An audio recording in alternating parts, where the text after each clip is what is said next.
Hey, Courtney, thank you so much. 3 months, part of the DJ Nation. Appreciate ya. Thank you, thank you, thank you. You're far too kind. How you doing? It must be super early for you, though. I don't know. Avedon, how you doing, brother? How's your day been? All right, let's just do. My cat woke me at 5:30. Holy shit, I would be livid.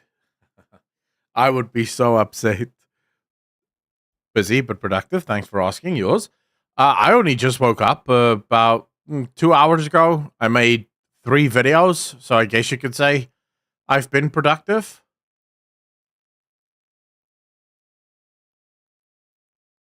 Okay. The hell happened here?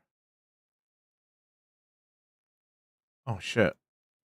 I thought it was too fucking quiet. Like, where's the music? There we go.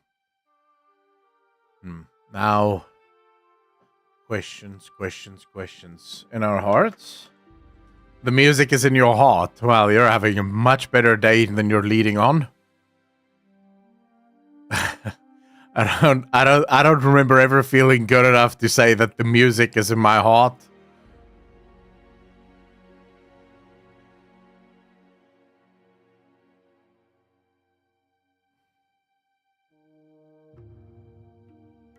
Wait, what the hell is this? Where's the...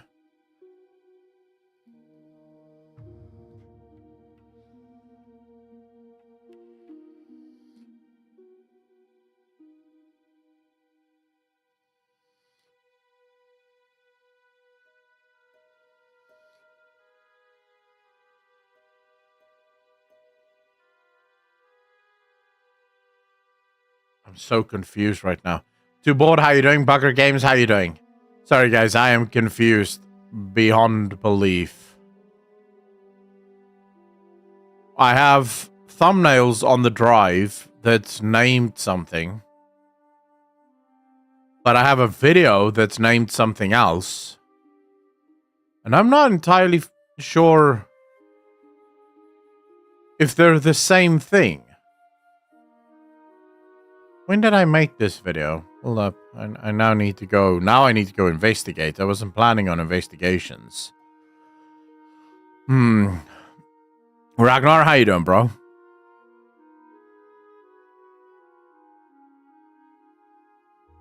Did I name it something else? No, I named it Old Gods Do Not Die. But then...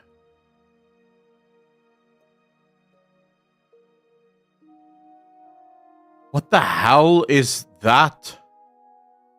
What is that thumbnail?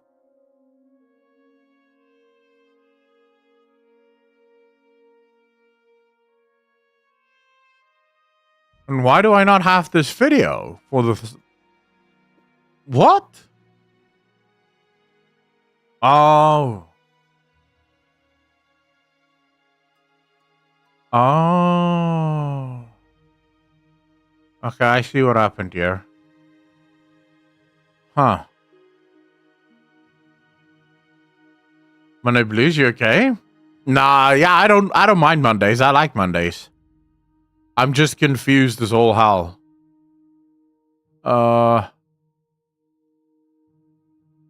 Niara, how you doing? Disciple, how you doing? Epic Thulu, how you doing?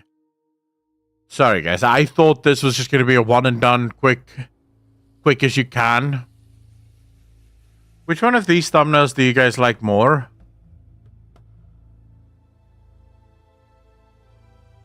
I kind of like this one more.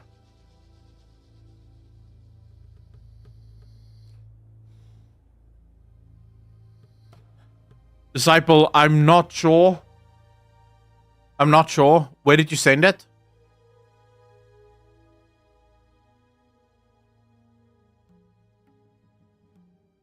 Do you like... this feels like too much writing.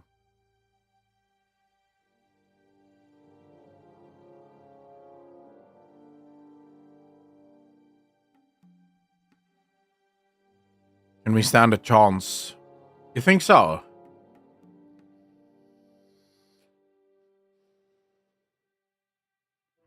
Star Wars fans. But where did you send it, Disciple?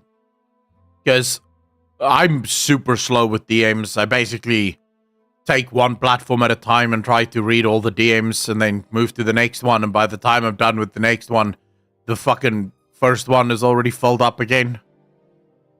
So you guys like this one more? Yeah, but Courtney, in order to get the content to be seen, I need a thumbnail that stands out, so... Sucks, but that's just the name of the game.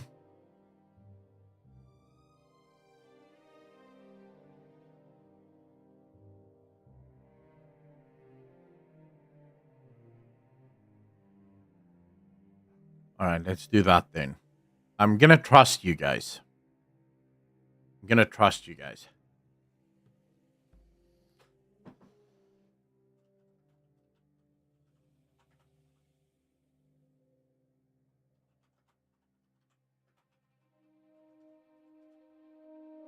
Fuck. Good title.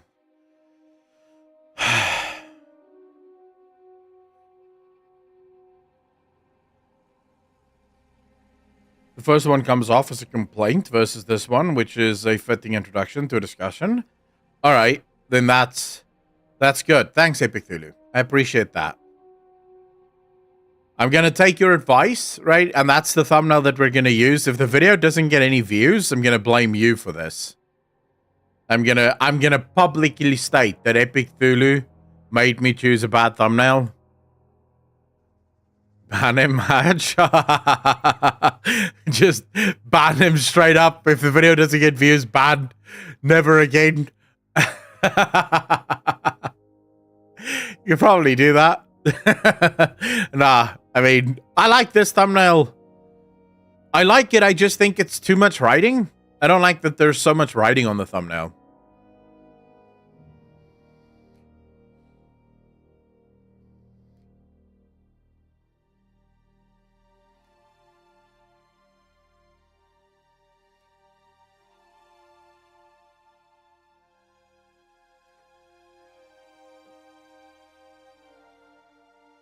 Nah, let's stick with it.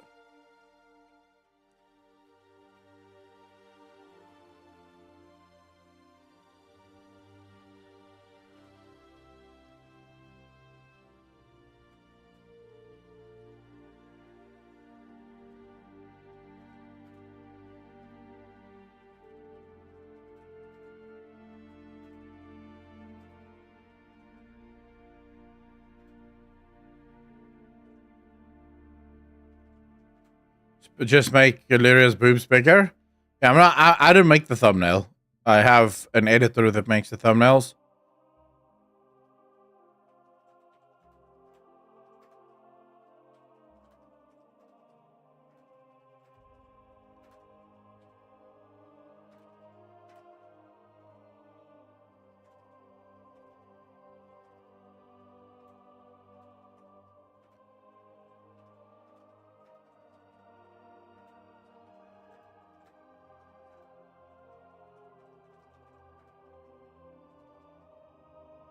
There we go.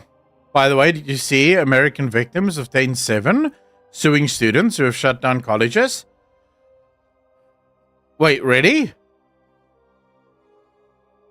I didn't know. I didn't know there were American victims of Tain 7. The attack on Israel happened on the 7th of October. That's what Tain 7 refers to.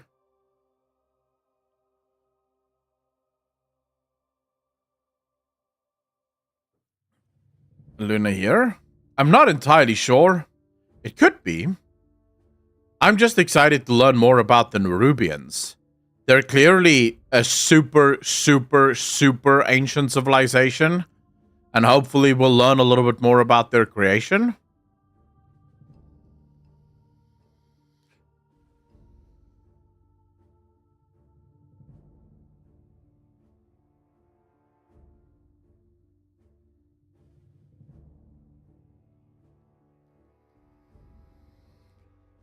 Z Vengeance, how you doing, bro?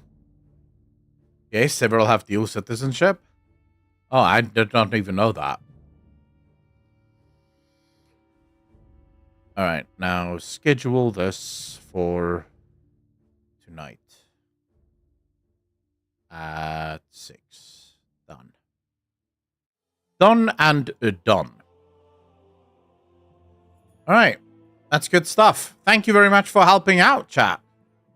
Thanks for helping out. You guys are far too kind. Like, I just roped you into the fucking, right into the fucking mines, you know? Just in here with me working. I like it. Legion Thunder, 13 months part of the Legion Nation. Appreciate you, sir. Thank you, thank you, thank you. Far too kind. Good, I'll have something to watch in a few hours. I mean, it's, yeah, well, actually, it's not that long. It's like 4 hours from now. And Year of the Dragon in Japan? Oh, shit. Wait, is it actually Year of the Dragon? That's not good for League of Legends, because it means that maybe the Chinese teams are actually going to win, because they're all dragon stuff, aren't they?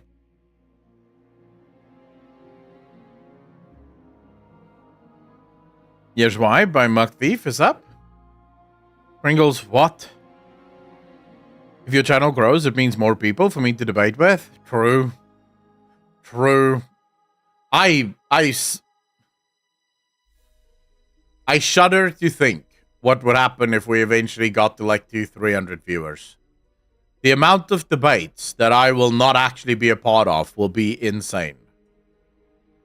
I'll just be sitting here talking about something, and when I look at chat, it's like, oh, fuck. Chat's on fire over there. Just ignore chat for a bit, play video games, wait for things to calm down. Pringle, link it. Masturbator, guilty as charged. I think Benji bodies China right now. They've been scrambling lately. Dude, did you see BLG last night against T1? Oh, yesterday versus T1. Like, I don't know, though. I don't know, dude. I do not know, but Alk is fucking nuts. This is not a drill. Alk is nuts. So, yeah. I don't know. Chovy is good, but Knight is not bad. Like, you could see it yesterday. Knight absolutely bodied Faker. Remember, Knight is the MVP of China, right? Of the LPL. So, I don't know. I'm going to be honest with you. I don't know. I don't know. It's going to go... So, the thing is, it's actually the perfect matchup because both of those teams play a League of Legends that is technically antithetical to the other. You know? So, Gen G plays very heavily towards lane assignments and map dominance. So, they control the map incredibly well. BLG, on the other hand, loves to steamroll and they love to fight. So they basically control the map only insofar as it nets them the ability to mark each of the enemy laners and then know when to take fights. The way BLG sets up their entire map is to take fights and to make sure that they can take fights that is either equal or in their advantage. So it's going to be very interesting to see, because basically what I think is it's going to boil down to who can force the game into their direction. If the game is played on Gen G's terms, I think BLG loses.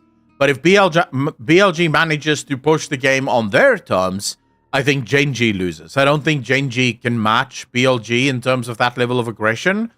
Especially, and I think this is going to be Gen G's biggest problem, is Pays and lanes. Pays and lanes aren't the greatest bot lane, at least laning phase. And they're going up against arguably the greatest bot lane that's ever been. So it's going to be... It's gonna be tough. Alkanon is not bad. No, T1 isn't washed.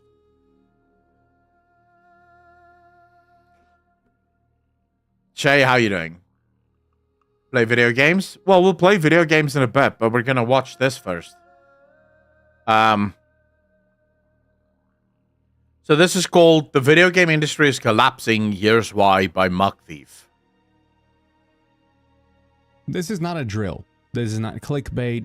This is not overreactions. I am actually fairly late to this party to reporting on what is going on currently within gaming because I didn't want to overreact. I wanted to make sure that I brought you something that distilled all of what's happening, explained it, and painted a picture of where we're headed after looking at what is causing this issue. The modern gaming industry is dying. There are really no other words to qualify what is happening right now within the space. That is not a word that I am using lightly, that I am using for shock value. The fundamental trust that binds together a business, that binds together economies, has failed. That's not too bold. Obviously, he's not just talking about Microsoft here. Like, if you listen to what he's saying, he basically waited longer than everyone else. But if you go back 6 months, right? You go to my channel and you look at all the videos that I'm making. Every video gets you one step closer to a video like this. And I have, in fact, made videos like this. If you put everything together, what he's talking about here, trust. Yeah? Trust is... Basically, trust is the only real commodity that matters. Right? Money is great. And if you're a gaming company, you obviously want to make money. But most of the gaming companies in our industry has completely forgotten about their number one currency, and that is trust. What I usually refer to as the bank of goodwill. It's trust, right? So you need to know that the players trust you to make good games and also trust you to make good decisions. If the players lose that trust in you, so now with Sony, for example, forcing people to sign up to the PSN, that has literally done nothing but destroy Sony's reputation with gamers. That's it. That's literally all Sony managed to do. Sony had this brilliant idea. Hey, you know what would be really cool if we could double dip on gamers? If we could sell them games for money and profit, but then also sell their data for money and profit. And that's going to be brilliant, right? And no one in that meeting said, hey, guys, are we worried at all that, you know, the gamers might not actually be okay with this? No one stood up and said that could probably be the case. And what ended up happening is Sony is now getting neither. They're not getting the data that they so desperately wanted to sell, and they're not selling games. If you go over into all of the news right now, the hot button topic is that players are refunding Ghost of Tsushima en masse, right? So Sony is currently losing millions of dollars because gamers have said, listen, we won't create PSN accounts. So if that is a prerequisite to us actually having to play your game, then you can go suck a dick. We simply will not do it. And now they're refunding the game, and Steam is actively giving them the refunds. Because Steam is apparently the only good guy in the gaming industry. Consistently standing up and saying, oh, okay, then players do have the right to refund this. Because, you know, you're forcing them to do shit that they're not supposed to do. Or that they shouldn't have to do. Then you look at Microsoft, you look at EA, you look at Blizzard or Activision, Ubisoft. None of these companies have trust anymore. What's the number one thing that I constantly hear in this channel, people talking about when it comes to World of Warcraft? It's not just that people are excited. Everyone says, oh, I'm super excited for the War Within. I just hope Blizzard can pull it off. It always comes with that caveat. Why? Because they've proven time and time again that they can't pull it off. That they refuse to pull it off. If we go back 10 years ago, that was not how players felt about a Blizzard game. 10 years ago, if Blizzard announced a new expansion, players were like, shit, it's a Blizzard game, of course it's going to be great. Yeah, we're no longer there. Look at Diablo 4. It's been a mess since its launch, and basically I would be surprised if Blizzard doesn't give up on Diablo 4 in the very near future, because they just can't seem to get it right. And all of that erodes trust. So he's not wrong. He is not wrong. Patches McPatch, how you doing, bro? And it has been failing for a long time, and we've just witnessed the straw that breaks the camel's back. The situation going on right now with Xbox, partly the situation that has been going on with PlayStation, and the situation that is happening across the industry. So here is where I will disagree with him. I'll obviously keep watching and I'll keep an open mind, but I will disagree with him. I don't believe that there is such a thing as the straw that breaks the camel's back. I think that is a gross oversimplification and also overstatement of how this works. I think the AAA industry is going to die in absolute silence. That's what I think is going to happen. It's going to die in darkness. Not with a bang, not with a bunch of hoo-ha and a bunch of crackers going off. It's going to die quietly, silently, just sort of stop existing. And it's not that the studios that control the AAA industries are necessarily going to die, but they're going to become smaller. You may actually, in the next 5 or 6 years, find that Blizzard have basically shrunk to all Blizzard makes is World of Warcraft. They don't make any other games. They've basically let go of all of the developers that work on any of their other games, and they just now focus on WoW. Because running the studio at a size that can support an MMO, but then also try to make other games that also function as MMOs, are clearly not working for them, right? And so, slowly but surely, I do think the industry is going to shrink to indie size as we continue. And what will happen is those companies that have far too much debt, they'll be the ones that gets completely destroyed. Has anyone here actually ever been a fan of a studio? I know BlizzCon is a thing, but I've never paid attention to a studio's existence until the game I loved turned bad. I didn't care who made it, as long as it was good and I was having fun. I played WoW for years without caring who Blizz was until probably late WoD. Shay, so that's the thing, right? You're gonna shrink to indie size? Hey, I hope so. Rurikon, how you doing, brother? So Shay, overwhelmingly, that's the thing, right? The reason we are infinitely familiar with things like Ubisoft, things like EA, things like Blizzard, things like Activision, is because these are the studios that have made most of our favorite games. And so we do actually have a semi-relationship with these studios. And that's also why these studios are the ones that's taking the brunt of the heat, right? But you are physically correct, and technically I do think that's the future that we're moving towards. I don't believe that there's going to be a future where people are going to be attached to the studio that makes the game, because indie studios, generally speaking, don't have that following, right? And I think the problem is that for a long time, these mega developers lived as rock stars. And that period of time, I think, is now technically over. We are fans of Rockstar, Dave's though. To some extent, yes, but Rockstar can also be a little bit challenging at times. For the last almost 2 years, with consistent layoffs and reprioritization of assets and funds, have just been symptoms, warning us of what is happening, warning us of where this industry is moving as a business, and reminding us that the games that we love and the way that we've always expected the system to work are gone. Now, that doesn't mean it's gone forever.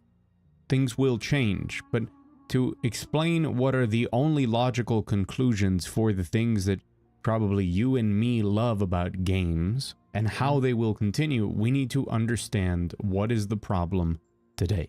Now, just to give some context in case you're not aware, Xbox, which belongs to Microsoft, decided to close 3 different studios within ZeniMax, which is a company that they own, which is the owner of Bethesda Game Studios, among other studios. It was technically 4, but one of them was just assimilated into the Elder Scrolls Online team. So in the end, they closed down 3 different studios, the one responsible for Mighty Doom, which was a mobile game, Arcane Austin, which was responsible for Dishonored, Prey Mooncrash, the DLC, and the recent Redfall, Entangled. Yeah, but the problem, of course, is that their most recent game did not do well. So it kind of makes sense. The big thing for Microsoft, and this is why, again, I think Microsoft is just shooting itself right in the dick, is, do you know how much trust they've just lost with the player base as a result of this?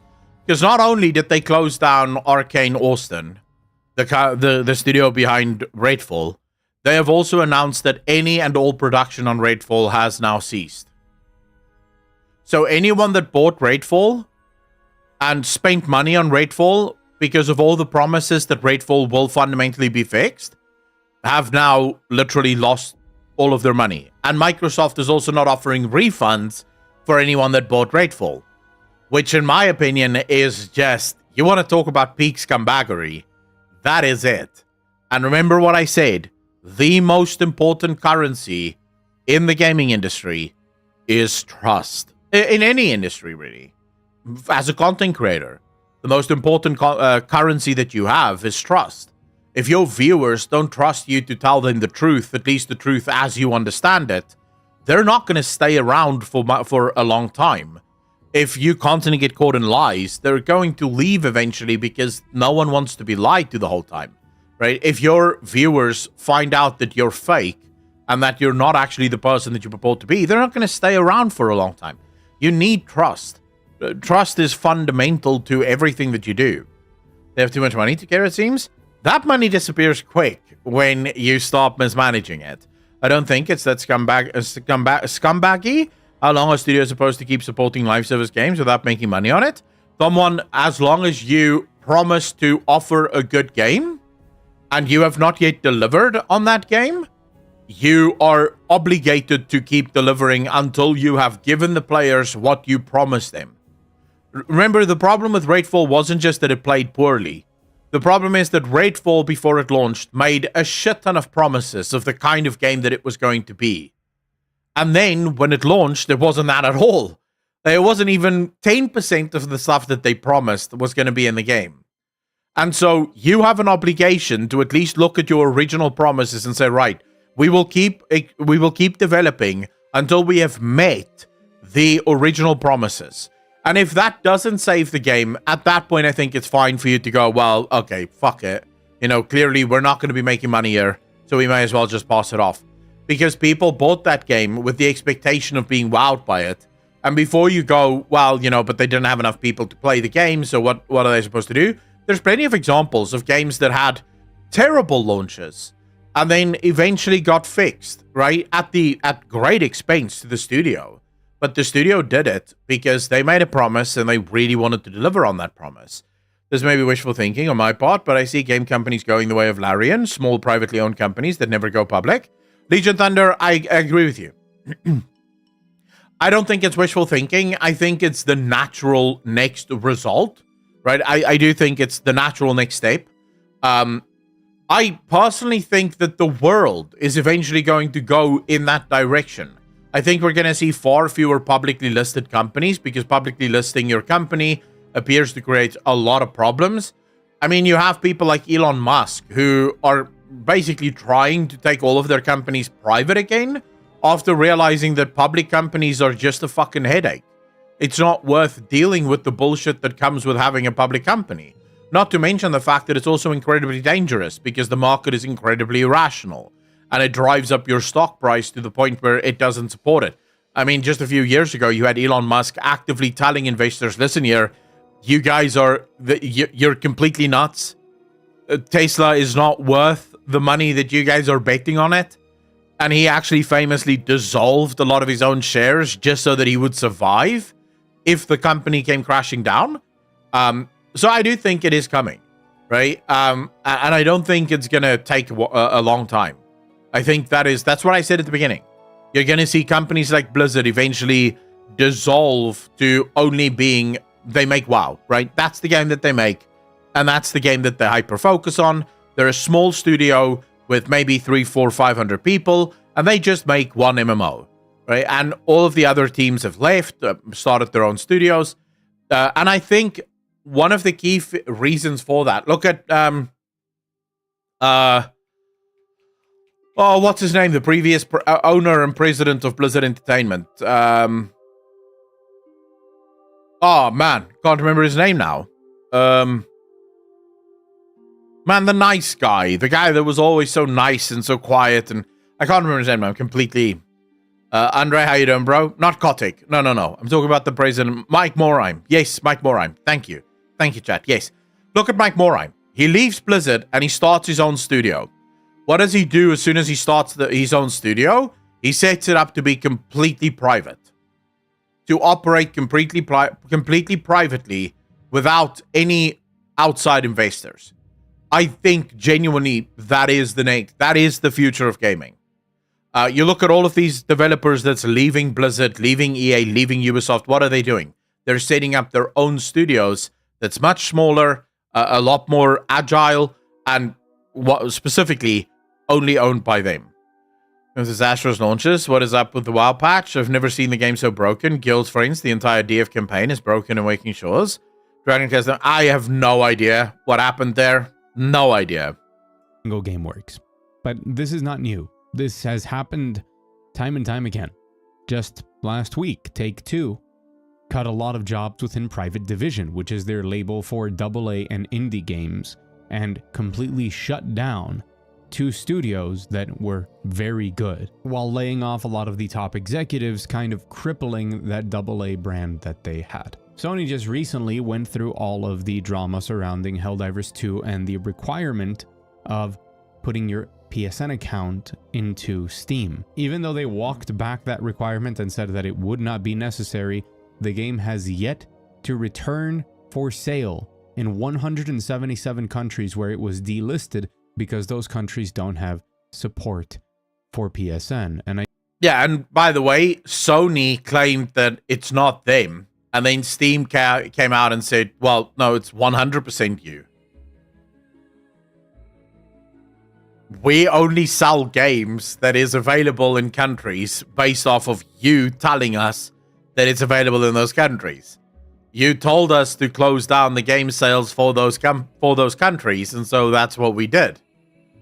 Right? So Sony is just eating dicks, bro. I do want you to remember, because it's important to this story later, that Sony made the decision to sell a game that they knew was going to require PSN down the road in 177 countries where they could not sell it because they don't have PSN. What we are witnessing right now within the industry is a very dangerous combination of ineptitude and incompetence, confusion from people in power who are responsible not only for some of the biggest projects in the biggest entertainment industry in the world and what happens to be the medium that I love, and if you're watching this video that you probably love, and excessive greed. Just an out-of-control system that has been put in place over the last 20 years that gives absolute control over so much of this industry to these big corporations that succumb to greed and to shareholders. And those 3 things together are an explosive combination that directly leads to the downfall of the system. Well, so I think this is the latest I've ever... It's not shareholders that's the problem. It's the people that run the studios. Because all the shareholders... So here's the thing that people make the mistake of not getting. What is the core principle of having shareholders? You have a fiduciary responsibility to make them money. What is the best way to make money for a shareholder reliably and in terms of longevity? It's to make a good product, offer good service, and build trust with your community, right? That's it. That's literally, that is the secret. If you do that right, you will make money for your shareholders. And as long as shareholders get their money, they don't really care. But what ends up happening... Oh, man. Okay, so we have a massive follower raid going on. This is fun. Can we deactivate following for a second?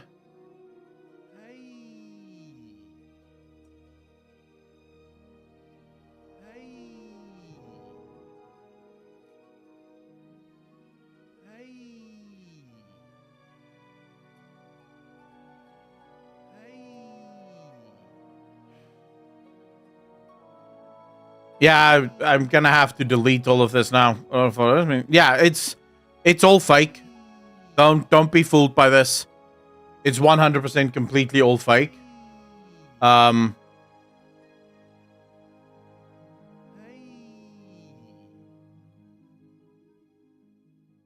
It's not that big of an issue. I just need to. No, it's not a DDoS attack.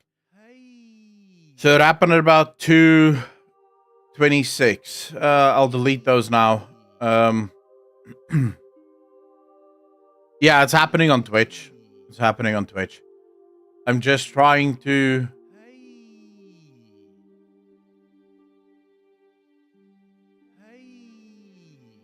I think I've deactivated that now with shield mode on.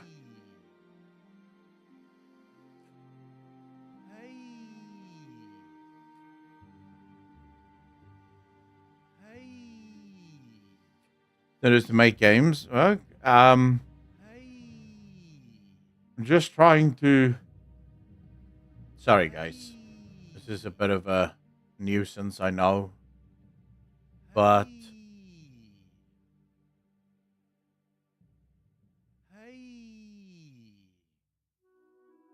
Oh, this is super annoying. Hold up.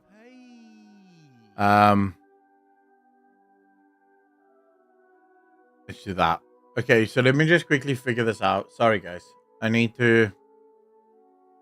I wonder what is the goal of the mass bot following. Usually, it's to try and get the streamer either banned or just one guy that's feeling bored and then does a bunch of bullshit for no reason. To be fair, most of the time they're trying to get some kind of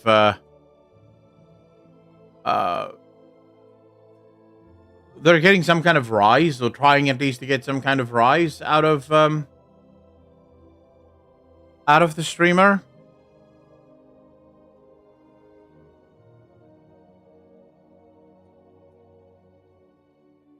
I'm just trying to.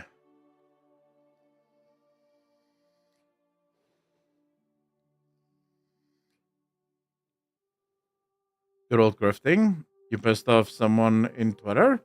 Probably, although I don't think so. It's usually just what it is, you know. People doing people shit.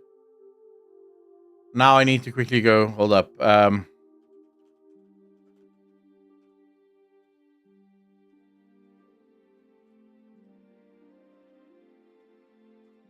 remember what the service is called.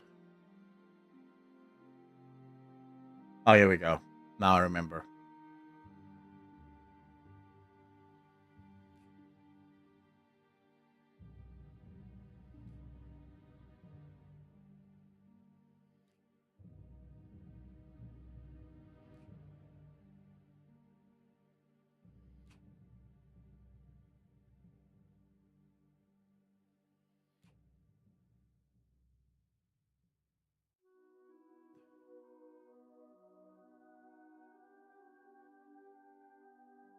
I'm just quickly going through this.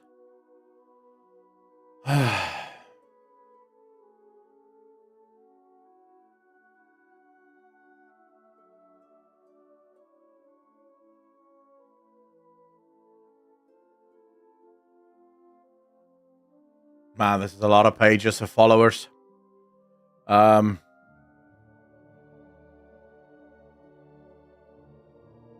Is chat still operating? Are you guys still there? Oh, it started following again. Yeah, I'll fix it in a minute. You see the positives on this? Now we have the leader supreme Perma on screen. Yeah, I'm just busy. I'm importing it now into a service that will allow me to remove the followers, but also. Okay, so followed between, what's today's date? 13th. And specifically time-wise, let's go for 14:15, and then go now, right? And let's apply the filters.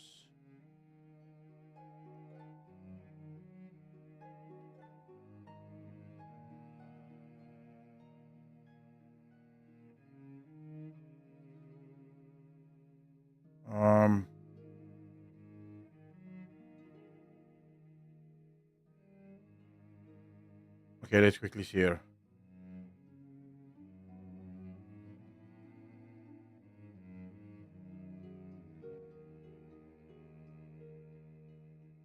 Sorry, I'm just quickly making sure that all of these are, in fact,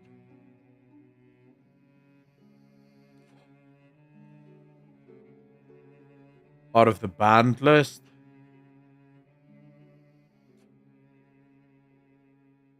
Yeah. Okay, so...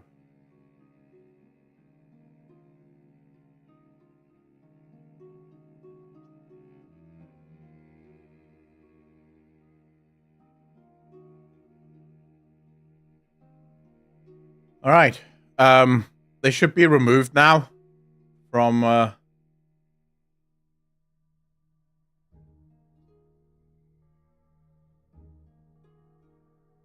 and... feel absolutely shattered. Couldn't sleep. Mystic Troll, what was wrong? Why couldn't you sleep? Okay, so now I quickly want to do something else here.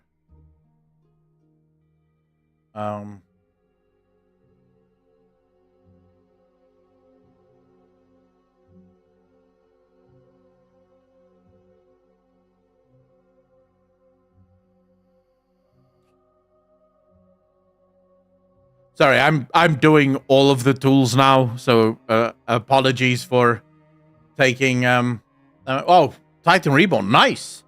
What job are you going for?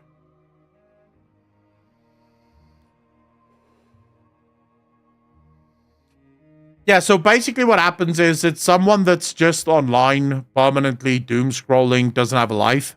So now they go around and they target people. This is actually mild considering what in the past, this happened about 2 years ago. We had a follower attack like this where I got followed by over 26,000 accounts in the span of like 5 minutes, which was ridiculous.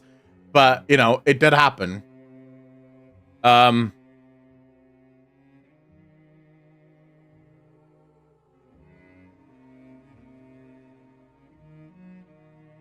so now we have preemptively added blocks to all of this. So just to show you. So this is now all of these accounts are known bot accounts that are now blocked from following. So yeah, it should technically be fine now, right? It should technically be fine now.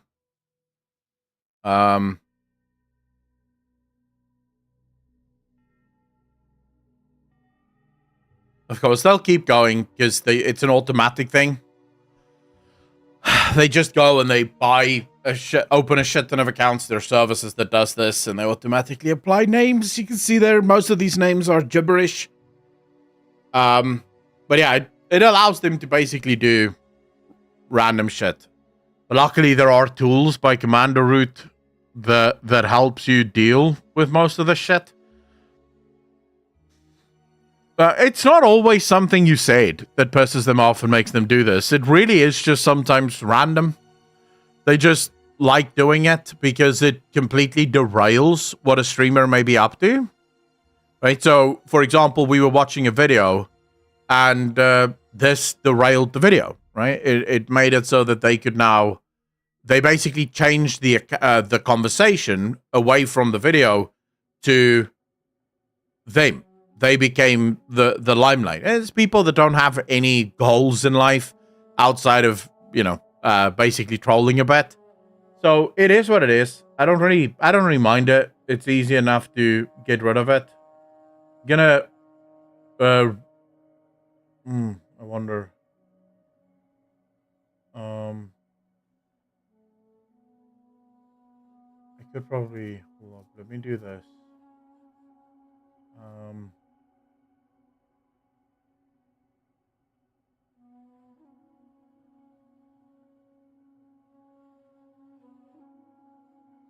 Holy, how you doing, bro? Cannot imagine being this petty. Yeah, but I mean, some people are just this petty. But it should be gone now, at least. It should be gone now, you know?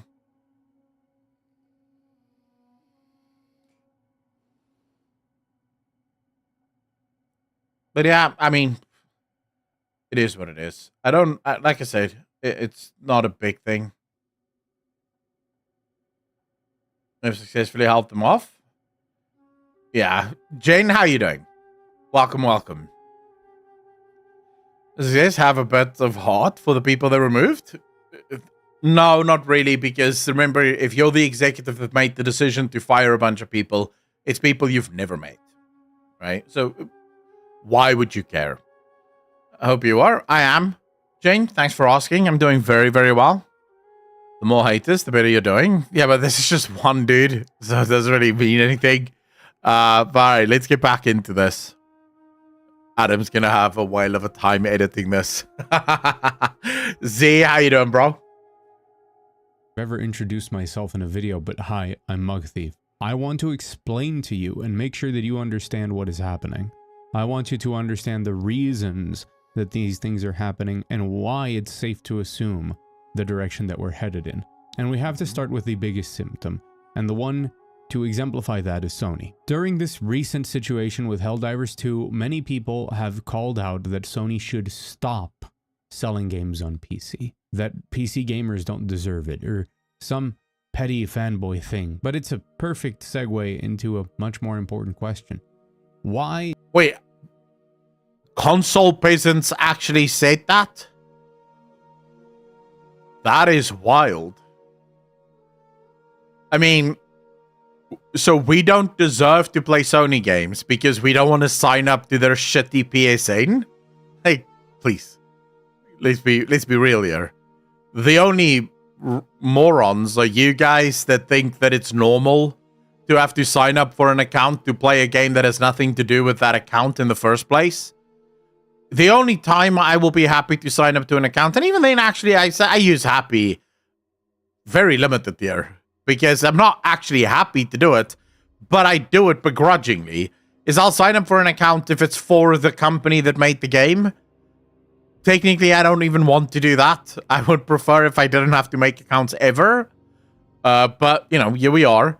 I will make an account if it absolutely has to be done, but then only if that makes sense. And if a game launches on Steam, you should not need an account from the company that makes the game, because Steam already has an account for you. You already have a hook that the game can use to identify you as.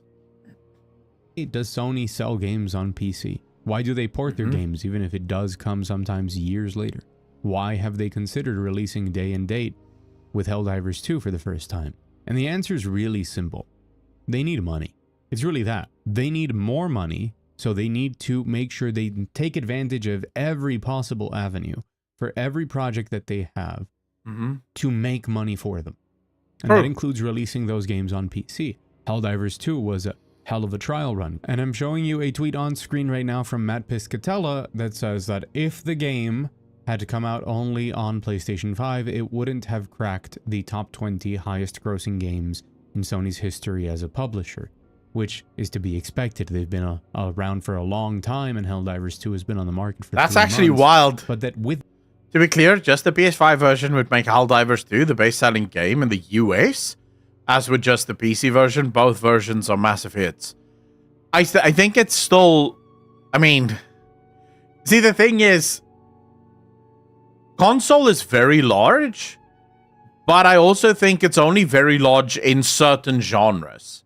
Like, there's certain genres in console that is ridiculously large, right? But I would be surprised if the RTS genre on console is ridiculously large, right? Or if the RPG genre is even necessarily that large. I'm not saying it's small. It's still comparative to just numbers, probably 1 million plus 2 million, 3 million players. But in terms of if you compare that, PC, I think, is the only medium that is basically equally represented across just about all games. Like, all genres are very, very popular on PC. So he always asks how there was 100k active players, 80k of which are on PC.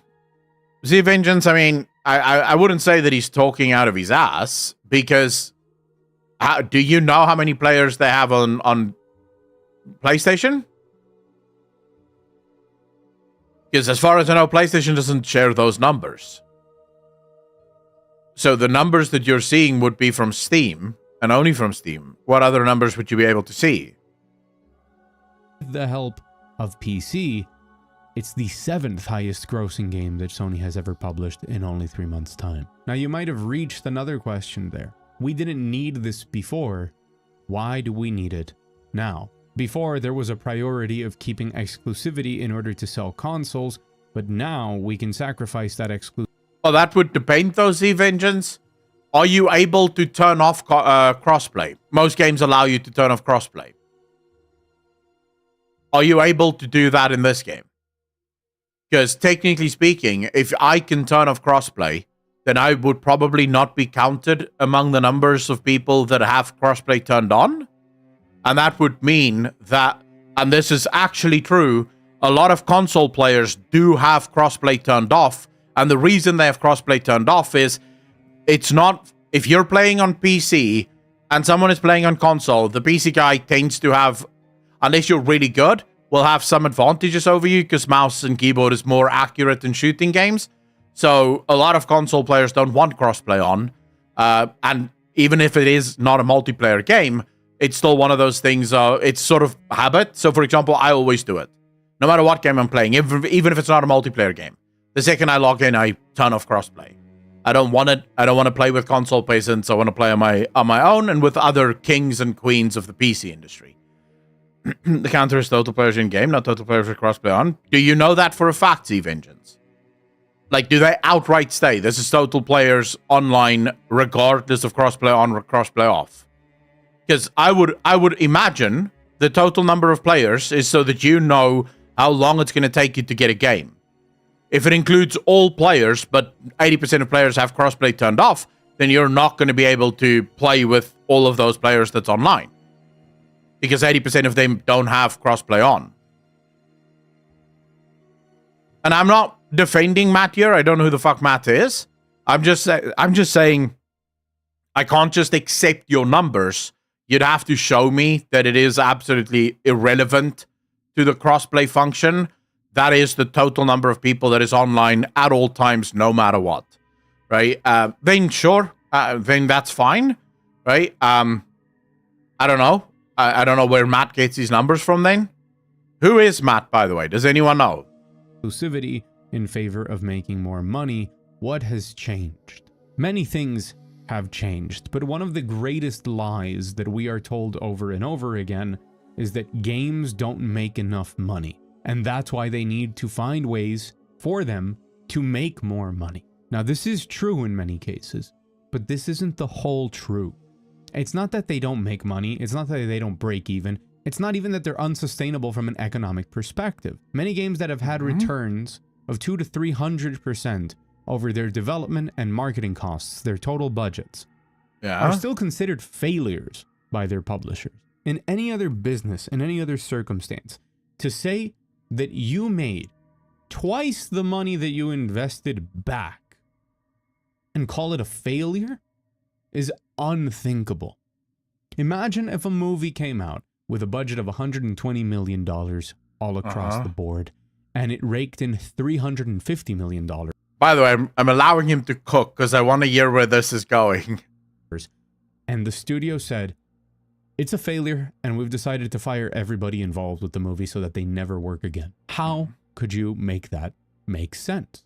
Well, my friends, what they mean to say is, it didn't make enough money for the amount of money that we need to continue saying that we make too much money. What they're saying is that there is a theoretical, completely hypothetical version of the world where they invested the same amount of money into a different gamble and made much more that would have made shareholders much happier. Because that is the key that I want you to keep in mind with all of this. The shareholders must be pleased. when people say that gaming is unsustainable, what they mean to tell you is that gaming in the sphere of AAA publicly owned companies that respond to shareholders that expect quarterly increases is unsustainable.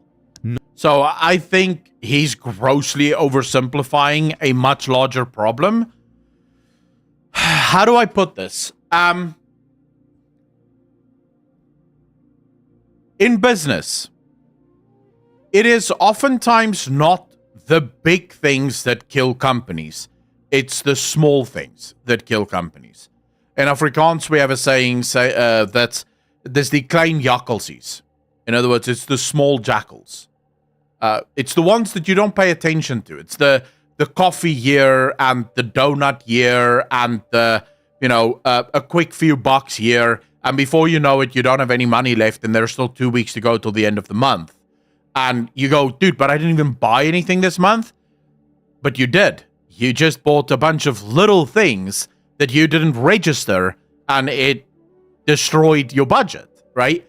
In companies, it works exactly the same way. Very few companies can point to a major blunder and go, that's the reason that killed us. Companies, generally speaking, I'm not even talking about corporations, I'm talking about companies, generally speaking, go bankrupt and then they don't know why. They're like, what the fuck happened? We had all of these clients, all of these customers, all of these sales, and yet we never have money. And then when business rescue guys tend to step in, and also a massive scam, but never mind. But when the business rescue guys step in, they go, well, first and foremost, you have 400% the staff versus what you would actually need in order to provide the services that you do. You also spend way too much on paper and way too much on this and way too much on that. And before you know it, all of your money is gone and you don't actually know where that money actually went. And that is what I believe is the biggest problem with the gaming industry. I don't think that it is just a case. So I think there's a couple of things that we have to keep in mind. Number one is the greed factor. The fact that these CEOs get major bonuses attached to the amount of money that they can make for shareholders. Because remember, it is the board of directors that vote on the CEO's bonus. Does the CEO get a bonus? And how much is it going to be? The board of directors decide that. Who are the board of directors? It's the biggest shareholders of the company. So by making them more money, you create an incentive for you to, like Bobby Kotick, get a payout of $200 million in a single year. Why did he get that payout? Because he made a lot of money for the shareholders. The shareholder doesn't care whether or not this is a long-term approach or if it's a short-term approach, because if Blizzard stopped making money, the shareholders just sell their shares and move to another company. Because the shareholder has no actual emotional connection to the company. They're just there because it makes them a lot of money, and they're willing to pay the CEO if the CEO makes them a lot of money. So that is definitely one part of it, and that's what he's describing here. But there is also the other part of it. When you look at AAA companies, so let's take a company like Larian Studios. Larian Studios have, according to their own numbers, they have just shy of 500 people that work for Larian Studios. 300 to 400 of those being active developers that make the games. So the rest is support staff. It's people that make sure that the business actually runs. And Larian Studios, based on quality, produces AAA video games. Would all of you agree with that statement? Would you agree that Baldur's Gate 3 meets every single criteria for a AAA video game?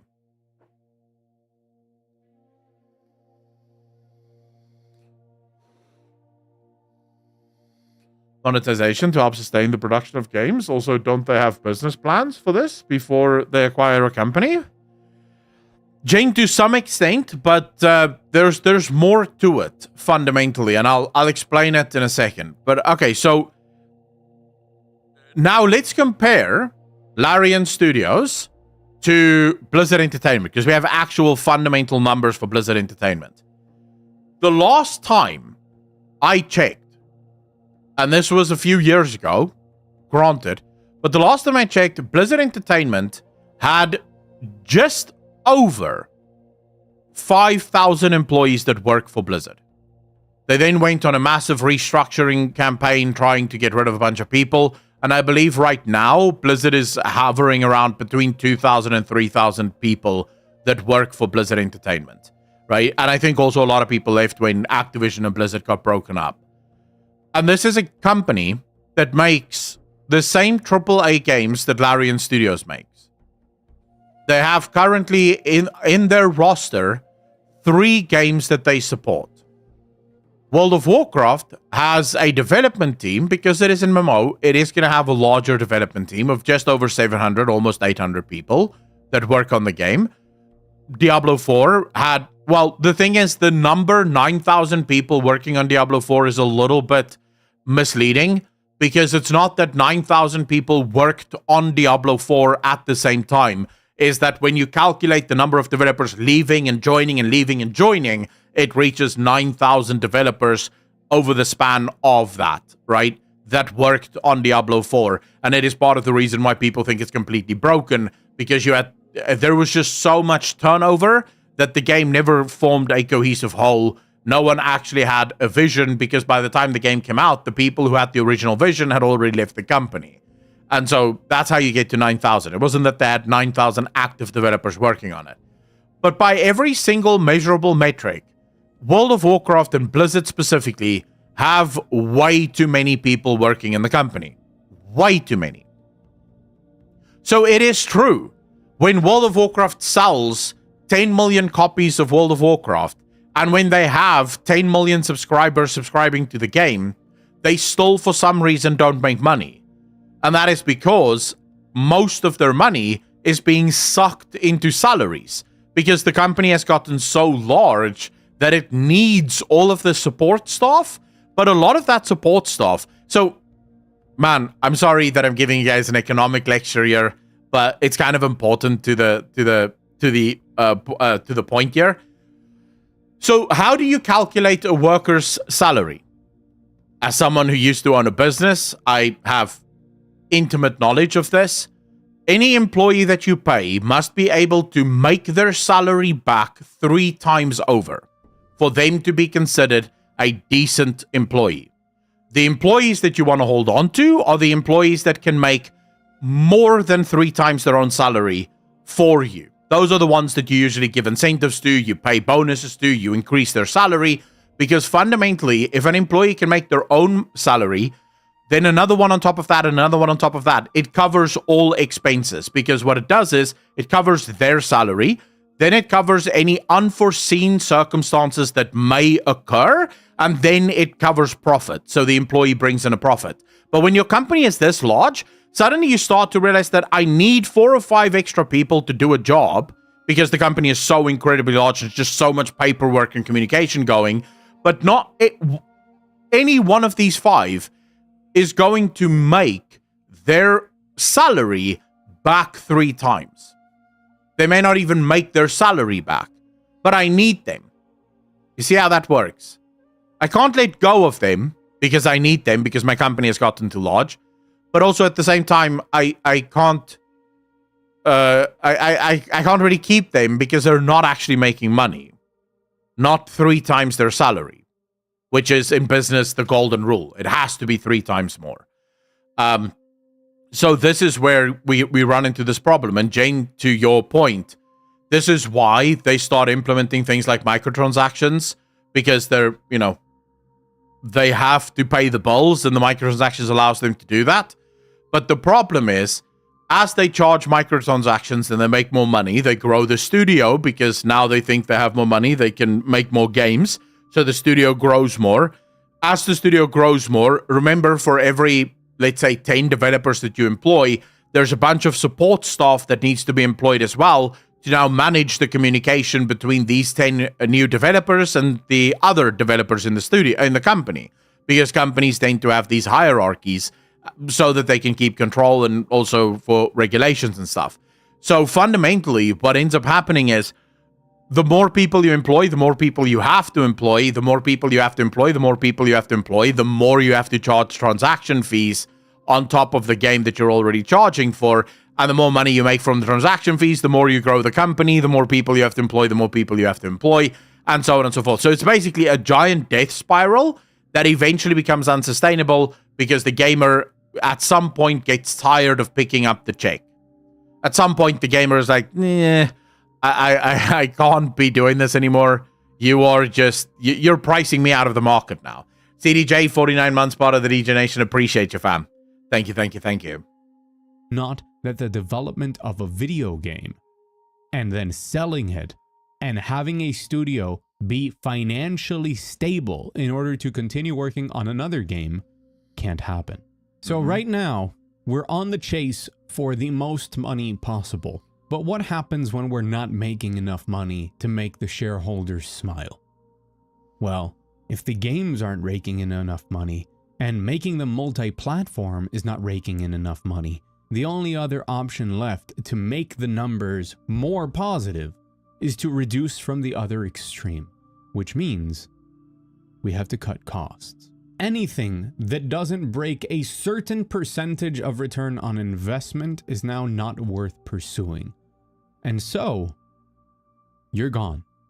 It doesn't matter if you make a good game or a bad game, or if your performance is good or bad. And we'll see just how true this is in just a little bit. If it doesn't provide the return that they're looking for, okay, you're out of a job. And the project won't even get off the ground anymore. Say goodbye to innovation. Say goodbye to new genres. Say goodbye to new experiences. We're just going to get the same franchises that are safe bets over and over and over again. Until they fail, they're confused at what to do, then they'll fumble, and then they'll crash. Now, I want to just touch on the example of Take-Two shutting down a large part of Private Division, because Take-Two... We should be glad about this. Take-Two was going to release GTA 6 next year, and without having a GTA in the last 10 years, they reported $2 billion in profit last year. Yeah. These are the people who decided that award-winning indie games like Ollie Ollie and Rollerdrome didn't deserve a home. They didn't even deserve never heard of those games open. They didn't even deserve to have an option to be sold to a different publisher. They didn't even deserve to give option to the employees to buy out their studio. They're gone because you just don't make that GTA money. The bar keeps rising, and what today is a cancellation of Rollerdrome and not being worth pursuing it anymore, tomorrow will be a cancellation of the next on the ladder, until we keep climbing, and then Borderlands 4 is not worth pursuing anymore, until there's nothing worth pursuing except the next GTA. It is mean-spirited, it is harsh, it is bad for the medium as an art form. It is... I don't agree with him. It's great. It's great. Because the money that GTA is currently making is going to dry up. At some point, they're going to have a big old blunder, and that money is going to dry up. And then they're going to miss those small studios that were able to bring out games much faster. And the industry, here's the thing. The market will always rationalize itself. Always. No matter how long it takes, no matter what happens, eventually the market will get back to rationality. This is just another step along the way. We should be glad that this is happening now. Sure, it's sad some developers are losing their jobs, but it doesn't matter in the long run, because in the long run, this has to happen. We need these companies to act as irrationally as is humanly possible, because they've been doing it for such a long time, and it is time to pay the piper. That time is coming. And when the piper steps in, sure, a lot of us may lose some of our favorite studios, but new studios will pop up in their place that probably makes better games than what they're making. If we go back to the 1980s and we look at the video game crash, I'm sure back then there were people going, oh no, gaming is done. There will never be more games, because these companies were at the forefront of making video games. No one will be able to make the video games that they make. And look at what happened after the video game crash of the 1980s. Gaming exploded. It became the largest medium on the planet in terms of entertainment. The next crash is probably going to lead to exactly the same phenomena, where the next run that gaming has is going to be bigger than the last, because now we're entering an era where almost anyone can make a video game. It's no longer the case that you have to have a degree in programming or that you have to have a degree in gaming. You have to have a degree to understand how Unreal Engine works.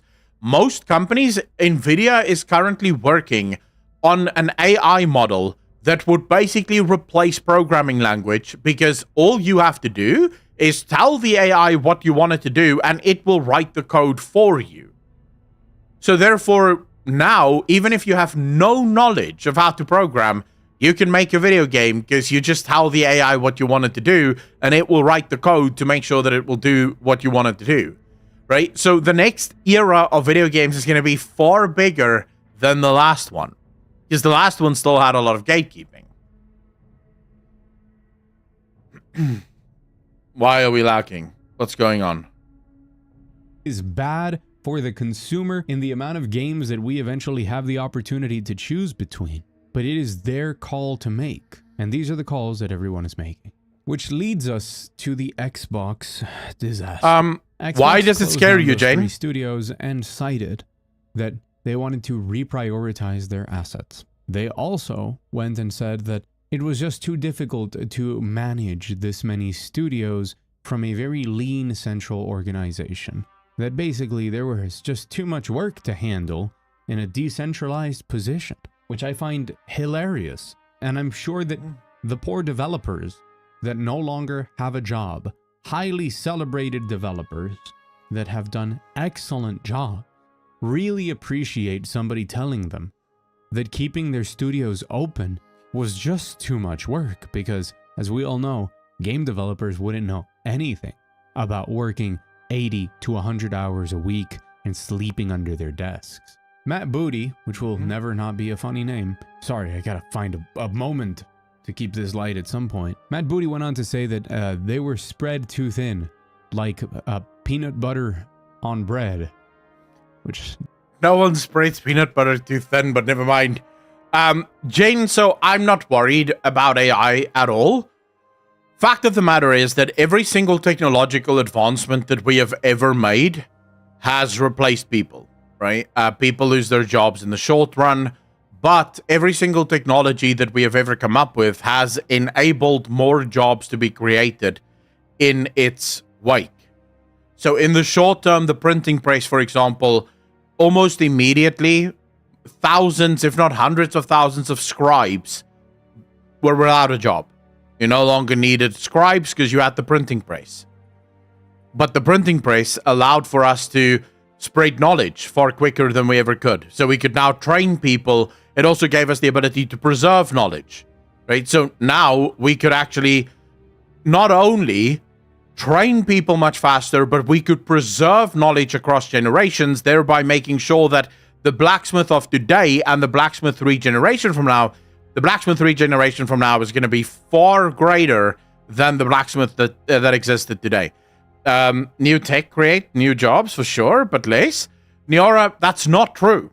You are absolutely, you are looking at a very narrow answer. So what new tech does is it gives more freedom for anyone to create their own jobs.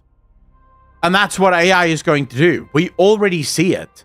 If I want to make a video game, but I don't have the money to pay an artist to make art, I can use AI to make the art for me, for my video game, to design the assets for me. So suddenly, I am now a video game owner, right? I'm the owner of a video game studio that made a game. Hopefully the game sells well. And now I create more jobs. Now for my next project, I do actually get some artists in because I just made a bunch of money. Now I'm creating a bunch of jobs. So yes, it is true. What technology is doing is it's reducing the number of people that a single company requires in order to do the work. But it's allowing for far more companies to rise up, and thereby overall you have more employment. So in every country in the world, for example, the mega corporations are basically a drop in the bucket when it comes to job creation. Job creation in America, for example, doesn't rely on how large Google is or how large Microsoft is, because the most jobs in America is actually created by mom and pop stores. The pizza place on the corner that's owned by the old couple that's owned it for the last 40 years. They employ 5, 6, 7 people to make the pizzas. The tuck shop just next to it employs 3 or 4 people, and so on and so forth. So the overwhelming majority of people are usually employed in smaller, more agile businesses. And what AI and technology allows us to do is create more smaller and agile businesses that can overwhelmingly employ more people. But in the short term, you are correct. A lot of people will lose their jobs, and a lot of people will have to frantically look for a new home as this technology sort of, spans itself out and eventually becomes settled. It may be juvenile way of thinking, but iRobot, we laugh about it, but don't you think there could be a possibility? I suppose the advancement that worries me. So, no, I'm not at all worried, because what we currently have in the world isn't AI. We refer to it as AI as shorthand. But AI stands for artificial intelligence. Nothing in the form of what we're creating right now is intelligent. What it is machine learning. So it's a machine that learns from stuff that humans made and then learns how to do the things that humans did. But it doesn't learn anything on its own. So if you leave this thing to just learn, then that's all it's going to do. It's just going to learn forever, because it has nothing that it needs to... There's no function written into the code that tells it to use this information. And even if you wrote a function for it to use the information, it will only use the information based on the function that you gave it. And it won't go outside of whatever function you gave it. So it's not even intelligence. It really is just a machine doing things faster than what humans can do it, but down a very narrow path. I do believe that we are years, if not centuries, away from true AI. If you listen to computer scientists who actually try to work on true AI, the answer is they're nowhere close. They're nowhere close. In fact, they don't even think that it's necessarily possible. And the reason we don't think it's necessarily possible is a lot of our intelligence comes from our consciousness, and we don't know what consciousness is. We don't know where it comes from. We know we have it, but we don't know why we have it or where it actually originates. And without consciousness, you can't have perception. And without perception, you can't make decisions.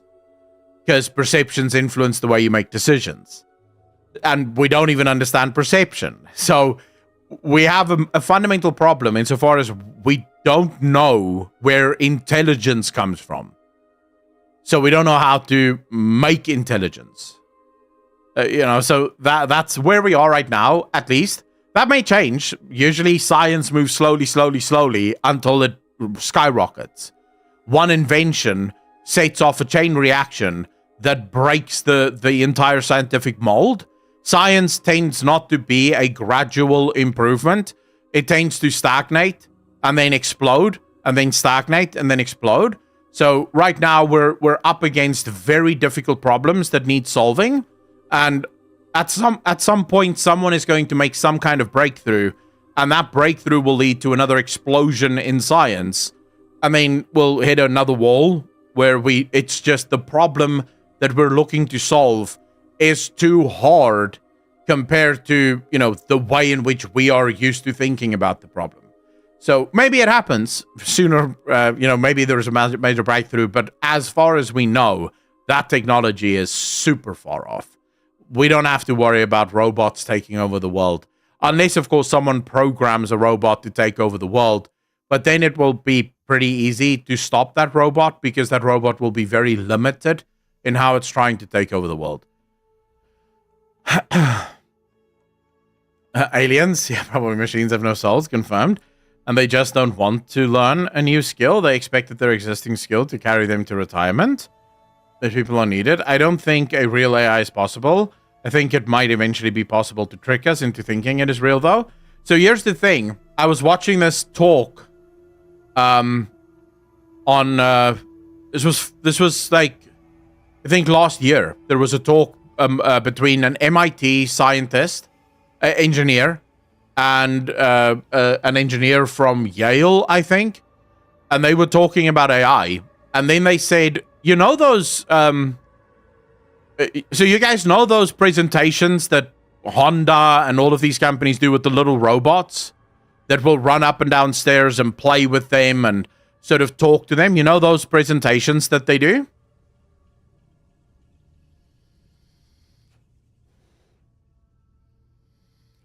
Turns out, all of those presentations have someone behind the scenes literally playing those robots like a game.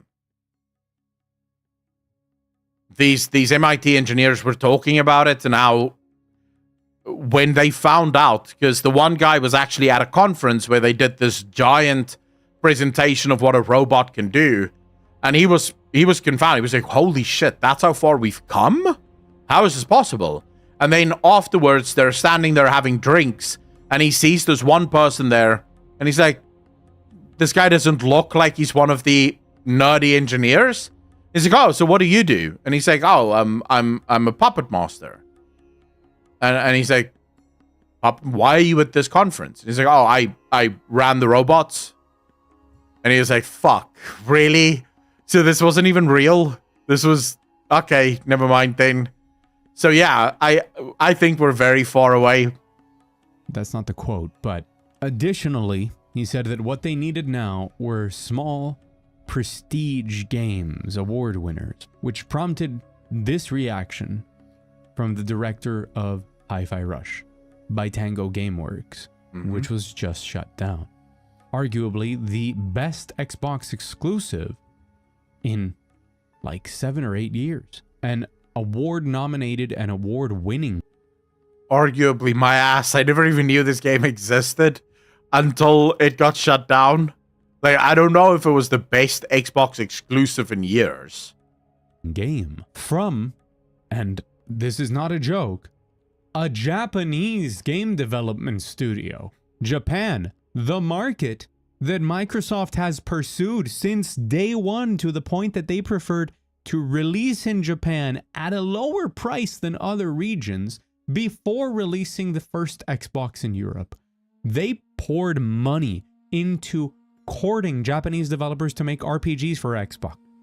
They have done everything in their power to get any sort of foothold in the Japanese market and with Japanese game developers to make games of that style. And they have a studio, finally, in Japan.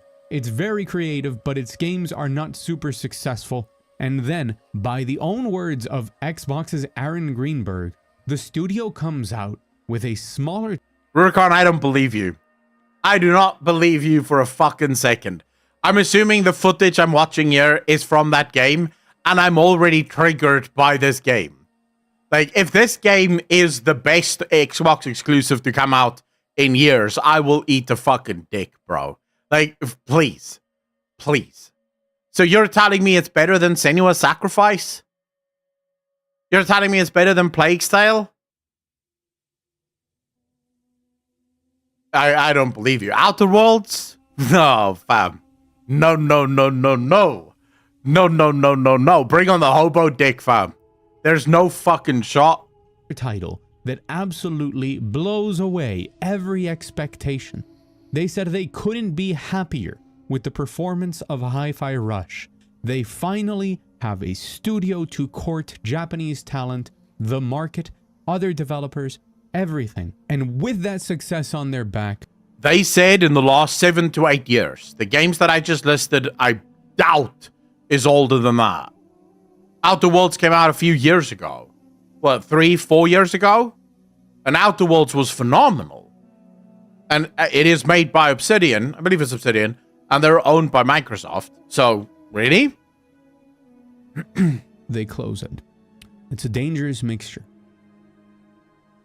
of incompetence. Yeah, you said what you said, but you said it wrong. Xbox originally started the Game Pass program, the subscription service that they have, in order to have a better economic base on which to give new developers that they would acquire the freedom to pursue new games, to pursue really original creative games that could change the space, believing that good games were what mattered. By their own words, many of these original projects that they encouraged, games like Pentiment or Grounded, games like Sea of Thieves, games like Hi-Fi Rush, have been successful. They were working on the right strategy, even though the games were not really that great, the marketing wasn't there, the install base hadn't been what it needed to be. And as they seemed to be getting their footing, reality started to hit them, that they weren't growing at the speed that they needed in the metrics that they needed, and that Game Pass continued to not make enough money, not to make things sustainable, but to keep the numbers green enough and make shareholders smile. When Microsoft says that they're reprioritizing within ZeniMax, what they're saying is that they want to make sure that a new Fallout comes out before 2030. What they're saying is that The Elder Scrolls 6 needs to come out a little bit sooner. What they're saying is that new Doom game needs to come out. What they're saying is that we don't need another Starfield because we only want proven franchises that can guarantee big impact. Man, Microsoft shot themselves in the dick with acquiring Bethesda. They rode so hard on that Bethesda dick. They were 100% the goal in the porn movie, just lowering themselves on that cock and going, this is the one. This is my big break. Every man is going to watch Pornhub, see me, and I'm going to be famous. And then it turns out the video got banned for reasons.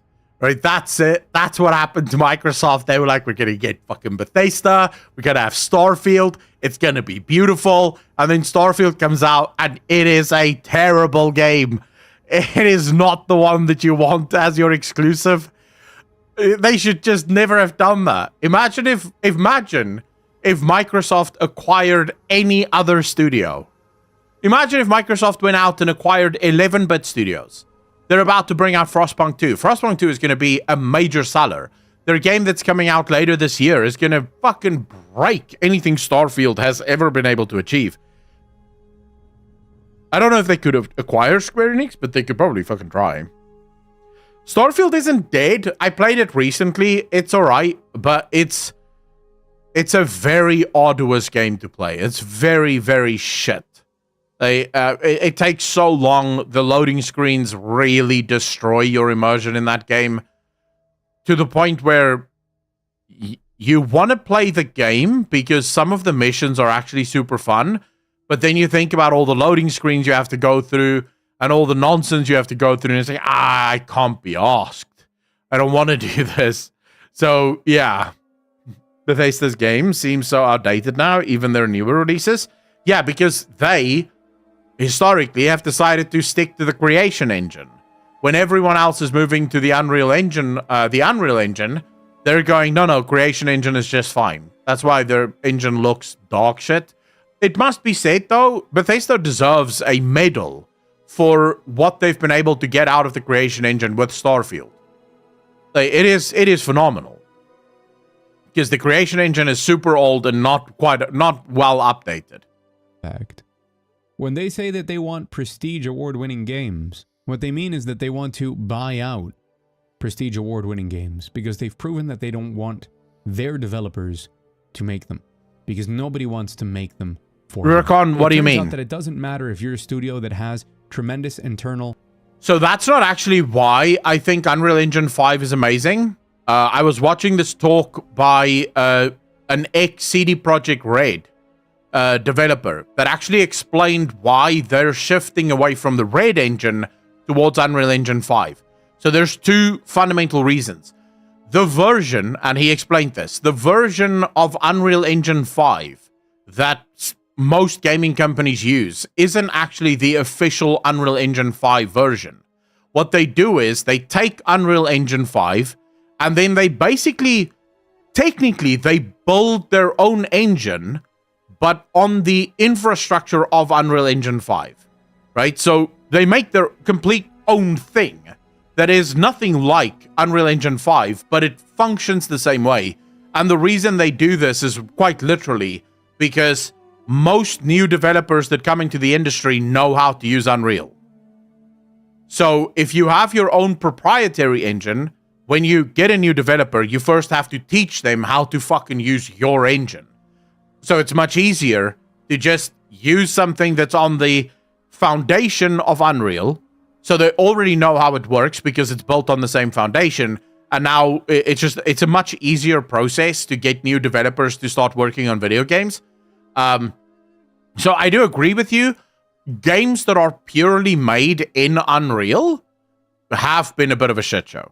There, I absolutely agree with you. It's been a bit of a nightmare, and I'm not entirely sure why. I think Unreal Engine is trying to do way too much, way too fast. But I think the larger studios that do basically just use it as a foundation to build their own thing on, I think they'll be fine. Here's what I can tell you. Lords of the Fallen and Remnant 2 used Unreal Engine 5, and they had the shittiest launches I've seen in a while in terms of performance and visuals. Do we know if that is an Unreal Engine problem or if that's a developer problem, though? They're inventing the wheel every time. You can buy a wheel and build your car. Someone, yeah, pretty much, right? Turmoil because you are forced into making a live service game that you don't want to make, which is the case of Arcane Austin with Redfall. A studio that saw many key figures leave during the development and constantly pitched to change the game because they didn't want to make a live service looter shooter, but they were pushed into it for the same reason that games like Fallout 76 exist. For the same reason that Sony had 8 live service games in development, because everybody wants a live service game, because it turns out that those games provide the best return on investment and long-term revenue stream. And then there's me. I hate live service games. Like, whenever a company announces a game and I see that it's live service, I lose interest. I'm like, I don't really care for this. Because because it's a live service, the story is going to be a little bit shitter. You know that the gameplay is going to be a little bit shitter. You're probably not going to have control over choices. It's like, I miss the days where the only live service games that you had were MMOs, where it kind of makes sense for it to be a live service game because it's an MMO, sort of long-term investment. But I don't get why every single game that would be far better as a single-player game now has to become a live service game. Like, for example, Fallout 76. We've played a little bit of Fallout 76. You know what is the one thing that removes all of my immersion from Fallout 76? Other people. The fact that as I'm running, I can hear other people shooting, I can see other people's camps on the map, just ruins my immersion. I love the world. I love the gameplay. It's super fun. But then I see another person, I'm like, well, this isn't quite the... I don't feel like I'm, alone in this big, vast universe. Just me against the world. I feel like I'm just another pawn. And we're all doing exactly the same thing, which kind of removes the impact of the things that you're doing. 4 should have been the game you play. Yeah, we'll get to Fallout 4 one day. Even Raidfall would be a better game if it was a single-player game. I will go out on a limb and say that 99% of all of the live service games that have come into existence in the last 5 years would have been better as single-player games, including Anthem. Mrs. Fullerbuster. You're absolutely correct. Anthem had phenomenal graphics. The story was actually really compelling. And then they go and they make it a live service game, and it's like, bro, at best, this could have been a co-op game. At best, co-op. But why the fuck make it live service trying to hunt that MMO dick? Why? This is not necessary. They would have been a better... I agree with you, Rurikon. That's why I said co-op, perfectly fine, right? But why live service? Why try to shoehorn the live service nonsense into it? Make it a co-op and let people play co-op or let people play single, They were forced into a position that they didn't want. And they were forced by Bethesda, by the way, not by Microsoft. And Microsoft owned up to those mistakes. And then all of the people at Arcane Austin who had pitched before the studio was shut down that they would like to return to making immersive sims they would like to return to making some of the best games ever made with things like Dishonored and Prey. Oh, And Dishonored Microsoft was so told them, good.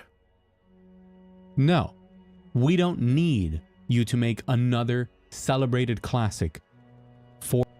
Dude, I can't believe Microsoft would do that, though.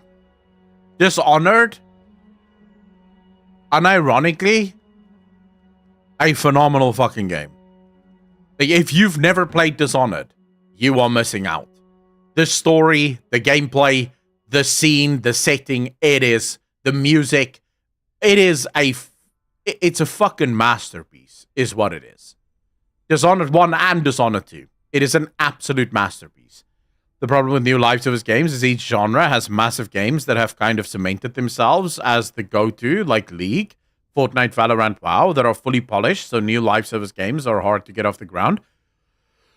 Yeah, I mean, it's the same thing that we had a conversation about this a few years ago about MMOs.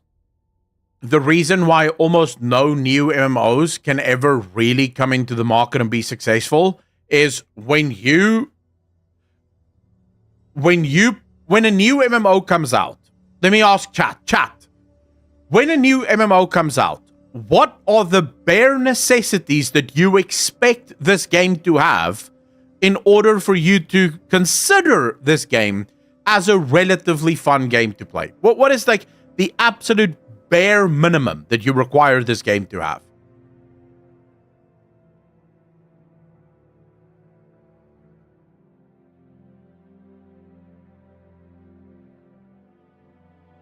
Live service games are basically games that masquerade as MMOs without the MMO title to it. So think World of Warcraft, but only no subscription service, but basically a battle pass that functions as a subscription service. All right, so let's just look at everything that people wrote there. World of Warcraft launched almost with none of that shit. If you look at World of Warcraft when it first came out, it had a questing experience, not a great one, but it did have a questing experience. It had almost no quests or any sort of user functionality. It had no PvP when it first came out. It had no end game when it first came out.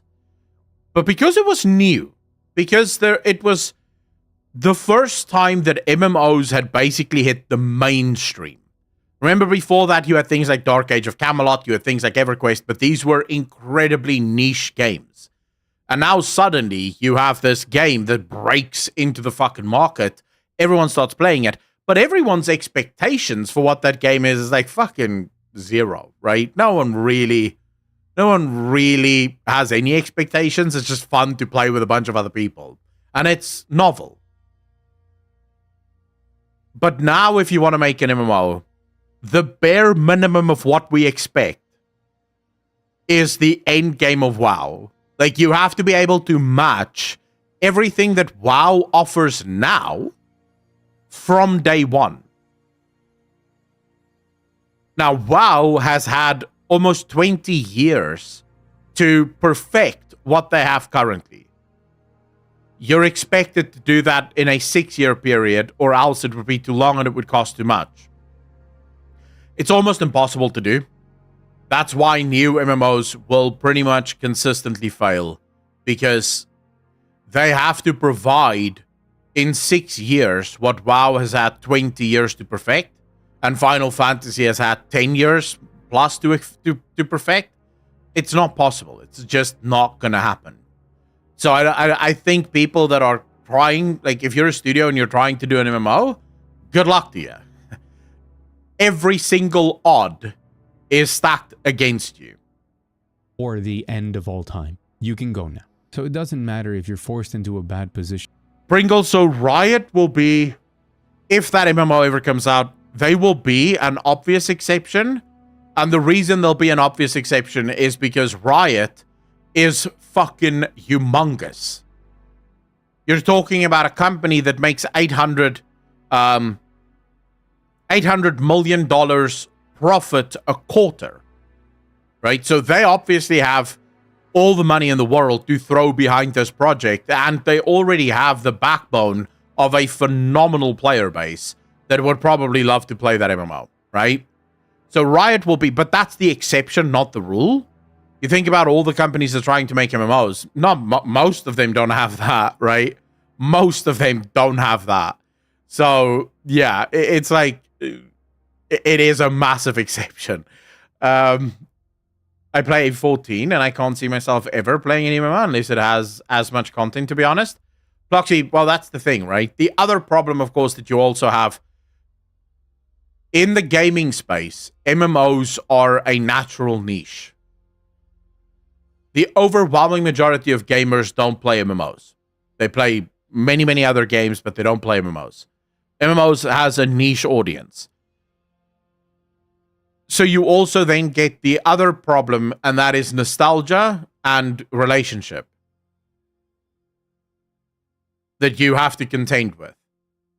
It is much easier to chat up a girl and take a girl out to dinner who is single than to chat up a girl and take a girl out to dinner that is in a committed relationship. And that's what these gaming companies are coming out, or that's what these gaming companies are going to run into. They're not trying to convert a single gamer just chilling out. They're trying to convince the Final Fantasy XIV player, the WoW player, that, hey, give up on your game and can play our game instead. And most gamers can be like, nah, I'm cool. I know WoW. I know what to expect in WoW. I know Final Fantasy. I know what to expect. I don't know you. I don't know what to expect. So I'm not interested in taking that leap. Especially because MMOs tend to be a massive investment. No one plays an MMO just for a couple of hours, right? You need to have time. And so that investment is what scares people off. And do your job the best you can. It doesn't matter if you're given the freedom Vertus, that is true. to act and then manage to be a breakout success in the face of impossible odds like Tango Gameworks. This is a world where if you're not raking in absurd amounts of money, the resources you cost are not worth it. It doesn't matter if you're sustainable. You're not sustainable enough. And sustainable does exist. Larian Studios is sustainable, be it through their starts in crowdfunding, or the success of things like Divinity Original Sin 1 and 2, and then the release of Baldur's Gate 3. I just want to make one thing clear, because people love to point to the crowdfunding thing. Larian Studios did not crowdfund because they didn't have the money to make their game. I actually think the way that Larian Studios did it is phenomenal. So basically, how do you make a video game? You go to a bank and you ask them for money. Why don't you use your own money? Because that is stupid. If you're a developer, for example, I'm talking about a property developer. Property developers have, so I was once privileged enough to speak to one of the richest property developers in South Africa, a man by the name of Jannie Moelman. He's the owner of the Moelman Group, and they are nationwide. They make a shit ton of money. We did plumbing for them, and I have to admit, the reason we got the contract was a bit of nepotism. My mum used to work for him, and he loved my mum. She was a very good worker, very hard worker, and he really enjoyed having her as his secretary. And so, you know, when I walked into his office, he was immediate. When he heard my surname, he was like, "Oh shit, is that your mum?" And I was like, "Yeah." He's like, "Oh, you have the job then." It wasn't quite that. We still had to do the application, but we got the job anyways. But I was privileged enough to speak to him, and he basically made this concept. He explained this to me to the point where I finally understood. If he has $20 million in his bank account right now, and he needs to build a new building, and that building is going to cost $10 million, he has one of two options. He can take $10 million from his $20 million and build the building, sell the building, and then make that money back. But that means that he now has $10 million in the bank. He doesn't have $20 million in the bank. Or he takes the $20 million, invests the $20 million, and then borrows the money for the new building on the invested money, and then build the new building. In that way, he still has the $20 million that is now accruing profits, you know, making extra money because it's an investment, and he's building a building that's going to make that money back that he just borrowed and then some. And that's how they run their businesses. He makes debt, and they make debt make more money for them.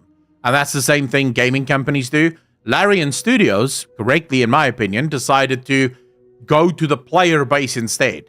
Rather than going to a bank and basically becoming a pawn to the banks, they said, no, we'll ask the player base to bankroll our game. That way we can keep the profits that we made from Divinity Original Sin, pour that into the game as an extra bonus, but we can make the game technically basically for free. I think that's genius. I think it's genius. We could probably argue whether or not that is how it should be, but I do think it is genius. Dark Vista, how you doing, bro? Come on. As a privately owned company, they are happy to make a game and then take the money from that game to continue funding the studio.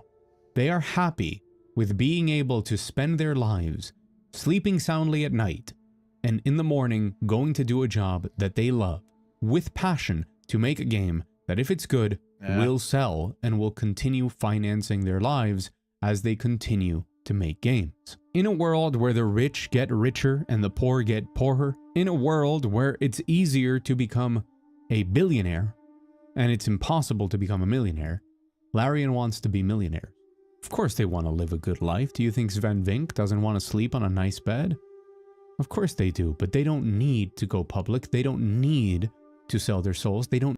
That's a very politically charged statement. It's not easier to become a billionaire than it is to become a millionaire. That is just not true. The world has its issues, but I don't think people understand how much a billion actually is. Actually might get dissolved and rebrand as Microsoft Games. I can see that happen. Need to answer to a group of people that are consistently asking for more and more results. They just want to live a normal life making great games that people enjoy and taking the hard-earned money from that to make better games and maybe on the side a nice house, a beach house, or a car. That doesn't exist in the AAA space anymore. That has completely disappeared now. Shift Up, the studio that made Stellar Blade, financed a lot of Stellar Blade with the money that they made from Nikke, a gacha game. There are still studios out there that understand how to make money and are willing to invest that money in games that are not designed to make infinite money, but to just be good games that hopefully break even or bring in a profit enough to keep funding more great games because they already have a money-making machine. Pretty much any indie game that you can imagine, something like No Rest for the Wicked from Moon Studios, whose CEO and creative director Thomas Mahler said, "This is why we never sold out to a publisher. We know how the industry works and we were going to get eaten up. This is why they stayed independent. And it's going to keep happening. Make a game and be a sustainable game studio. The system is fundamentally broken. The giant publicly owned publisher model, where everybody has to go through the console manufacturers or the biggest of the 6 companies that publish games, that all only want to make more and more money, doesn't work anymore. These companies are all angry at Tencent, making billions of dollars off of mobile games, making billions of dollars off of gacha. These companies are all envious of MiHoYo. They want unprecedented money because there are shareholders in there that see the success of other games and other companies saying, we want the same type of results, and if you don't deliver, we're fucked. So they have to do absolutely everything, from only developing games that show the most promise for return on investment to shutting down everything that is not destined towards that goal. Many of those games are games that you and I don't want. No, that wasn't Palia. The chase of but them Palia is makes very the games good. That we do want Such a good game. Exist anymore. Microsoft is very probably from here losing its strength as a console manufacturer, and the future for the company looks very dire. If they No, it doesn't look dire. What are you talking about?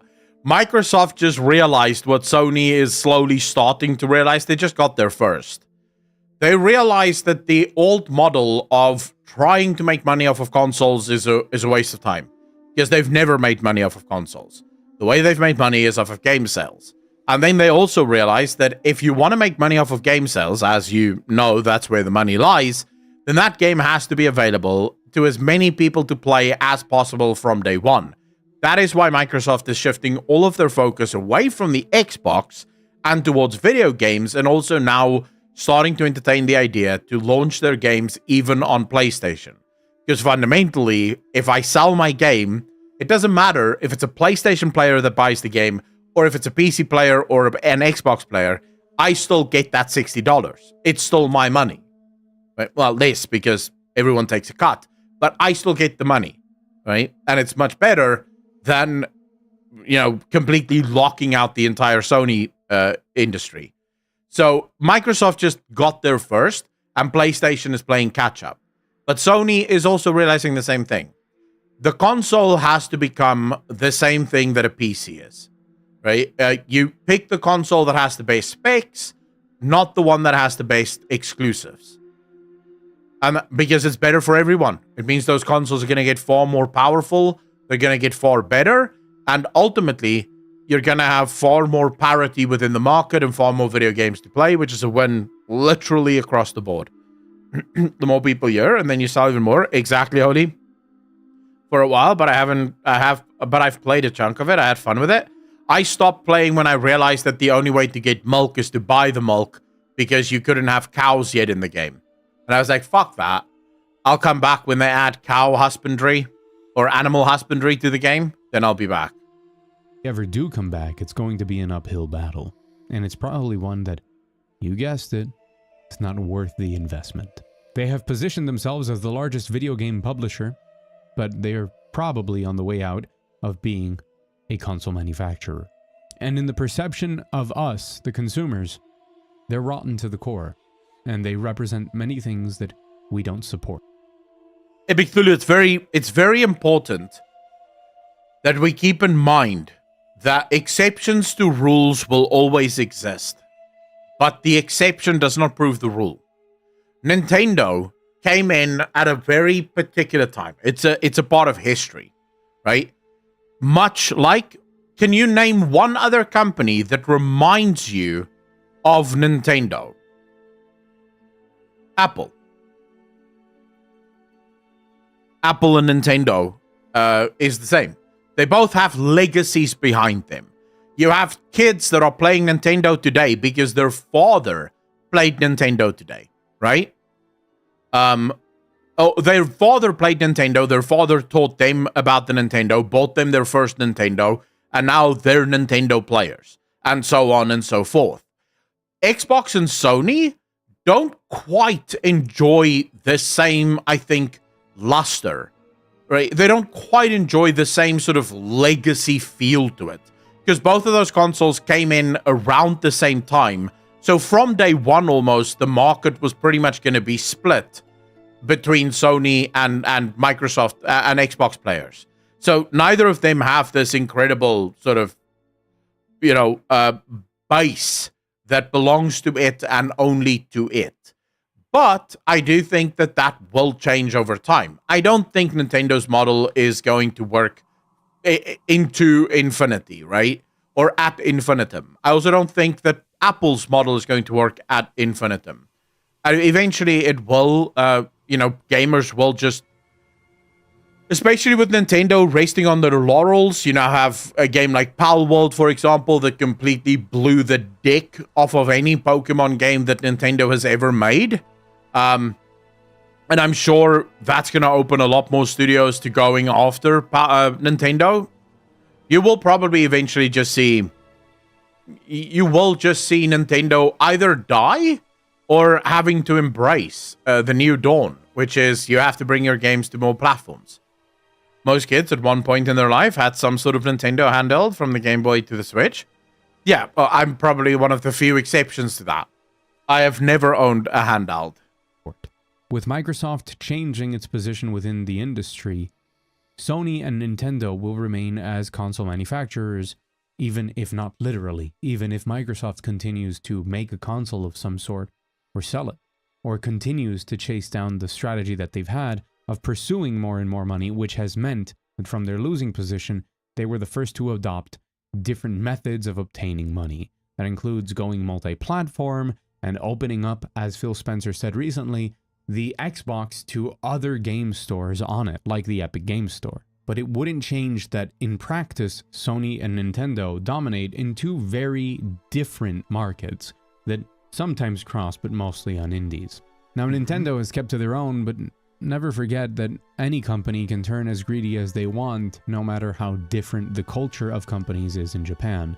But Sony, today, answers only to shareholders, and we know from history that when they are in a position of power, just like Xbox before them during the 360 era, they will do everything they can to milk you, and to make your experience worse, and to make sure that you hate so much of what gaming becomes when they have total control to squeeze and squeeze and squeeze. So that is pretty bad. Major publishers that are publicly owned will continue to turn towards different options that make more money and safer bets with established franchises. More and more off-the-wall games, more and more cult hits, more and more sequels to games that you and I really want but nobody else wanted will disappear. And this is where I unfortunately have to quote a book. When was the last time I read a book? For the meek shall inherit the earth. As these large companies continue to bloat themselves and demand higher and higher and higher results quarter after quarter, as they continue to chase new monetization strategies and only make safe bets on games that they believe will make money, they will either succeed and abandon any facade of making games for the core audience that I am speaking to right now, or they will fail and have to find a new way to reinvent themselves. In both cases, the games that you and I love will be empty. And that void, which is a market opportunity, which is a completely untapped vein of potential. I feel like this guy really isn't paying attention to the gaming industry holistically. Because it's not that those franchises will disappear. You think that the guys who, work for Austin, Arcane Austin, are now just never allowed to work in the gaming industry ever again? So, may I remind you guys, Obsidian made Fallout New Vegas, yeah? And then, 56 months, Apocalypse, really appreciate you, man. Thank you. Obsidian makes Fallout New Vegas. Then, Bethesda, in their infinite wisdom, goes, we'll do it ourselves from here on forward. Thank you very much. Peace. So what does Obsidian do? Obsidian doesn't just stop making video games. Obsidian doesn't just wake up and go, well, we can never do anything again because we clearly... They go and they make The Outer Worlds. Now, The Outer Worlds had some issues. Primarily, you could see that this is made by a much smaller studio that didn't have quite the resources to make a super large open world game. But if you play The Outer Worlds, it is a phenomenal fucking game. And it plays like a Fallout game. It gives you the same vibes. It gives you the same feelings. It is a phenomenal story. The sense of humor is very similar to that of Fallout New Vegas. And we know that The Outer Worlds 2 is coming. And in that one, they did actually say that the world is going to be a lot larger. The story is going to be a lot longer. Because now they obviously have that Microsoft money behind them. I guarantee you that the people that made, that worked at Arcane Austin is probably going to start their own studios. And they're going to use those studios to then make a spiritual successor to the games like Dishonored, to the games like Prey. It might not be called Dishonored. Maybe they'll call it Honored. Just as a, funny play. They'll call it Honored. Or, they'll call it Victim instead of Prey. Whatever the fuck, they'll make another game. And that game will be pretty much the spiritual successor to the original. Because they still know how to make those games. They're just not going to be able to use those names. And it's good for all of us. It's good for all of us that these studios will pop up. Because it means more games to play, more frequently, more often from studios that have a lot more trust because they actually love what they do.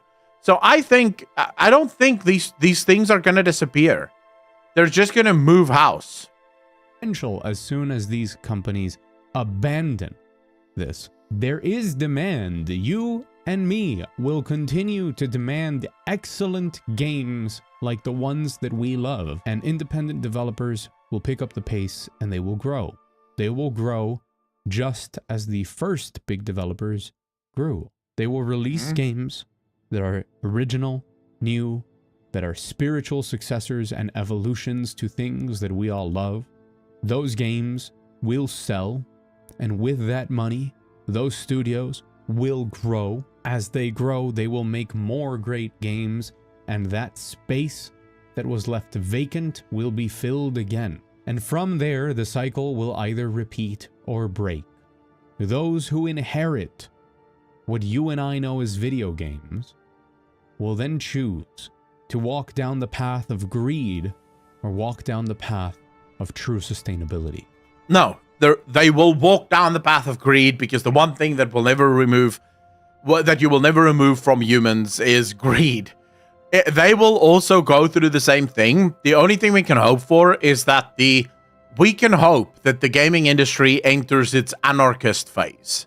And that's pretty much what the indie studio or the indie environment is. It's an anarchist system. None of these indie developers answer to anyone else. They only answer to themselves. And so they just do what is good for them, right? And if you have more of that, it means that the next layer or the next period of absolute greed is going to have far less of an impact on the gaming industry than this period will have. And so on and so forth, until the market becomes so agile and so quick that no one ever gets big enough or large enough to really become that greedy. It's not too big of a deal. I think it's just there to prevent trolls and bad actors. What is that? Come on, you fuck. Why is YouTube like this? Of true dedication to art, to a medium that we love. There is no other option for this that I find realistic. Because, ladies and gentlemen, gaming is dead, and we did not kill it. I've been Mug Thief. Thank you so much for watching. If you like this video, hit the like button. If you want more of my in-depth opinions and all of the things I do on the channel, I encourage you to check it out and consider subscribing. An extra special thanks to my patrons who continue to support me, and with each new patron, I get closer to being able to do this full-time instead of working for a corporation just as greedy as the rest of the world. There are dark days on the horizon, and I am an eternal optimist. I got this tattoo right here to remind me of something. Every single day, the sun comes up. Every single day is a new opportunity, and it doesn't matter what happens. The world will continue spinning, and we will continue to exist in it. And every day is a new opportunity for change and for growth. The industry will continue, and there will continue to be games. Because if there is a day that the sun doesn't come up, we're all dead. To be fair, though, I think you could have remembered that without getting a fucking tattoo. But hey, yeah, I apologize, Litharo. We had a massive influx of bot followers that I had to mute the output. I had to mute the output so that nothing comes through. So it messed your blood for the blood god. But how you doing, bro? Yes, I Echo. Can you react to Asmongold after? What did Asmongold get up to now?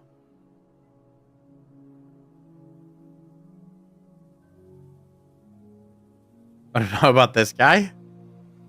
To be fair, I have no problem with tattoos. Do whatever you want. I just mean, I don't get... Maybe I'm just old school, but I have no... Blood for the blood god. I have never felt strong enough about any issue in my life to the point where I think I want to permanently scar my body with something that I have to look at every single day. Plus, I get so bored so quickly with stuff that I think a tattoo would be the worst thing for me. Alright, well, link it.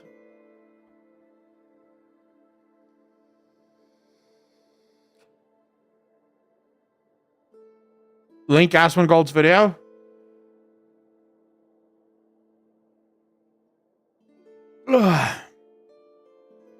It's kind of crazy. Same here. I'll never get a tattoo. I think tattoos look cool, and on girls, on girls, gonna say it's sexy as fuck. But I just have never had any reason to get it. I quickly want to go pee. I'll be right back, and then we'll watch this. When did Warcraft become boring? I'll be right back.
All right, I'm back.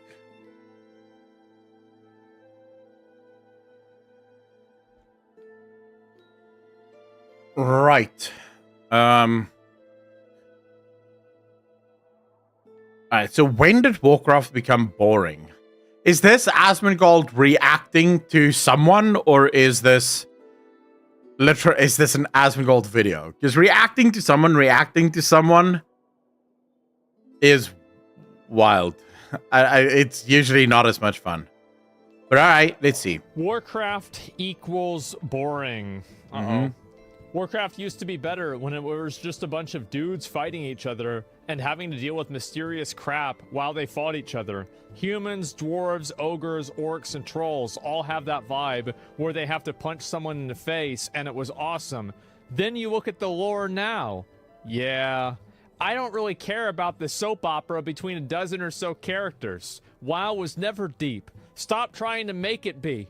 It was just a bunch of dudes trying to survive a cold world where there's war every time, and it was awesome. Then there's the people who are terminally online who can't separate reality from fiction, who had to ruin the fun. They had nothing going on in their lives, so they tried to better the virtual world made for entertainment to reflect their worldviews. Warcraft equals boring in today's society, and I agree with this third part. This third paragraph, fundamentally agree with it. I don't agree with people that say that WoW lore was never really that deep. The thing is, WoW lore, what made WoW lore really fascinating was the fact that if you didn't really know anything about the lore and you didn't really pay attention to the lore, it was just a shallow sort of puddle. But then once you dive into that puddle, you start to realize, oh shit, wait a second. This is much deeper than what I thought. That was the genius of World of Warcraft, was the fact that if you were just playing to do dungeons or to do PvP, the story was really just something that connects things a bit, and that's it, right? But then if you actually do care and you do start diving into it, you start to realize it's sort of like the equivalent of a class being easy to play but hard to master, right? That's WoW lore in a nutshell. It's easy to understand but very hard to master. And that's been the truth pretty much since the beginning. It had layers and layers of depth, and you could choose how much of that depth you wanted to involve yourself in. And it is true that over time, Blizzard have sort of brought the layers more to the forefront and want people to understand that there's so many layers. And I do feel like that just fundamentally falls on deaf ears, because a lot of people don't actually play WoW for the story, you know? I don't see it coming back because there's people at the top who have to just force their worldview through everyone's throats. You know what I think? I think he's completely fucking right. I think he's totally fucking right. Absolutely. Yep. Yeah, there's a lot of people that think it's boring. Maybe not for the same reason, no. Furry simulator. Yes, there's too many furry races. Like Tauren are kind of furries, but they're not as much because they're in Warcraft and they weren't really female Tauren. It was just Karen and like a few other horse guys, and so it was fine. And then you had Worgen. Those were those are furries. Volpira are furries. Drakthir are scalies. Like, it's just too many, man. I want to look at all the definitely sane responses that definitely didn't mass flag the dissenting opinion. Never mind EU forums. Dude is 100% right, though. The gameplay's still good, but what does that matter whenever it's not war? Why? Oh, you want to see his chat?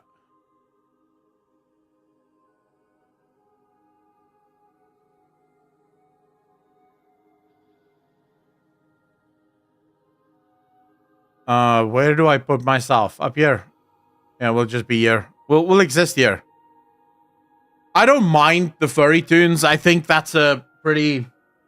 Hold up, I want to stand.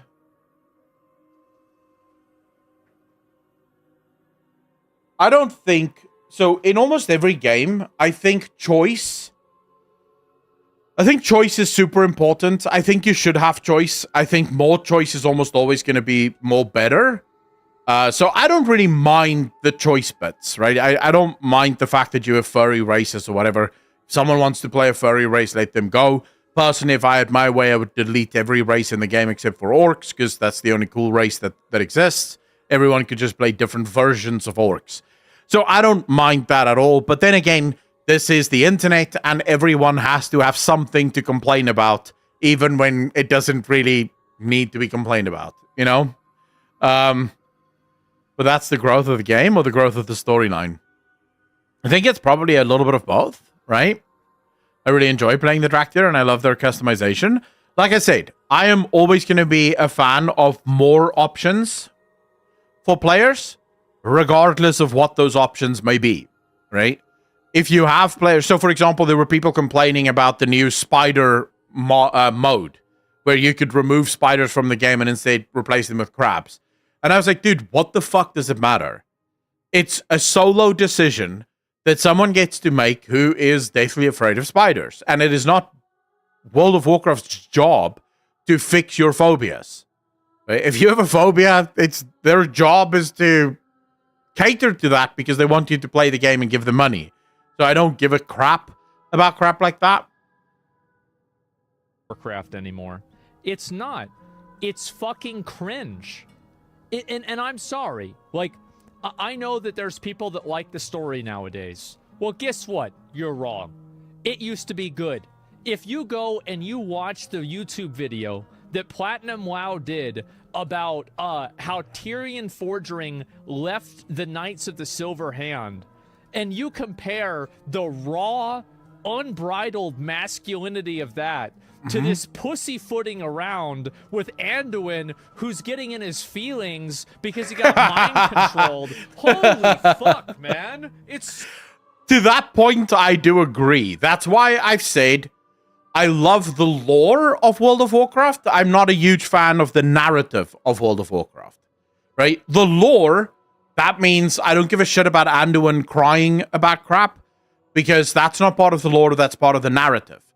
The lore, so the old gods, the void lords, all of that shit, I love that crap. And I do think, and this is why I will disagree with Asmon, the lore of World of Warcraft has gotten infinitely better over time. Even the lore of Shadowlands is a lot better now because it adds so much more complexity to the lore conversation. The narrative of World of Warcraft I will agree. And I don't hold it against people. Most people don't know the difference between narrative and lore because most people aren't nerds who just literally read and read and read about this kind of stuff. But the narrative, I agree. I think the narrative has become far too politicized in a way. You know, I think when it comes to video games, I don't think it's wrong to have stereotypical guys and girls in a video game. And I'm gonna make this point to all of the ladies in chat, right? And I'm highlighting you guys because currently on Twitter there's this giant group of women that complain whenever games have sexy female characters in them, saying that the games are sexualizing females in the game, right? But I've seen you guys make female characters. I have seen how girls make their female characters in video games. You guys go out of your fucking way to make the sexiest and sometimes sluttiest characters that you could possibly make. When you go for the transmogs, you are trying your absolute best to have that transmog be the sexiest and sluttiest transmog that you could possibly have. Why? Because it's not real life. You get to live out some kind of fantasy that you probably would never do IRL, right? IRL, you wouldn't go outside wearing just your panties and your bra, right? Because that's not who you are. But in the game, it's kind of fun to explore that side of yourself and look all sexy and cute and do that shit. So, and the problem with WoW is they keep listening to the mentally ill people on Twitter that have nothing better to do than to cry about perceived problems. And the only reason they're crying about it is because they themselves are so ugly that no one would ever look at them. So they have to cry about it. Right? And I do agree that has done some serious damage to World of Warcraft, at least from a narrative perspective, because I can't stand it. And I know that this has been a point of contention, but for example, when I saw Anduin crying in a fucking cinematic for the fucking 100th time, I was like, dude, come on now. Like, holy shit. Maybe once or twice, but you're just starting to become a piss master. Like, all you do is piss. Whenever I see you, you're pissing about something new. Like, can you at one point grow some balls and have some kind of reaction that isn't just you pissing about some bullshit? And then people came at me and said, oh, but he's suffering from PTSD. I'm like, the fuck are you talking about? PTSD is a real world problem. Anduin is in Azeroth. It doesn't actually exist. As far as I know, there is no mental illness in Azeroth. There are no psychologists in Azeroth. You don't see Jaina nip down to her fucking therapist on a Thursday talking about how using all this ice is really fucking ruining her sex life because every single time she touches a man's penis, it just freezes. That's not a problem. We don't have mental illness and mental problems in World of Warcraft because it's a fantasy universe and it should remain fantasy, right? And that means that if Anduin is actually the king of Stormwind, he should act like a fucking king. He should be big dick. He should be like, oh, I don't give a shit. My father just died. Whack! Let's kill everyone because that's how I act when my father dies. I act super masculine, all in my macho phase because it's not real life. In real life, yes, that's not how you'd react. You'd have actual emotions and actual feelings you're going through. But I don't care about those feelings in the video game. Because the more you use it, the less it feels deserved. And that was my problem with Anduin crying over nonsense, right? He started crying so often that at some point his emotions became annoying rather than actually having an impact. So it started to feel like he no longer deserved his emotional moments because it was played out at that point, at least for me as a child, the way he is. Holly, you and I disagree on that thing because I do not like him as a character. He's fucking useless. What do you like about him? He's useless. What has he done that's cool except for crying all the time? So lame. It's just, it's so lame. Oh, here we go. He found it. Oh, thank God. Mal, it's always been deep. You seem to have never read any lore at all, like 80% of the player base. No, this is the problem, is that the lore was satisfying whenever you didn't have any information about it. It was just cool on the surface level. Like for example, whenever Illidan broke out of the prison that he was in, that Gul'dan was trying to summon Sargeras' body into him, like, you don't need to understand Illidan's relationship with his brother. You don't need to understand why we had to defeat Illidan. You don't. All you need to understand is that Illidan grabs that motherfucker by his head, disenchants him, and says, "Follow me into the abyss." And then the next fucking patch comes out, and you're fighting Kil'jaeden on a spaceship. Okay? You didn't need to know a goddamn thing.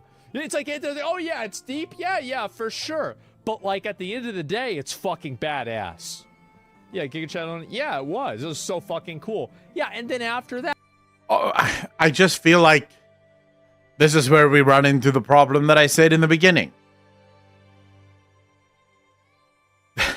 From day one, it was possible for you to learn about the relationship between Illidan and his brother. It wasn't front and center. That's true. If you wanted to know the stuff, you had to go look for it. And that is definitely what made it a lot more fun. Those of us that do care about the lore, we did go to look, and we found an ocean of lore to explore. And those who didn't give a shit didn't go to look, and they didn't give a shit, right? Because who cares?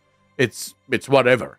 And I think that's part of what was the success for WoW, is that everyone could either go as deep or as shallow into the lore as they want.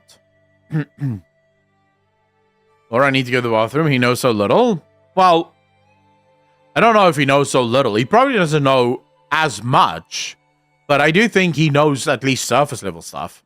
That, and it got even better. So like the Velen and Kil'jaeden cinematic was so good if you knew what the lore was for it. But if you didn't know what the lore was for it, and then that part of the cinematic is over, and you look up in the sky, and there's a gigantic green, disintegrating planet right above you, and somebody's like, what the fuck happened? And Illidan says, sometimes the hand of fate must be forced, and you're going to the fucking other planet in the next patch. It's like, holy shit, we are cooking. We don't need to know a goddamn thing. Look up at the sky. It's right there. There's Argos. And you're gonna go there. Yep. It was insane. Just dudes being dudes, yes. And it had lore behind it, but none of it mattered. You didn't need to know that for it to be fulfilling. It was just I think that's true. Last retail expansion I really enjoyed was Legion. Now, so making things cool, badass, masculine is a game about war is considered toxic and needs to be subverted. Yeah, I know. It's so cringe. Let me read some more posts like this. These back in my granddad days threads are getting even older. I know. That's right. Back in my day, like classic WoW, like the Van Cleef story is better than the story for Dragonflight. And everybody knows it. Like it's not, and also it's not even close, right? It's not even close. It's not even like, oh well, yeah, the Dragonflight one was okay. No, it's not even close. WoW died with Arthas. No. WoW died. See what I don't like? Thank you so much for the pound, £2, man. Really appreciate you. Thank you. The cool Anduin moment is in VFA cinematic. I don't mind. Like I said, okay. So here's the thing: when it comes to storytelling, emotional moments have to be earned. That's how an emotional moment has impact. It needs to be earned. In other words, if you overuse that, it loses its muster, its luster. It's no longer impactful. I no longer feel a sense of my heart breaking for this character when every single cinematic about this character is this character pissing about something new. At some point, I just start to avoid the character. I'm like, maybe not. Imagine if you had a friend where every single time you see this friend, they start breaking down and crying about their problems. How long would it take you before you go, actually, let's not invite them. They will really bring down the mood. Because they're gonna start pissing about something. You just know it. That's exactly the point in storytelling. If you want an emotional moment to truly feel emotional, You cannot overuse it. My problem is that Blizzard sort of turned Anduin into a sprinkler. Every single time they needed a huge emotional moment, here's Anduin, huge emotional moment. And then eventually you're just like, man, when is this guy gonna not be this emotional? When is this guy actually gonna be badass and do something for once, instead of just crying about the same shit over and over again? It ruins, because the thing is, the things that Anduin can cry about are things that would bring most people to tears. But then if you misuse it, it misses the mark. So I'm not suggesting that Anduin doesn't have legitimate reasons to feel sad. I'm saying you destroyed Anduin's... You've destroyed the bank. You've depleted the bank of emotions that Anduin had, and now I don't feel anything when I see Anduin. The first time I actually felt something with Anduin was in the most recent cinematic, where Anduin finally looks like he's about to turn the corner, and he's actually gonna become the cool character that he was always meant to be.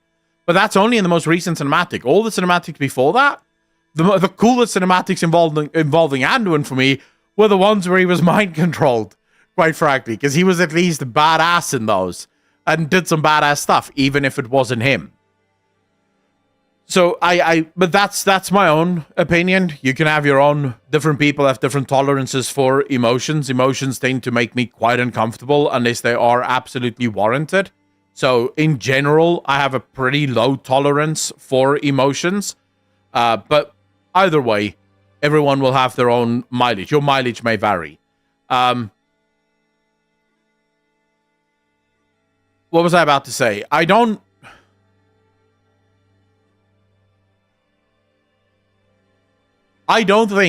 think that Asmon and the original Postgayer, I don't think they're necessarily criticizing the right stuff. I get their criticisms, and I think their criticisms to some extent is deserved. The problem is that I don't think they're criticizing the right stuff. I don't think the problem in World of Warcraft is that the lore is more front and center now. I think, personally, the problem in World of Warcraft is more that the lore is hyper confusing now. Because if you listen to what Asmon is explaining here, it's more a case of when they see this stuff happening on the screen, they don't understand at fucking all what's happening. Because in order to understand what just happened, you need to understand a million other things that had just happened that the game didn't show you, that you actually have to go look for. Because the lore is super confusing. And that, I think, is a result of just too many cooks in the kitchen. There were just too many people writing the story, and Blizzard lost focus of what a single story needs to look like in order for the story to make sense. Because if you think about Illidan, when he ripped open the sky and brought Argus closer to us, if you think about that moment, there was a phenomenal amount of lore that led up to that point. But the lore made perfect sense. It was a singular story that throughout the whole quest line, you knew where the story was ultimately going to go. Right? And so when it finally happened, it made perfect sense. So I don't think it's that the lore is more intricate now. I just think the lore is a bit messy at the moment, and I really hope that Blizzard will bring it back. I think they will. Chris Mason looks like that's exactly what he's trying to do. Bring it back to easier to understand, but then if you want to dive into it, there is an ocean there for you to dive into it. I'm a priest, raises everyone and goes for the Alliance. It's pretty damn cool. Too bad there wasn't more moments like that. I love that moment from Anduin. Sure. Right? I love that moment from Anduin. But then after that, things just continuously, almost every cinematic involving Anduin, after the one where he raises everyone, realizes he's a priest, is Anduin crying about something new. With that sexual harassment lawsuit, because I feel like that made them too gun shy from doing anything that is like reminiscent of... Oh, I should say, the other cinematics I really loved about Anduin was his conversations with Sylvanas. I thought those were some of the best cinematics ever, because in those cinematics, you almost see Anduin becoming himself, becoming super strong, in what he believes, standing up to Sylvanas, challenging Sylvanas. He has a phenomenal dialogue with Sylvanas there, and he looks like he's on the verge of becoming who he was always meant to be. I mean, once he's done with his mind control, he's right back to not being sure about himself. And it's like, oh man, you were so close to being so cool. What happened? Of the old WoW. I think that's what happened. Like, they got rid of all the people that, made the game, and for good reason, by the way. And also now the game has to be a representation for the fact that they've changed. And I think that's cringe. Because it wasn't me that was doing that stuff at the office. Why is my content worse now? Because people couldn't keep their hands to themselves. That's not my problem. Yeah, it's like, in school where it's like the whole class has to stay late 5 minutes because one person couldn't stop talking. Holy shit. Alrighty then, see ya, I guess. Next, not Warcraft, it's Lovecraft. Remove Warcraft long ago. Now all hug and love. Disgusting, I know. Return to old Horde versus Alliance. This guy is a fucking idiot. An absolute fucking moron. He can't even spell Alliance the right way. But even he knows. I was waiting for that. Even he remembers. I was waiting for it. To be. I was waiting for the twist. But he's right, though. But it is coming back, though. It's coming back.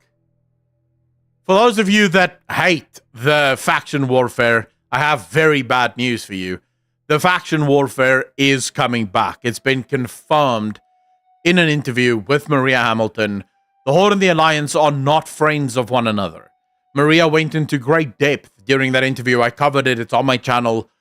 You can go check it out. The Horde and the Alliance are not friends.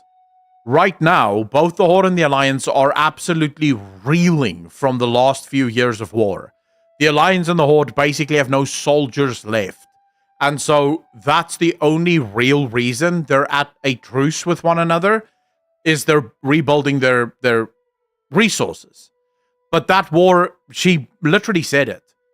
The war between the Horde and the Alliance is absolutely coming back, and I think it's going to have something to do with the light and the void.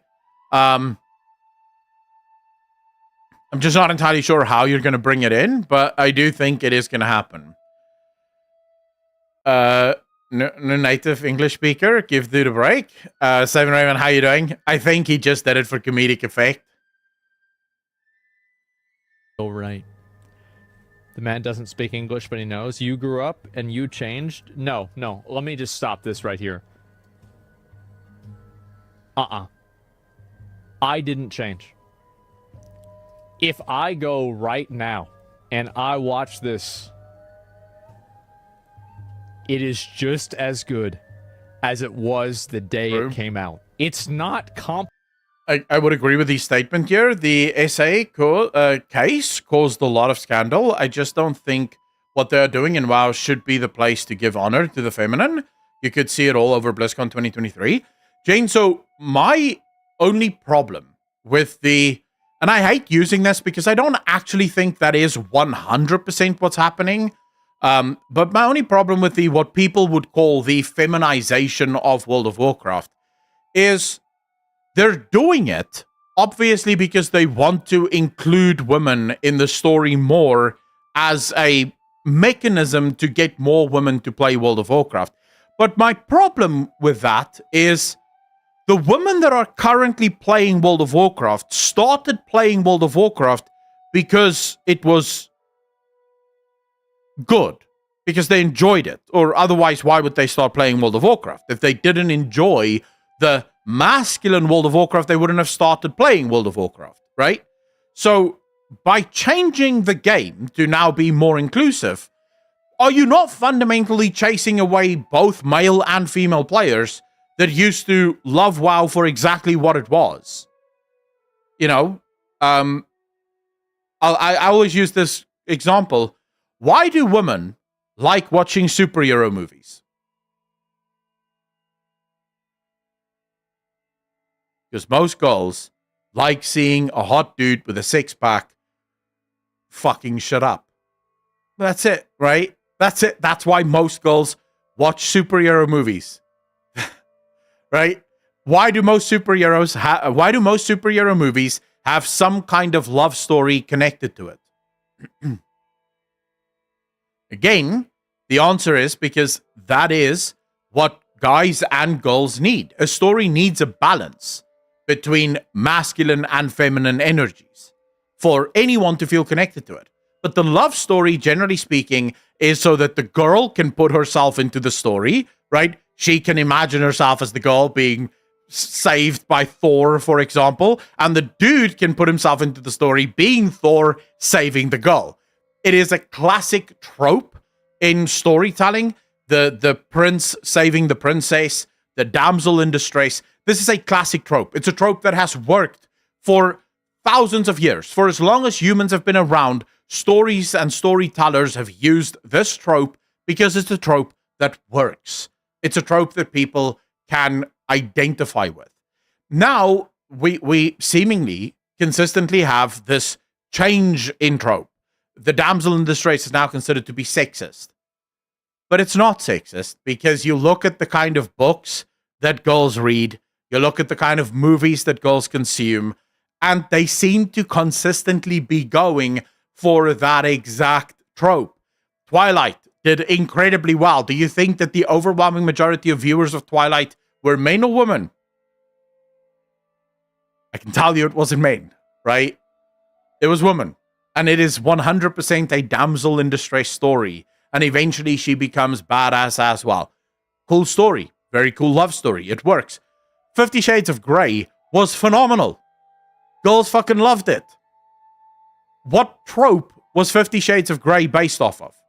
Super powerful man, super submissive woman.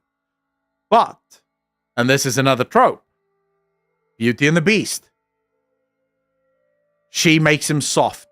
She removes his hardness, his outer shell. She breaks through to him. She turns him from beast to man. It's tropes. It's tropes that work because it adheres to our basic fundamental biological urges. By trying to change World of Warcraft's story to now excite the Twitter folk, I think you're about to move away from the most fundamental parts of our biological understanding. The stuff that I can't say that on YouTube, but the stuff that gets women excited and the stuff that gets men excited. By moving away from that, you end up losing both sides. And what's more is that oftentimes we don't know what we want until we get it, right? So you may actually get women who go, yeah, we want more badass women in our game. But then I will point you to the superhero films that have badass women as the lead characters in the superhero films. And my question will then be, why did those movies not make money? If truly it is that girls want to see badass women being badass girl bosses, why are you guys not going to watch the female superhero films? I mean, it makes sense. You have a badass female character who absolutely shits on everyone. She has a male sidekick or a male guy that she treats like absolute dog shit because she can snap him in half in like a second. This is like the ultimate girl boss fantasy. Those movies should be selling out with female audiences everywhere. And yet, why are the women not going to watch? Well, I'll tell you why. Because the women don't want to see that. That's not what she wants to see. She wants to see a badass, macho, masculine dude get his ass kicked, have his Rocky moment, fucking train, do a bunch of crunches, and then come back, save the girl, fuck up the bad guy, everyone lives happily ever after. That's what they want to see. The guys want the exact same thing. That's the story. That's fundamentally what we as humans adhere to. So, it is true that WoW might be closing off parts of their audience by trying to adhere to a bunch of mentally ill people on Twitter who has nothing better to do than complain about the world around them.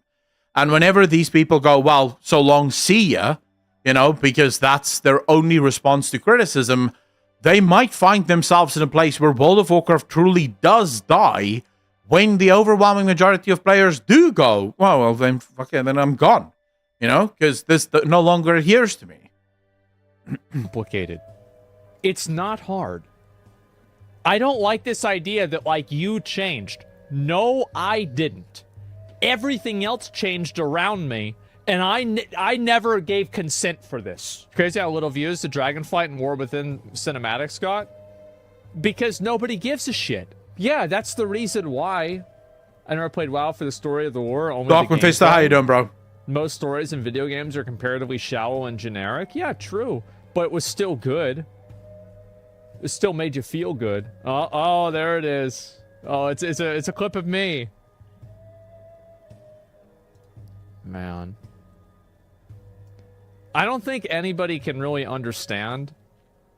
Like, this came out at the same time that, like, Lord of the Rings was out. The sands of time have run out. Look at this. Son of Durotan. Oh, this was. I don't think that I can put into words how groundbreaking this was for the time. Echo upon the winds. True, this was cool as shit. Seeing something like this at this point in, like, Remnants of the past, you know, history, scar unheard the of, land. non-existent.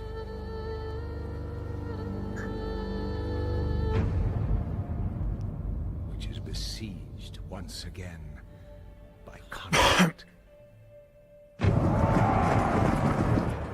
It's just a bunch of guys going and killing each other. Look at that. Yep. That's right. Yep.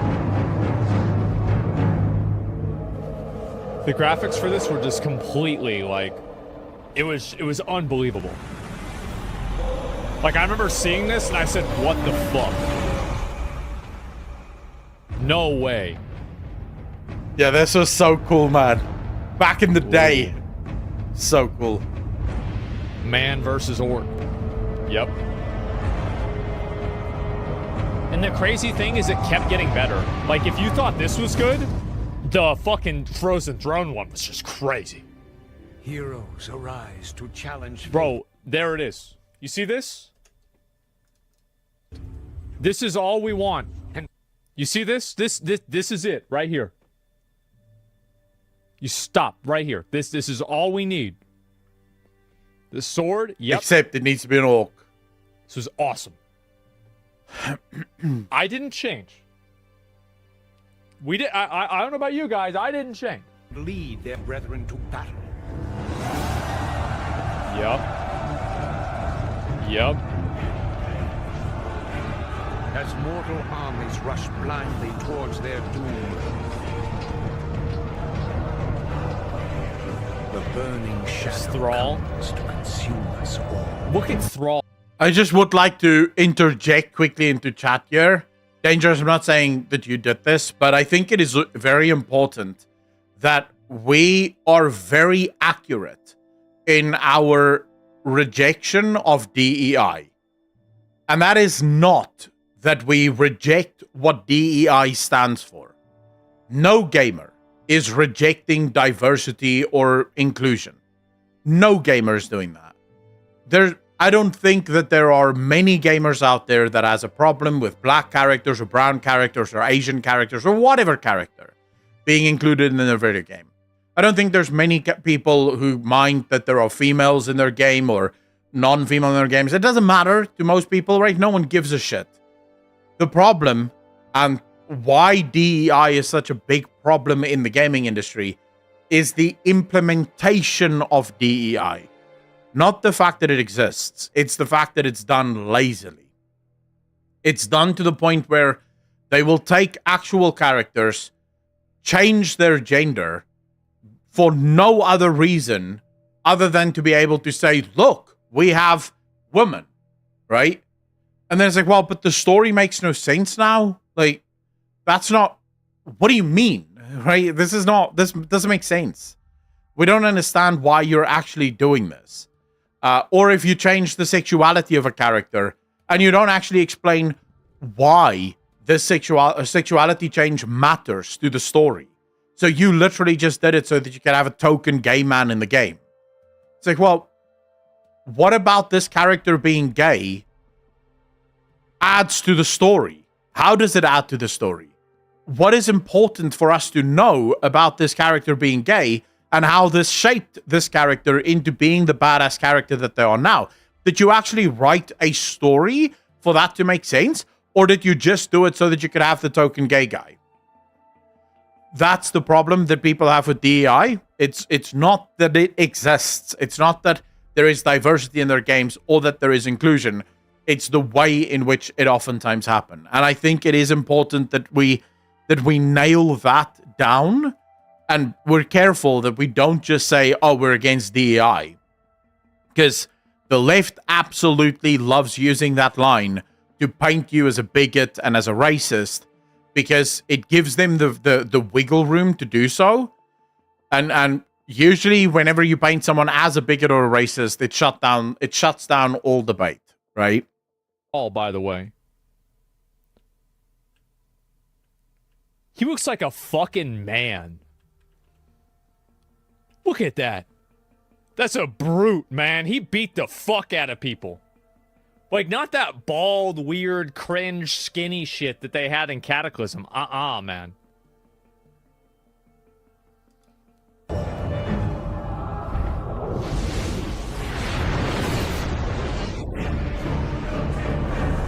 Is the Burning Legion coming? You know what I love about this cinematic? It showcases the storytelling direction at the time for Blizzard. You can see the skies are opening up here, right? Clearly, any normal human being at this point stops and looks up and goes, what the hell is happening? Why is there shit coming through the clouds? But the Horde and the Alliance hate each other so much, that even with an outside threat coming to attack them, they can't help themselves. They still want to go to war. Like, they'll fight the other guy too, but they'll fight each other as well. It's just the perfect sort of snapshot into what World of Warcraft used to be. You know, what the story used to be about. In Cataclysm. Man.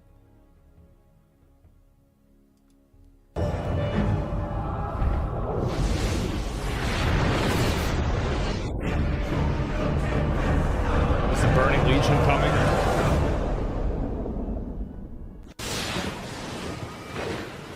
Medivh? You must rally the Horde and lead your people to their destinies.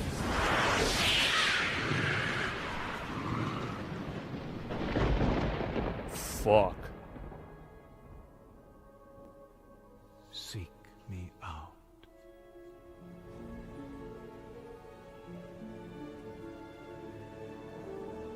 Oh my god.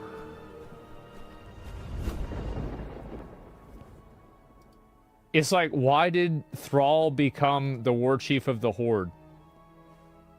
He had a vision that came to him in a dream. That he was to unite the races and go to Azeroth. That's the reason. You know what he did? He united the Horde. Yeah. It's fucking awesome. There's a reason why me and Zach played on Thrall server back in the day. That's so epic. It was. It's like, and this is the thing. Look, bro. How can this be? Our spectral powers have returned? I did not like this cinematic. Is not the Titan's magic. I thought to survive, we needed to reclaim I our did not like this cinematic. but they were never ours to take. Oh, It was about coming together as a family. And so we did. As we were always meant to. This was so cringe, bro. Coming together as a family.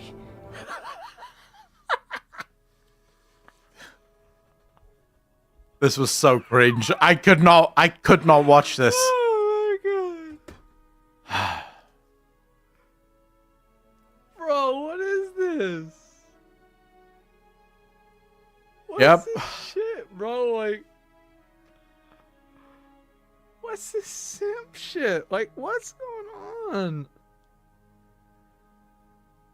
Fuck, man. I just... No, it's not. But it's not how people communicate. You're absolutely correct. But you have to understand, when you have a political messaging prerogative, so when the idea is that you are going to push a message, it is infinitely more important that that message is received loud and clear than what it is to write a good story. So if you watch that cinematic, and if you look at the last parts of Dragonflight, it is very much a preaching session, right? Specifically to Americans about coming together. Stop following in your your bombastic leader's footsteps. Don't listen to the lies of Trump and of the Republican Party.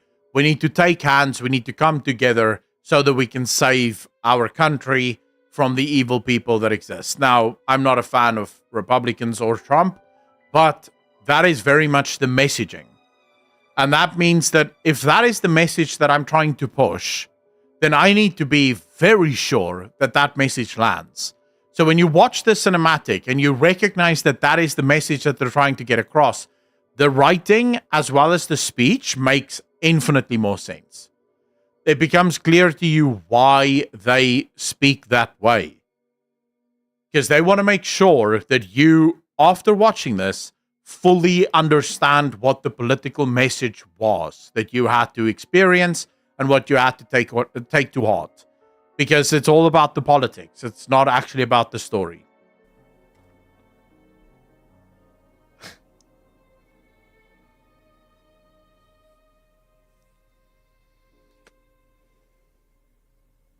I don't even know what to say, man.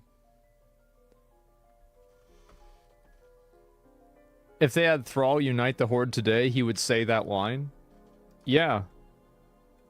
And you know what Thrall, like, you know, like there were the scenes where like Thrall was like next to Karen Bloodhoof, and they just looked at each other, and that was Cesar, because you can't, right? In a story, if I'm writing a story, I want people to interpret that story in whichever way they want, right? Because fundamentally, I'm writing a story. But if I am making a piece of political propaganda, what I desperately need is for you not to draw into interpretations. Because then my political messaging goes out the window, right? What good is a political message if some people can walk away from that message not quite fucking being sure what was said? It's infinitely important that I understand what my message is and that the viewer gets that message and no other message. And you kind of have to do a bit of connections, but go do the last few campaign quests and you'll see the political messaging that goes on in World of Warcraft, at least in Dragonflight. enough. Because everybody knew what that meant. You didn't need a bunch of extra bullshit. Like men. Yeah, World of Femboys, man. Look at this. Holy shit.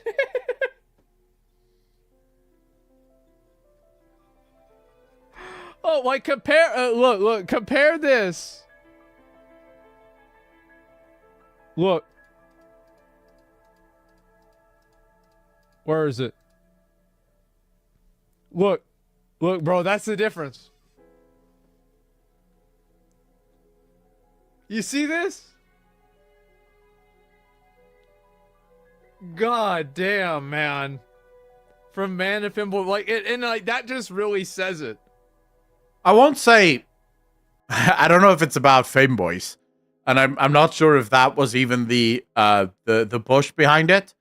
for me personally, the thing I had a problem with the dragons in World of Warcraft and Dragonflight specifically is that they removed a lot of the danger of dragons.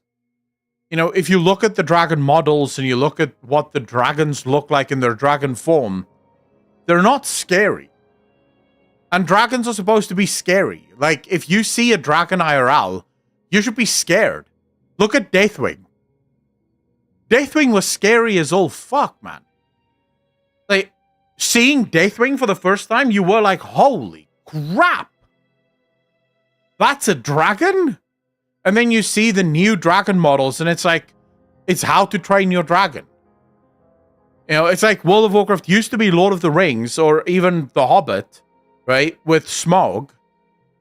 And then the new World of Warcraft is How to Train Your Dragons. It's like, well, that's not really... Why? Why make them cutesy? They're not supposed to be cutesy. They're dragons. They're some of the most powerful creatures on Azeroth. They should be scary. They should be vicious. So that I think that's my biggest problem. Fucking YouTube being weird. Why does spacebar not Fucking unpause? lame, bro. I know.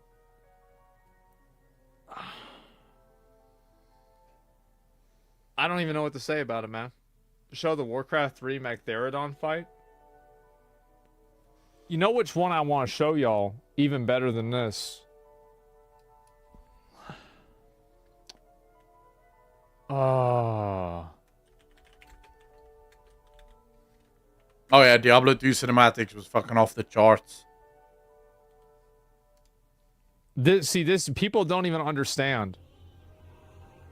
It was dark, man. Diablo 2 cinematics hit hard. Where's the good part of it?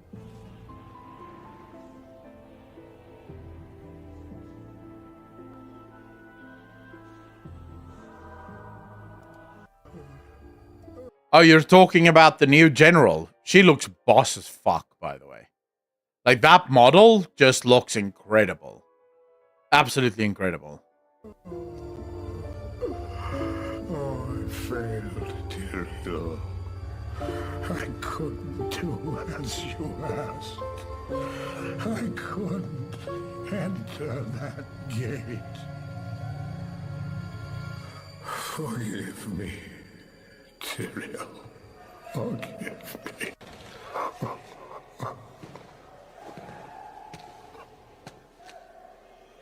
Marius, give me the stone, and all is forgiven.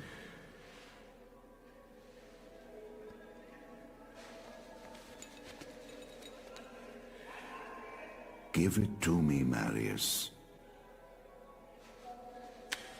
Take it. Take it, take it. I'm glad this is finally over, Tyrael. Look what the stone has done to me.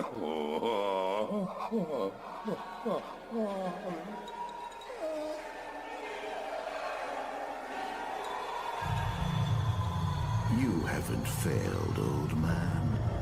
You've done exactly as you were meant to do. However, I am not the Archangel Tyrael. There. No. No, no, no, no. You have done well, Marius. Now What a good cinematic, man. What have I done to deserve?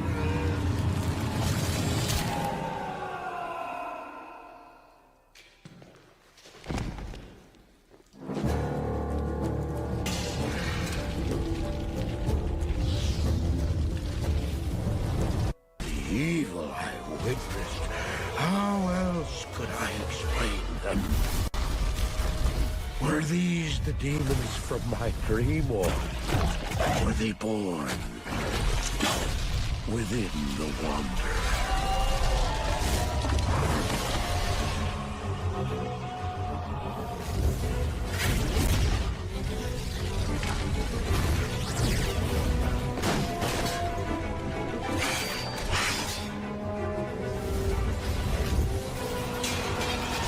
Fucking idiot.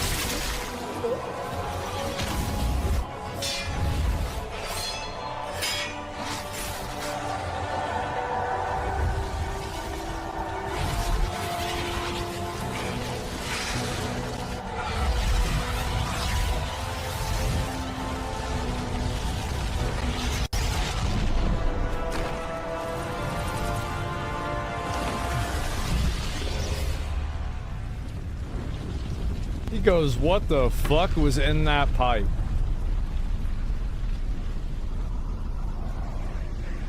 And like, that's the kind of subtlety that they just can't do anymore. Modern games.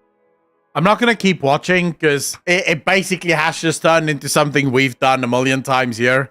Just watching a bunch of old cinematics and reminiscing about the good times. But yeah, fundamentally, I agree with what's been said. Not with everything. There's always going to be disagreements, but I think I'm excited for the War Within because it appears, at least on the surface, like we are returning to the roots of World of Warcraft, and I think I'm excited for that.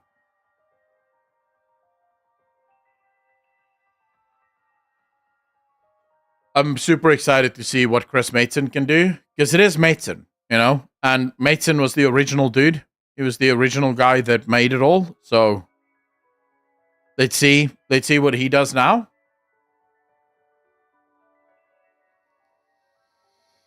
Psycho, how you doing, bro? Yeah, I think I think people like to claim that World of Warcraft is dead, but I don't think people mean that it's dead. I don't think that's what people mean, right? I think when people say that World of Warcraft is dead, what they're most likely referring to is just a bit of shorthand to say that if it continues along this path, it will probably not survive. But that's yeah, it's definitely not dead, right? I highly doubt that. Well, let's see. They might be bringing it back. Riot made an MMO. Wow, been dead so many times. It's undead. We see numbers going up, though. Yeah, but the numbers going up should not make you... you shouldn't get lost in the numbers. We don't actually know where those numbers are playing, right? It could be Classic. It could be Plunderstorm that brought a bunch of people back. It could be a million things, right? So where those numbers are, that's not indicative. And also a snapshot of numbers isn't quite indicative. You need consistent growth, and you need growth that continues to go up. Because there's been periods, for example, Shadowlands had one of the largest launches for World of Warcraft ever. It was a crazy launch. I think Battle for Azeroth did actually break the record for the largest launch ever. And those numbers fucking tanked right afterwards, right? So numbers and snapshots of numbers isn't indicative of where the game is in terms of its health. What we need to see now is what happens over the course of many, many years. Are we going upwards or are we trending same? Because that's been a long problem for a long time, right? Is WoW sort of trained it like this and then started going like this. Shadowlands storyline. My active sub now is just me voting with my money, showing support for Mason bringing back. I would really enjoy a twist in the plot where we would actually lose at the end of the expansion. I think that's coming.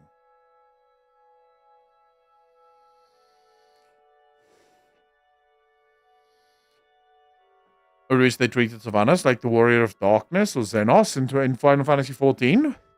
I'm not entirely sure how they treated those people in Final Fantasy XIV, so I can't really speak to that. But, sure.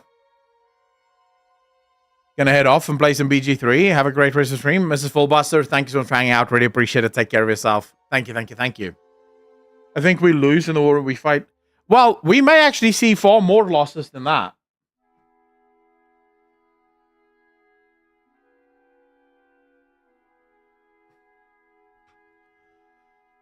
we may see far more losses than that. Remember, they now have plans in plans. The story is no longer limited to just a single expansion.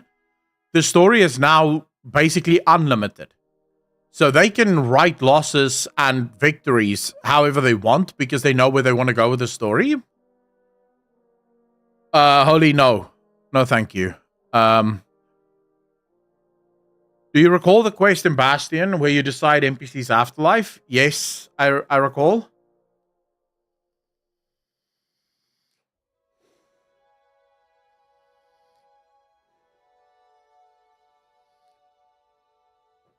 What about that quest line? Stumbling around in the dark is not engaging when you are time pushing. Yeah, I'm gonna be interested to see how that dungeon translates to Mythic Plus. Because generally speaking, dungeons have become a lot more storytelling vehicles. And I think those are usually the most triggering dungeons for Mythic Plus players to do, the ones with a lot of cutscenes or a lot of RP moments in the dungeon. Those tend to be super boring. Change the philosophy from Mythic Plus to immersion. Yeah, I mean, it's fine. I can see that as well, but holy, I'm not interested in watching more videos now. That's why I said I don't want to watch more videos. I've met my tolerance for watching videos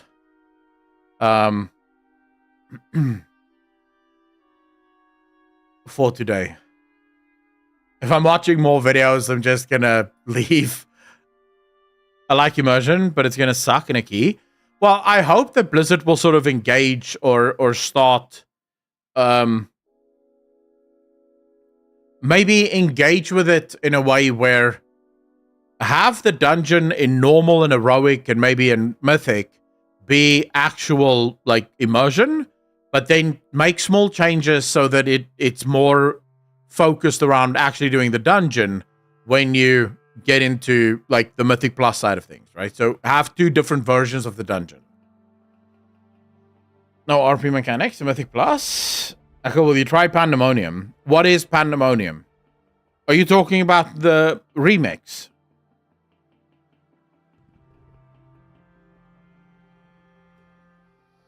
Yeah, I'm gonna play Pandemonium, sure.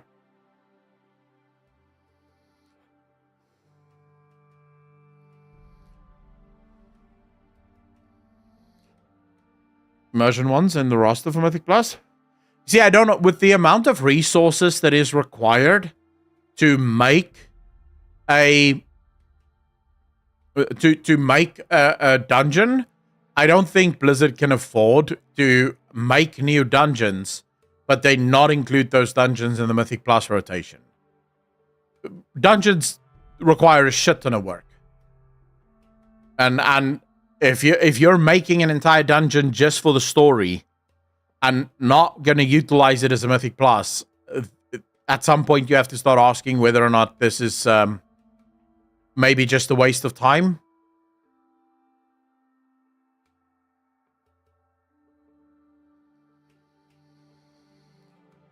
Let's see how it plays out.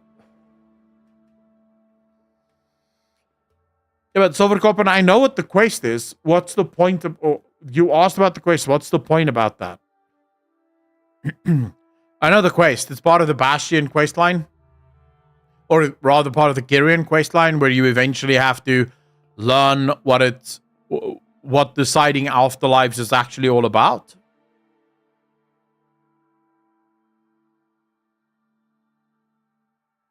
Can't have anything cool because of it.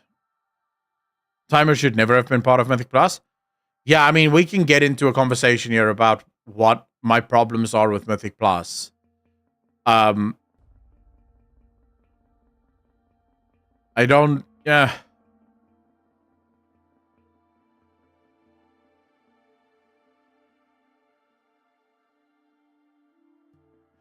Let me put it this way. The reason I rarely discuss Mythic Plus is because I don't think any amount of changes done to Mythic Plus would make me play Mythic Plus.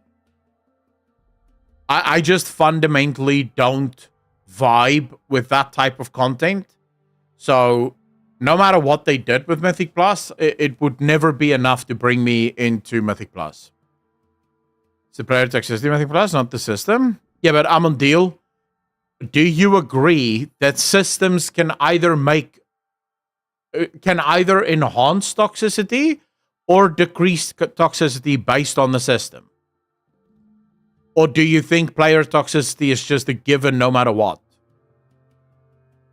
Because I'll tell you for now, if you design something that is ridiculously punishing when you fail, you are almost guaranteed to enhance player toxicity.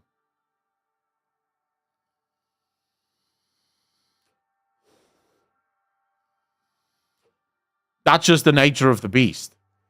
So when you go into a Mythic Plus dungeon, you're already giving up a lot, right? You're playing with a bunch of random people. Some people are going to be good. Some people are going to be bad. You may have a bad day and you get put with 4 or 5 groups that's really shit. That already increases toxicity quite a bit. Then you go into your 5th one and the tank again dies to some stupid shit making you miss the key. But this time it was your key and now your key gets downgraded. That punishment there, I'm not getting loot and I'm getting downgraded. That punishment is phenomenal. So it is automatically going to dial up toxicity because player toxicity is nothing other than frustration. The way frustration presents itself is through toxic behavior. So if you design systems that guarantee frustration, you are automatically going to design a system that will just play into toxicity. One wipe, everyone assaults each other, everyone leaves, happens too often. Yeah, but remember, you can't look at a single dungeon and say, well, clearly it's not that because just one wipe.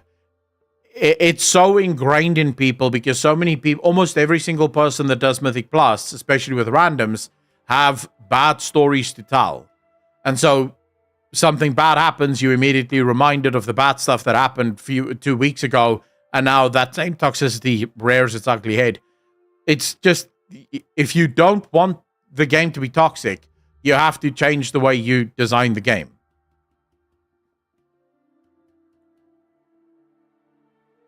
That is why I play Mythic Plus with friends only, but and I consider myself really lucky in that regard. Captain Cat, yeah, I think if you're someone that only plays with your friends or only plays with your guildmates, you don't deal with that level of problems, but you can't expect everyone to only play with friends. Some people like playing alone, right? And so you have to think about what is the right kind of design for those people as well. Was in a 10 key the other day. Tank was a bit of a dick, but tolerable. Then just before last boss, the DPS who kept dying to the affix dies again, and the tank says quite reasonably, dude, you need to learn to avoid the spirits, and leaves. I say, God, what a prick, leaving before the last boss, etc. DPS turns around with a big smile in chat saying he kicked him. I was bloody raging, wasted half an hour, and was about to two-chest it. Yep, that's exactly it, right? I'm not sure I agree with that. There are some pretty ugly people out there. I think it's both. People are people, and they can be rude and toxic. So the thing is, right, if you look at the number of people that are just toxic by design, right, so they're just going to have a far more toxic approach versus the number of people that will become toxic due to frustration, I would argue that the number of people that are just toxic by design is far lower than what would be required for toxicity to become a problem in the game. So I'll give you guys a great example. I like playing League of Legends. League of Legends is known as the salt factory of the video gaming industry. It has some of the most toxic people in the video game industry. Do you know that the overwhelming majority of games in League of Legends, you don't experience any toxicity whatsoever?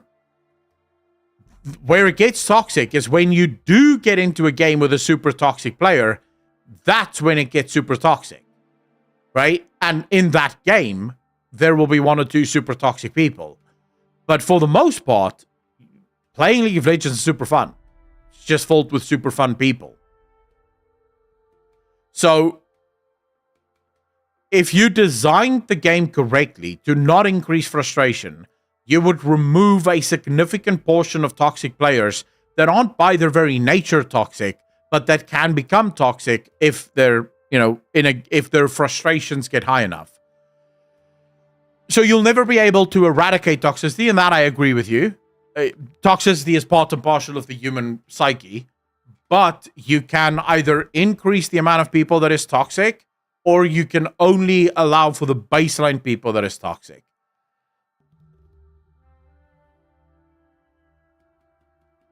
Is there really toxic in game? When you play a lot, you might get streaks of toxic games, but that's the nature of playing a lot. Yeah, but what I have found most often in League games, once again, where there is toxicity, it is usually when things aren't going well. So in a game, you'll sometimes see the bot lane starts feeding, right? Like fucking crazy. And then suddenly the top laner gets super toxic. Well, yeah, he's frustrated, and you can almost imagine why. This is probably the 3rd or 4th game today that he's tried to rank in. And every single time his bot lane feeds, and now he's just reached the point where he has had enough. He can't do this anymore. It's very rare that you see someone be toxic when everything's going well. Everything's working out fine. Nothing's going wrong. And now you just have this one toxic asshole that's just being toxic, right? That's very rare.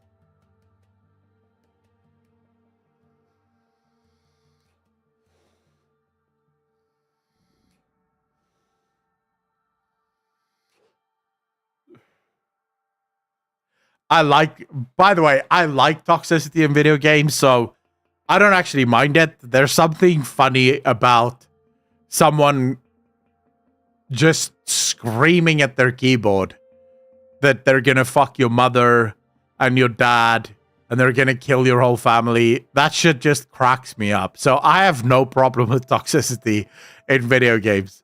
I actually find it funny that someone would be that emotionally involved in the video game that they would be that angry. Because I've been angry before, but I've never been angry enough to where I would actually type that I'm angry. I'll just be frustrated. I'm like, fuck, I'm so upset about this. But no, what are you going to do? I've never actually typed to someone.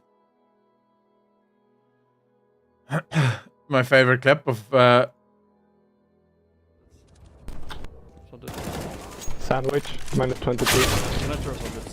Oh, fuck. Sandwich last. Was.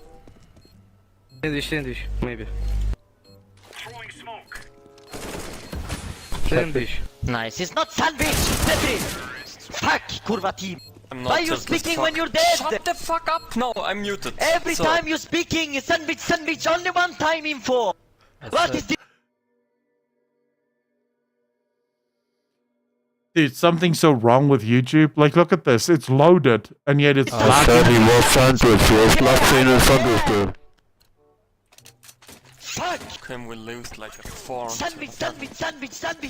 I don't care! What the hell is wrong? Calm down. Help me, what the fuck? Alright, YouTube is being so weird right now.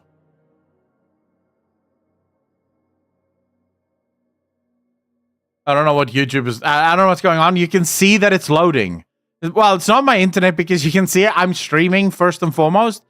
And you can see that it's loaded. And yet... yeah, for some reason it's just lacking. Okay, so let's stay. I'm coming. Still fucking nice. They take A every round. Every round they take A. Every round! I say, don't push! Wow, this guy is too much. Like, what the fuck? Why are you pushing on A, yeah? Nah, man, fuck this. Thanks for the quality and time, Mr. Strummer. Z Vengeance, take care of yourself, man. Thanks so much for hanging out. Really appreciate you. My brother plays CS. Yeah, I should probably try refresh here.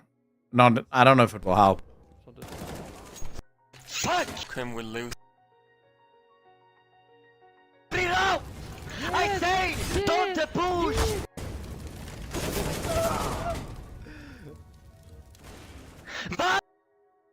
No. I know there's been cable breaks, so I know that there's another cable break between South Africa and Europe. So I'm assuming this is what's causing it. I don't understand how, though, because the YouTube servers are in South Africa as well. But yeah, for some reason, this just will not work right now. I don't know why. But I will say, CSGO is fucking terrible because of voice chat. The fact that people can be in voice is nuts. Abaddon, you can suck my dick, bro. Oh, Titan Reborn, how did the interview go? Osman, how you doing, bro? Wait, there's a solar storm? I didn't even know that. I know that there's an internet cable break. I think I got it, hopefully. Nice, bro. I'll hope with you. Chat, send some vibes Titan Reborn's way so he can get the job.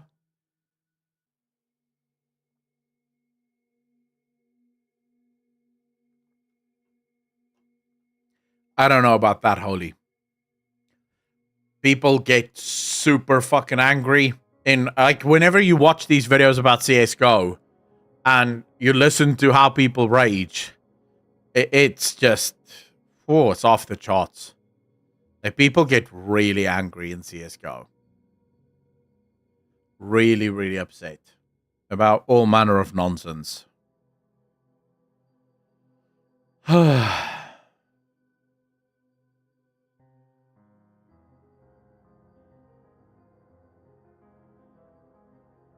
It's a minor solar storm right now. We're waiting for the last CME to hit. Ah, I didn't even know that. Just shows you how much I fucking know. I did not know that there's a small solar storm happening. Well, don't they happen often, though? I just started cooking. It escalates. And that guy just went... Like, but what I don't understand is how someone goes from 0 to 100 that quickly. Like, that guy went from absolutely not being angry to being the angriest motherfucker I've ever heard. Just like that. It's just popped the fuck off.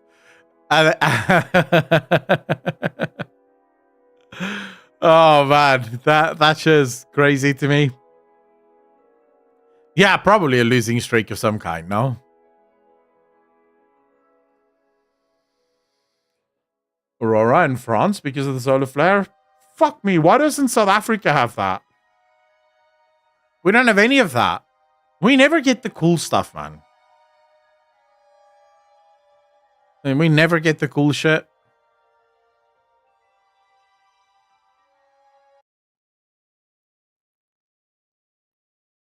Was it G5? And that G5 was in 2003? Is G5 dangerous? Like, which one is dangerous? Which one should we be worried about? Like, it's the one that's going to end the world or something. Or is that not going to happen? Do we not have to worry about that? Or none of them going to end the world?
You will know when the power goes out. Dude, that I'm in South Africa. That's normal.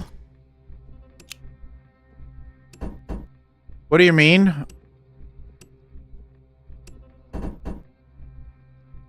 Music sounds like Reigns of Castamere.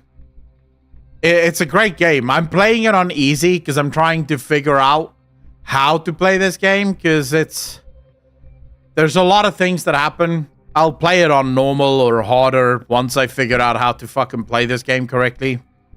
Because it starts super easy and then it gets really complicated really fast.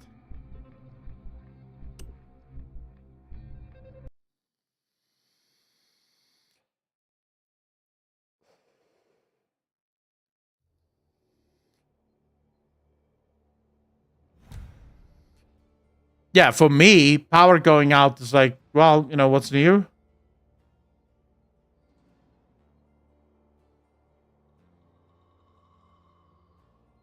Stronger than Aurora Borealis? I don't know what any of those words mean right now. The solar flare that kills us will do more than cause a power outage. So is this one that could kill us?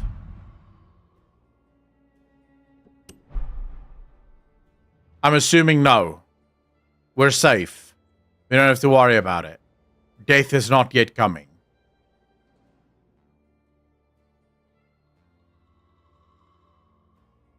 So yeah, we haven't had real problems in a while.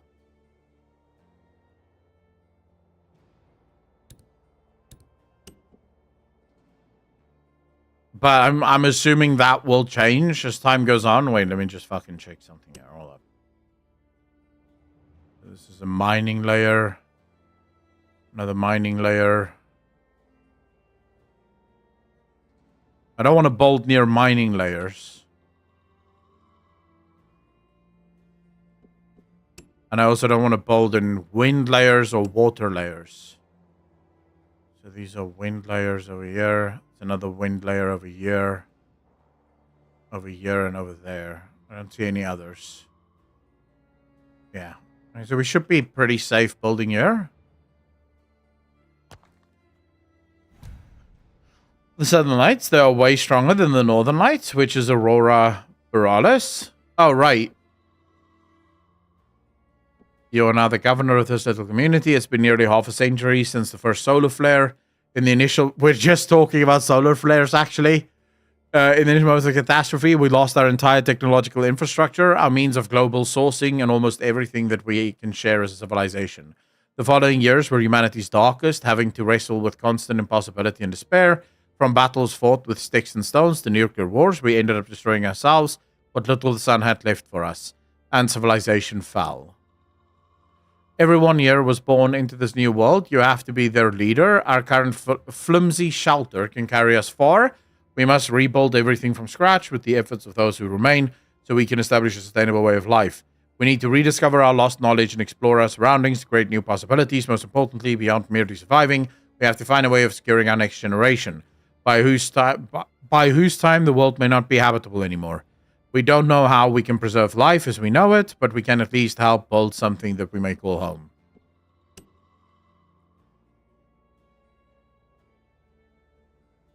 Australis is south, Aurora Borealis is north. The sun works in 11-year cycles, and we are nearing at the solar maximum where it's most active. Why hasn't anyone made a caveman surviving in a post-apocalyptic world? Wasn't there that Far Cry Primal or some shit, which was exactly that?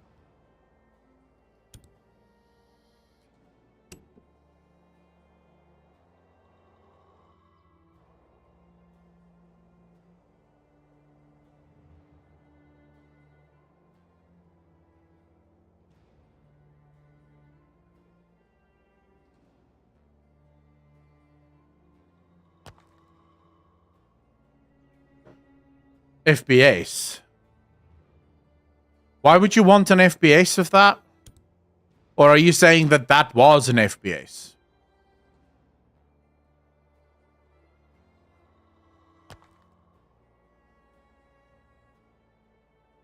I guess. Well, it was still a game. And it was still a reasonable game. Was wondering if there's a city builder. Oh, you're talking about city building. I'm trying to think now. There is a game like that. Wait, no, there is a game like that. I have that game. Hold up.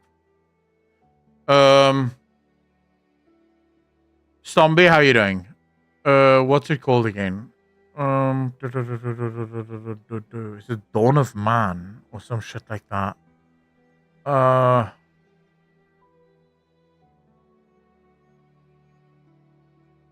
Yeah, this one, Dawn of Man. You start in like the Stone Age, like way back, and then you sort of progress throughout it. It's a pretty fun game. It's pretty fun.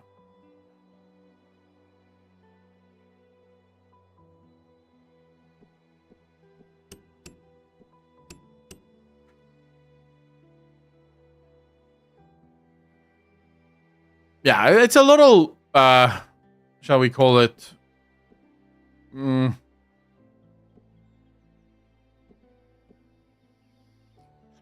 It's a little weak, at least when I played it. It was slightly weak on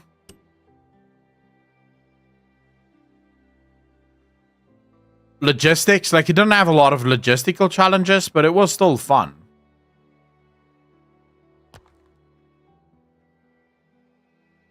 I play Kenshi. It's a post-apocalypse game. A spacefaring civilization who collapse into the Middle Age. Chaos fighting with katana. Easy.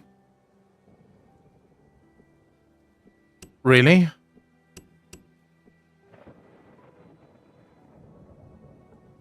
What kind of game is it?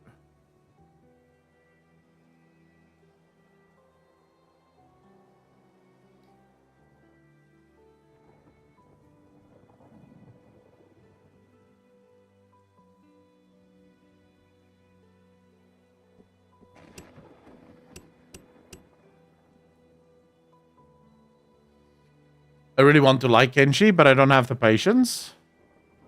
Wait, I'm not sure. What kind of game is it?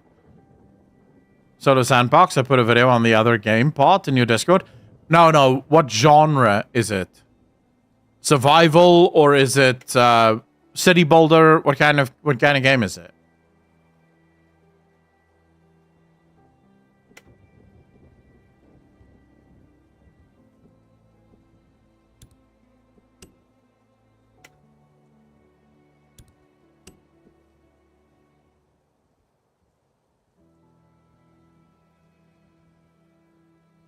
The fuck? Oh, right.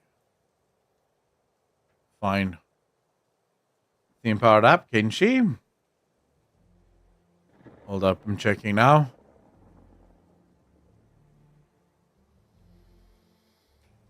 Oh, I've seen this game before.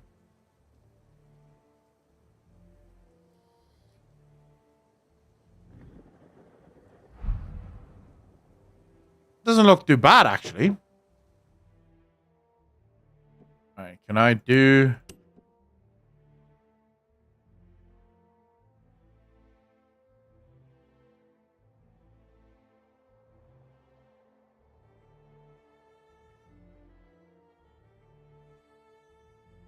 So I have a road now. Is this road actually connecting?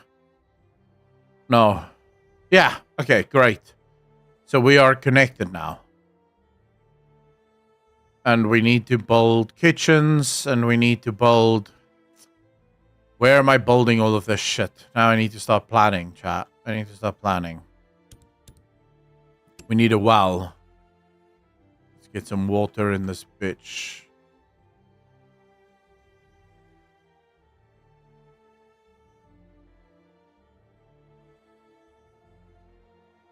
Can probably start here.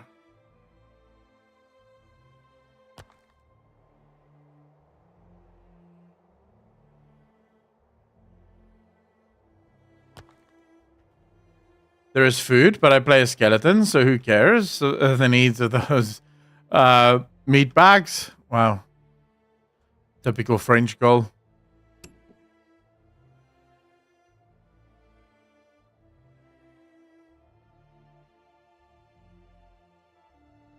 Oh.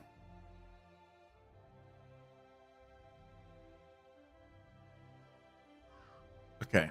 Let's start doing kitchens. See now, fuck me. Space is going to be a real issue here. Don't want to build it too far away. Maybe let's go to this side. Let's build some kitchens over here. And we'll do a kitchen here.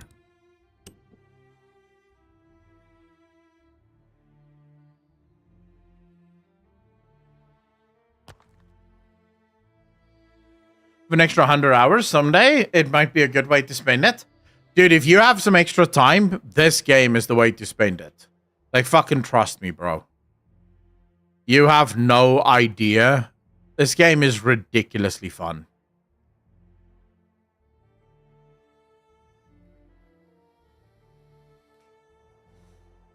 It starts slow, but fucking trust me.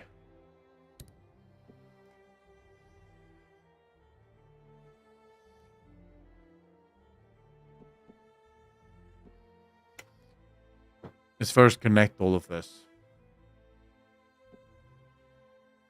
Looking into it, I love that type of game. Believe me, bro, you've seen nothing yet. So look at all this shit that you have to... Like, this entire thing falls out eventually. Right? With things to research. The research tree opens up slowly as you go, right? And the more you research, the more intricate shit becomes. Like, eventually you have conveyor belts that have to feed stuff. Originally, my problem with this game was that it didn't feel like I had to manage anything. It didn't feel like I had any logistical challenges. But then, as you play, you realize, no, wait, this game has a crap ton of logistical challenge. It's just not from the beginning. Like, in the beginning, it's mostly just roads. Oh.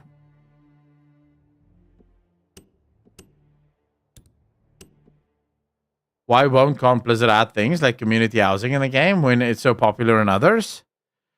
I think it's mostly down to Blizzard want to be sure that when they add that it, you know, sort of makes sense for WoW.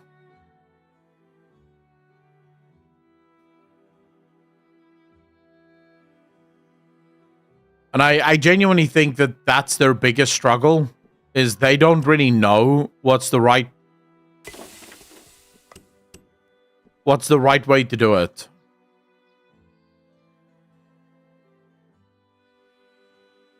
And I think garrisons have a lot to do with that. I think garrisons scared Blizzard. They weren't expecting players to be that angry at them with garrisons.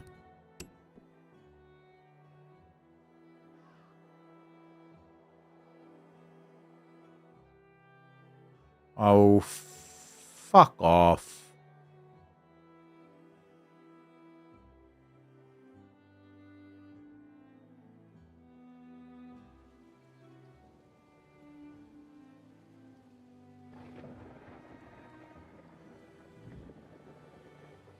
Does this thing need to be connected to a road? No. So as for interplayer housing, I'm hoping, or I am hopeful, that Blizzard will eventually embrace housing again and try it again. You know, even if it is just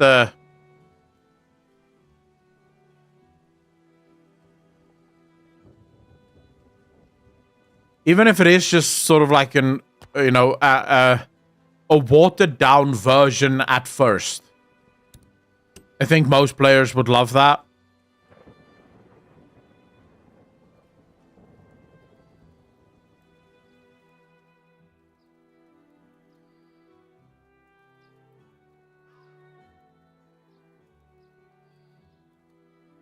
What obstacle? Like, what the fuck is going on?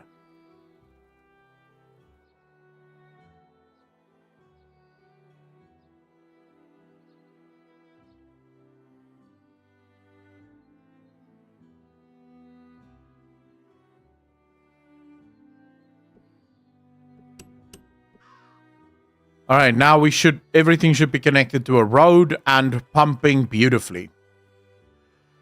Okay, next step. What's next? Really? I love the garrison in my farm. The garrison just did a lot of damage, Jane, to the game. That's the only real problem. I don't have a problem with... I'm one of the few people that absolutely adored... I absolutely adored...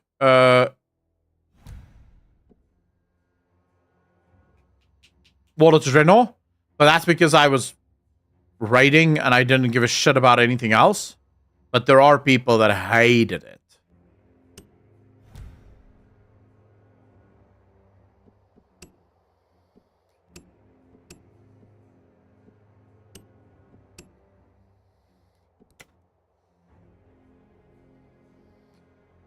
I have no idea how difficult that would be.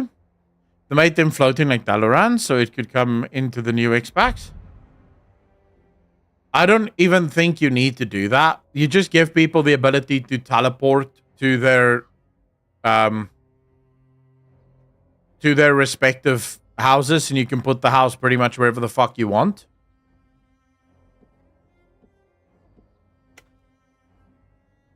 All right, let's see. We need to build some houses now.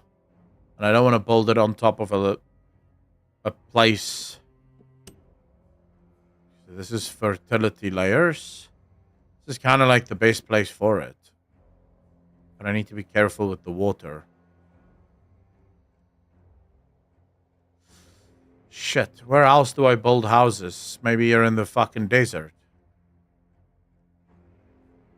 But now I have to be careful because there's mining layers here. Oh. And drilling layers. Oh, shit. Look at that. I have 2 drilling layers. Nice.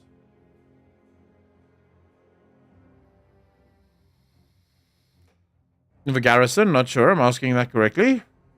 There are plenty of ways that you can do housing. The basic question just becomes... how much risk is Blizzard willing to take with housing? That's the only question, really.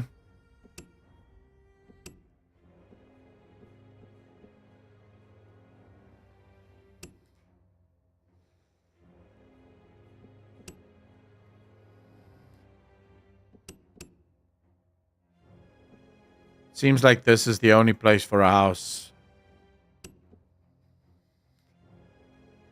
Or the best place for housing. Unless the best place for housing is somewhere here.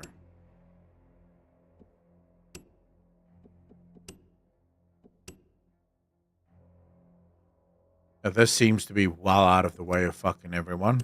Yeah, we'll build our housing little colony over here.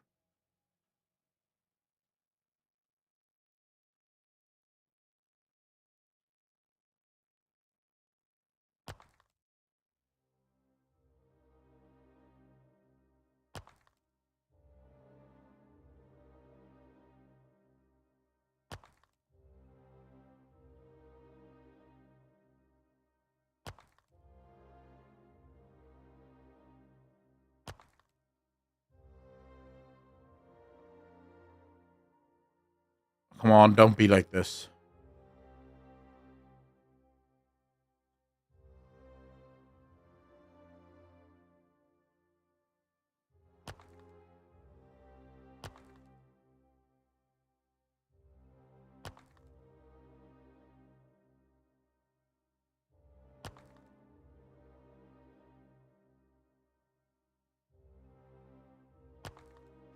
There we go. They could just copy-paste WOD's system on top of... so the way I would do housing in World of Warcraft if it was up to me... I would take...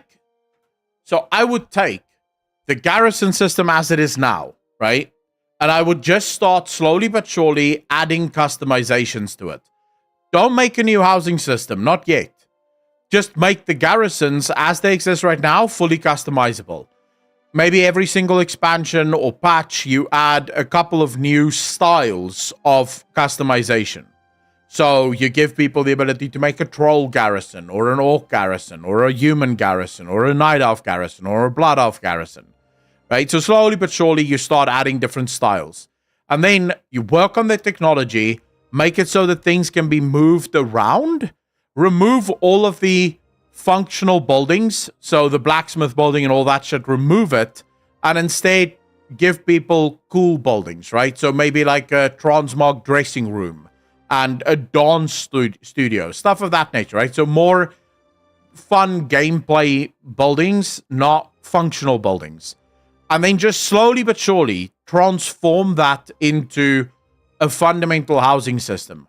And once you have that system perfected using the garrisons, now you can maybe implement a full-scale housing system so people can actually build a complete house out of nothing, because you've done the technology slowly but surely. That's how I would do it.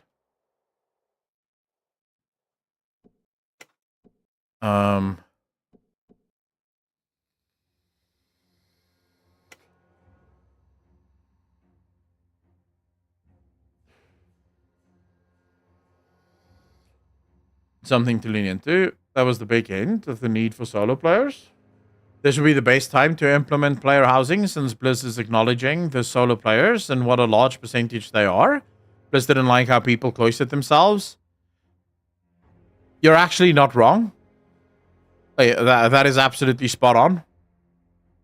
What game is Aka playing right now? Dangerous. It should be in the title. Not in the title, but at the bottom. But it is called New Cycle.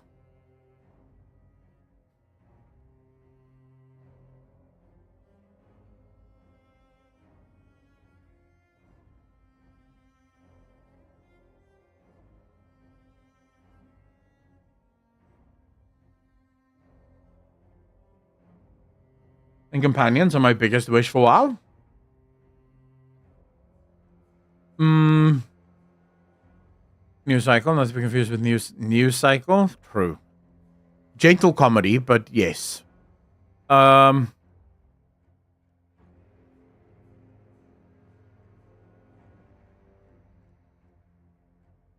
companions? What about companions makes you excited? Like, what do you want to see with companions?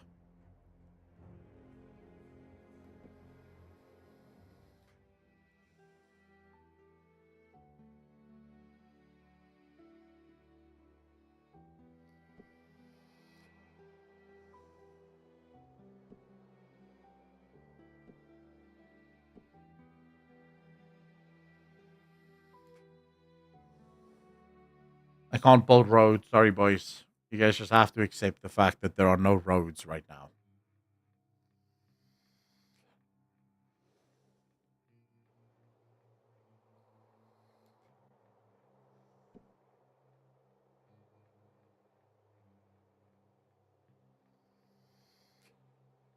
What do you mean? Companions like... Okay, but...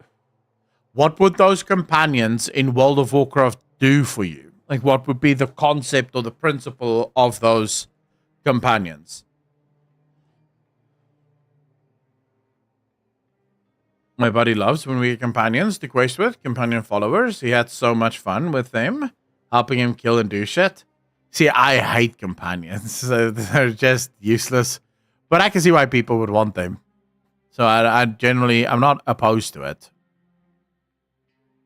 When we had companions, like every X-Pack with a mission table, Dunzo, I think what they're talking about is a more permanent solution to it. That's at least what I'm assuming, right? So people want permanent companions, maybe the kind that they can kit out and make look cool, maybe give different armors to. So basically, like, make it a bit more RPG kind of thing. Maybe that's what people want.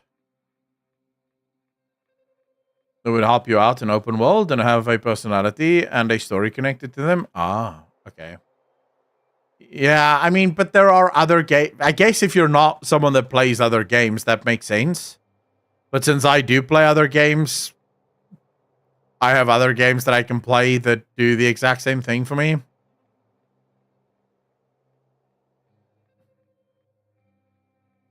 So where are these houses? Let's see. All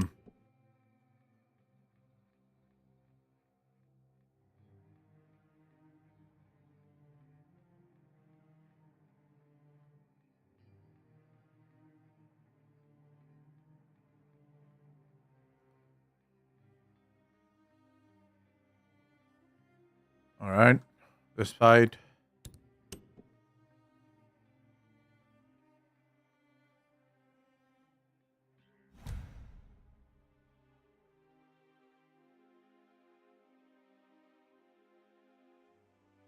Fuck, we have a long way to go to get to that road.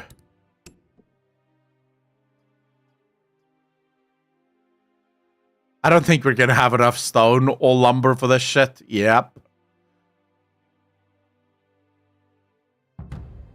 We'll have to wait. We have to wait, chat. We have to wait. Let's get a stockpile.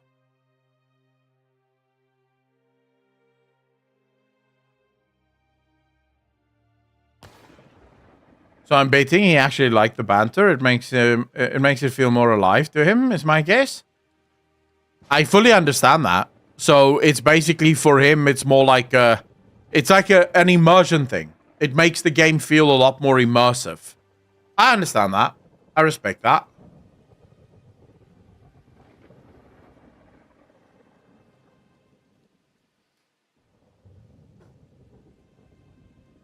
Gregory, how you doing, bro?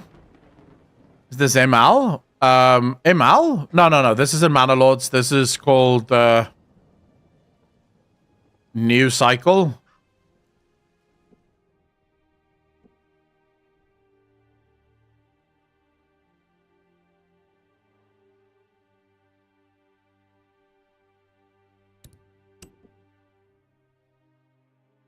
Please tell me I can make it. I can't fucking make it. Not enough stone. Bastards, bastards, bastards.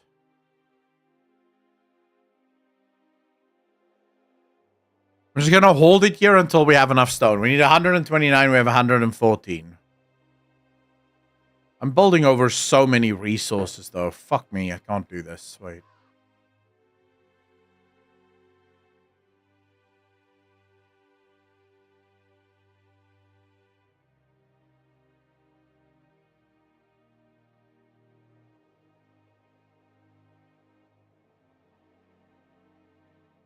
Let's go. My little road is complete. Great. These guys live so far from work, though. And now we can start researching some stuff. Fuck me. Apparently we cannot.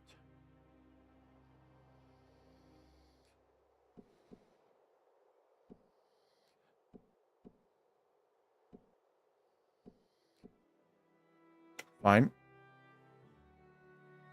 Here's her companions. You can't romance, no, but people seem to love them.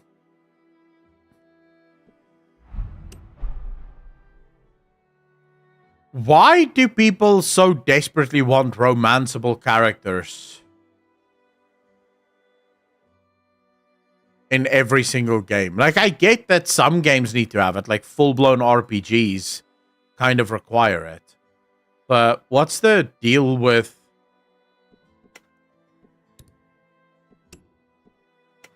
all these other games?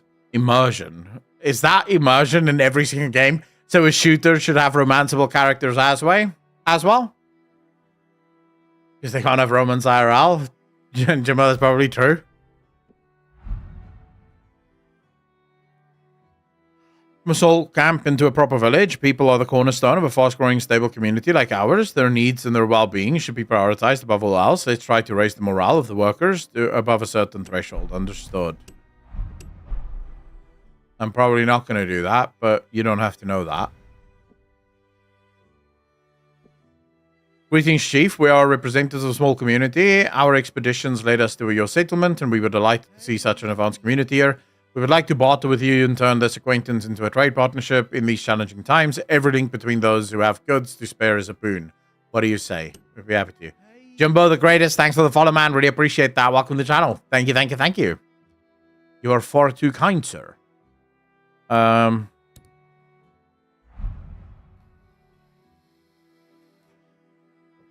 Forges. I already know I'm going to replace these Forges at some point, but alright. Fuck it. We'll make it work.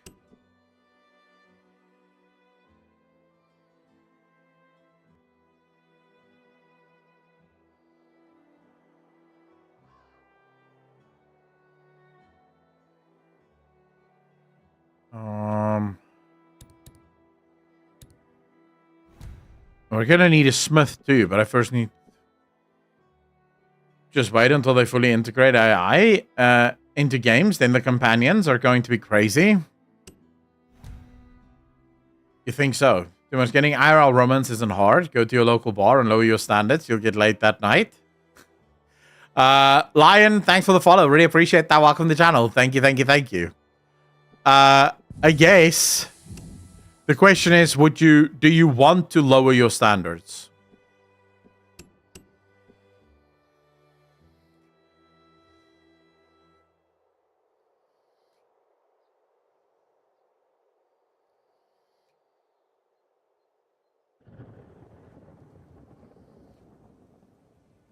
You're going to have AI girlfriends? Do you really think that AI girlfriends will be the end of real life girlfriends? Like, do you actually believe that to be the case?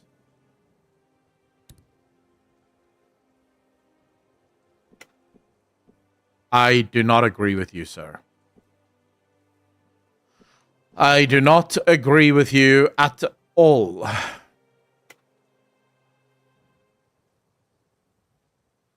So here's the thing. The reason we require girlfriends of any kind, right, is to not feel lonely. I do not believe that an AI girlfriend will plug that hole for the overwhelming majority of men. It will make them more desperate, not less. And that will lead, hopefully, in some cases, to guys forcing themselves to finally go out into the real world and find some cooch. Or it's going to lead to very bad men. Either way, it's not going to be good. But I don't believe that AI girlfriends is going to be the answer. Good example, they don't even have AI girlfriends, but their reproduction rate has plummeted. I think Japan's problem isn't so much that the men don't want girls. Japan has problems. But I think their problems are a bit more...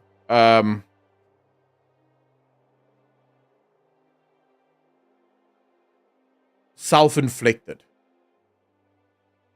AI partner and a real one? Wait, why would you want both? It's fucking hard enough to keep one girl happy and you want men to have two partners to keep happy? That does not sound fun.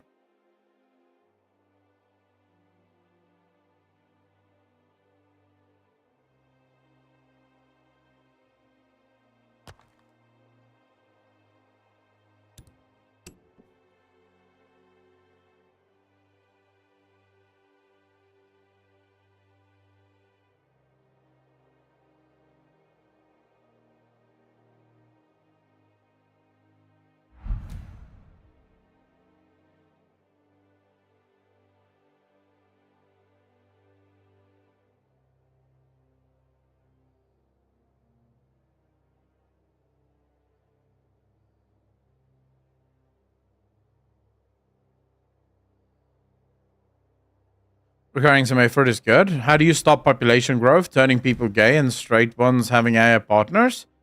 Wait, how? Wait, what the? Wait, what the fuck? Dangerous. Wait, there's a lot to unpack there. How do you stop population growth, turning people gay, and the straight ones having AI partners? Are you suggesting, sir, that population growth is turning people gay? And I don't know.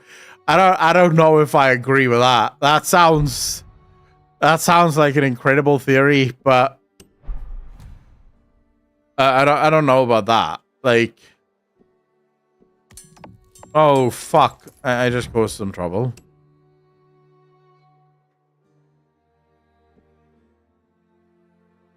How do you turn one gay? You force him to suck a dick. Over and over and over again until he enjoys it.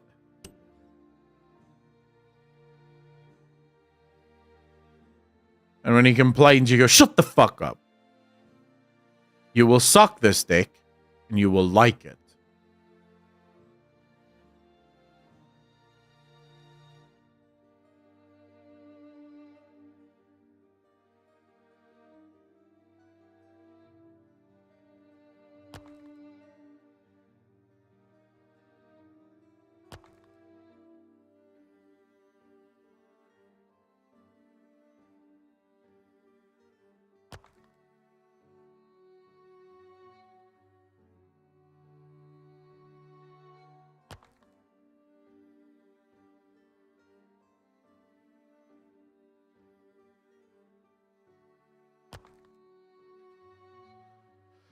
Then no one will have kids unless both parents agree to it.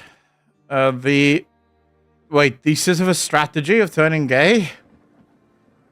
When he complains, you shove it back in his mouth. Exactly. Just make him gobble that cock, man. Don't ask questions. Don't ask stupid questions.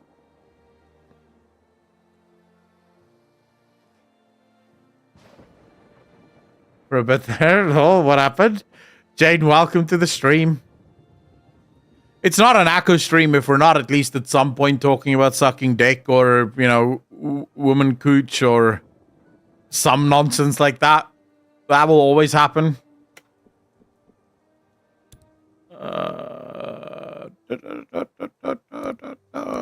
Let's do this instead. No, we have to do this. Okay. Or drawing them? Yeah, or drawing dicks. That's also one of my favorite pastimes. And now we have some tools coming.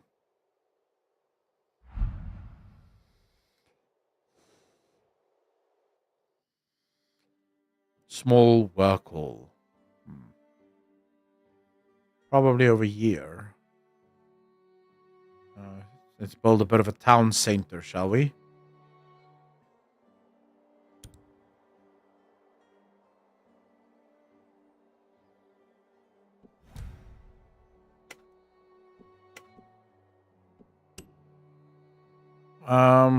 You have nothing to sell, sir? Chad is trying to have a nice conversation, and Akko keeps bringing the conversation back to dicks. Whoa. Whoa, whoa, whoa, whoa, whoa. Why am I being thrown under the fucking bus here?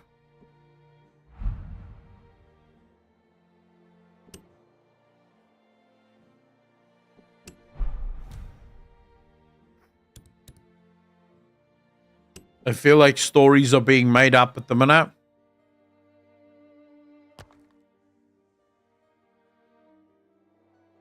I brought the conversation and turned into dick sucking. Yeah, because you said that population growth is turning the frogs gay.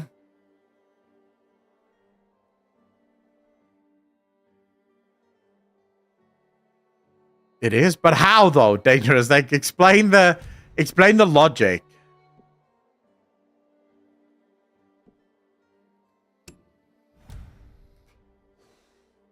Alex Jones is right.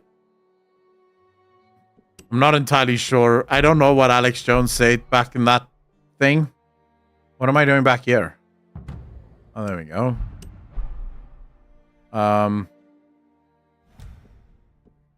No, let's put some workers on both these. Let's get some wood going. Okay, this should work.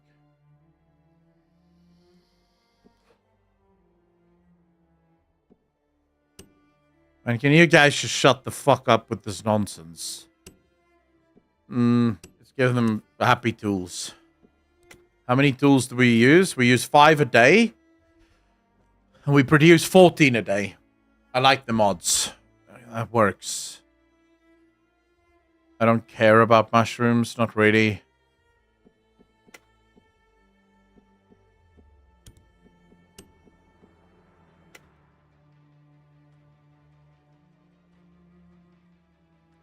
Did I say... Oh, yes. I remember now what I want to do. Change that quickly. Oh, fuck me. Okay, so we're immediately running into a bit of a problem here. We are producing about the same amount of iron ingots as we are using per day. This is a problem. This is a fucking problem. Let's hope we can pick that shit up. 31 per day. Wait, but it should be able to do 31 per day.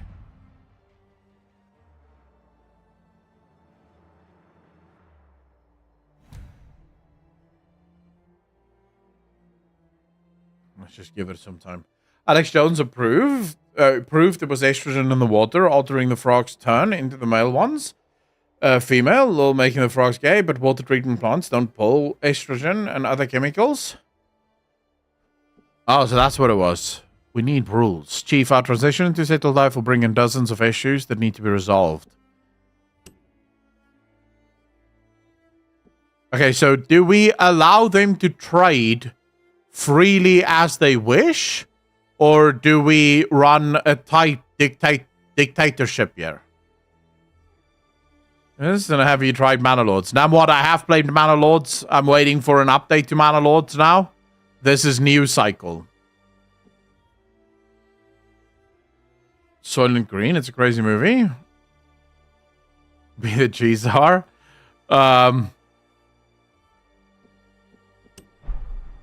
Let's make people happy. Let them trade freely what is rightfully theirs.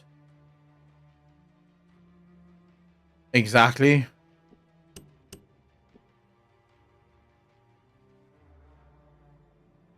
Okay, we're finally starting to print some fucking money.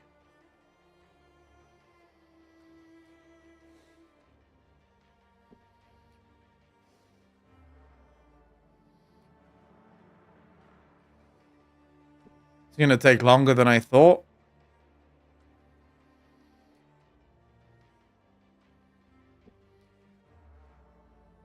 Epic Thulu, that's not actually what he discovered, because I do remember at the time a lot of people were making jokes about him. But then, as it turns out, the problem is the speed at which it was happening. And also the fact that these particular frogs don't really have that ability to do that. And apparently the chemicals in the water did something to make them do that. That's the extent of the story that I know. But I know there was more. I think my brother followed the story at the time a lot more closely. I tend to loosely follow fucking things. It's rare that I give too much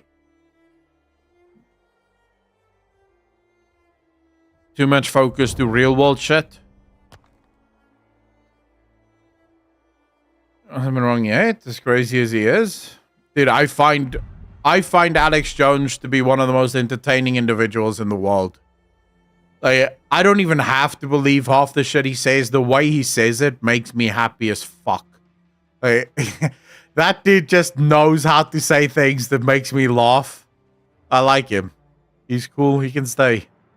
I'll kill him last. What movie was that? You're funny. I kill you last. What movie was that?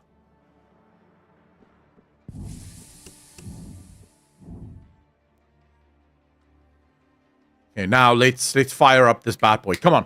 Give me a lot more fucking iron ingots so that I can do some research.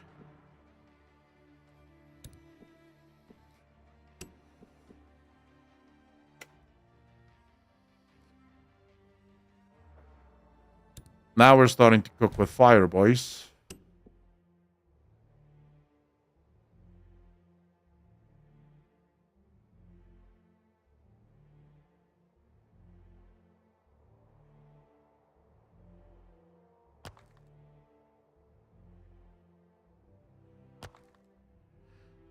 Much like Tate was. Andrew. I've never found Andrew Tate to be interesting or entertaining. definitely crazy and say some super nutty shit. Yeah, but I feel like if you're funny, you can be as fucking crazy as you want to be. I don't care. As long as you make me laugh, you can say pretty much whatever you want. You know? Went wild on Alex Jones over his whole Sandy Hook take. Oh, right. Yeah, I remember that.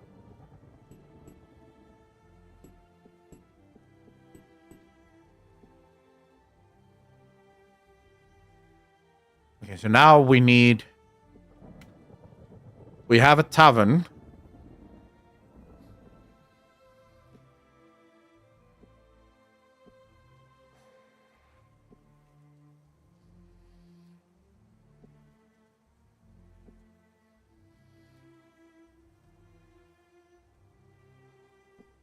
I have to search this first, okay?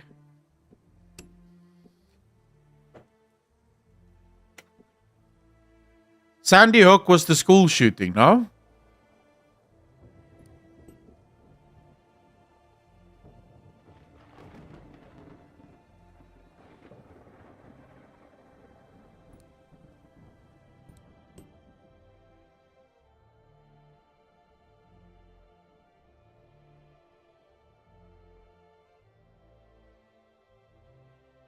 Crazy how those kids would be graduating this year. Yeah, school shootings in the US is fucking nuts. And what's crazy is that guns are basically just as free in South Africa. Like, it's so easy to get guns here. And we barely have school shootings. I mean, we have people shooting each other fucking constantly, but not school shootings.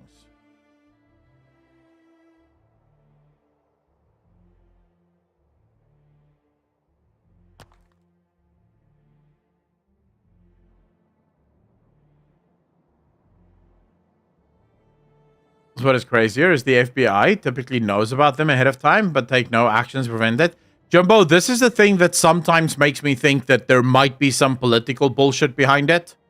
Because I remember watching the news on some school shooting, and the FBI just full, like, with a fucking straight face says, oh, we knew about this guy, but we didn't do anything. And I'm like, wait a second. If you knew about this guy, why the fuck would you not do something about it? And that makes me think that it's politically motivated. Like, they want more of these massacres to occur because it helps rile up the country against guns.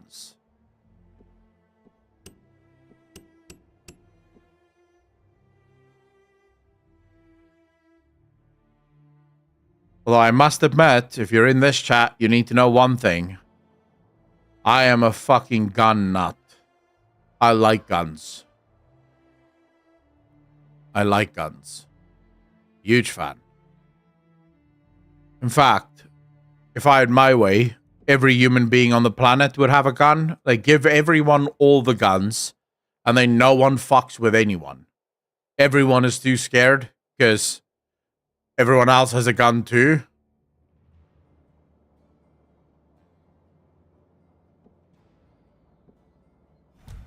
Trains them, hence raid flag attacks. The fuck is a raid flag attack?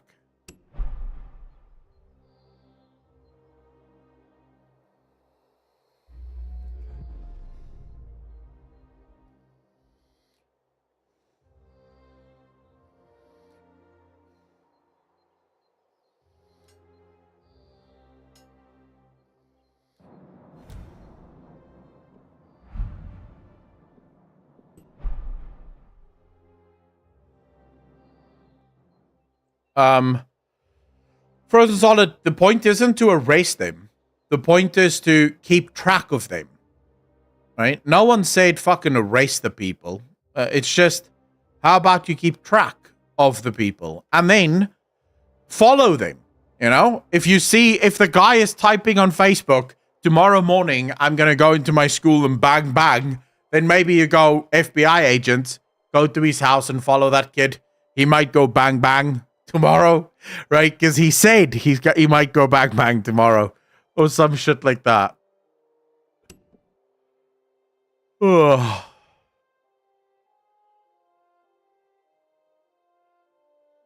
Dude, imagine if the technology actually do come true.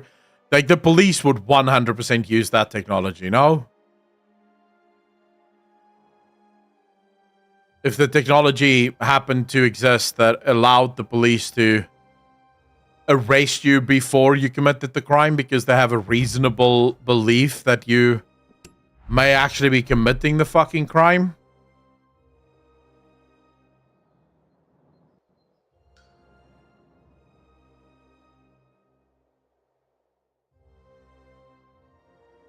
The CIA has what technology? Predictive technology that tells them you're going to commit a crime. Straight to jail. Chicken undercooked, straight to jail. Overcooked, straight to jail. I like that fucking video.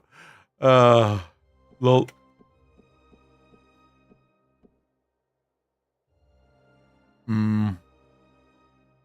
What am I going to need next? I'm going to need a mine next, I feel like.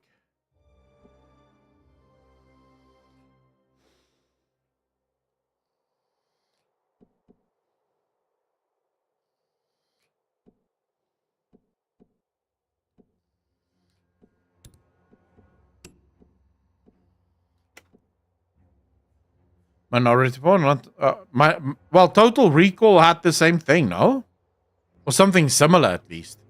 What was the plot again for Total Recall? I should watch that movie again. I remember it being good.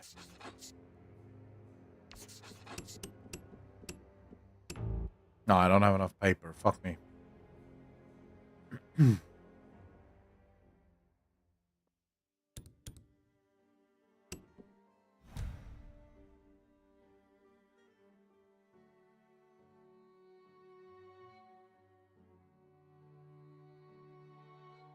Oh, man. Question time. If I build the tavern there, if I build the tavern in the middle, this is such a fucking ball ache to build it in the middle. But building 2 taverns might be overkill, no? What do I do? What do I do? I remember in the movie is the girl with the 3 titties. Dude, Total Recall was a phenomenal fucking film, man.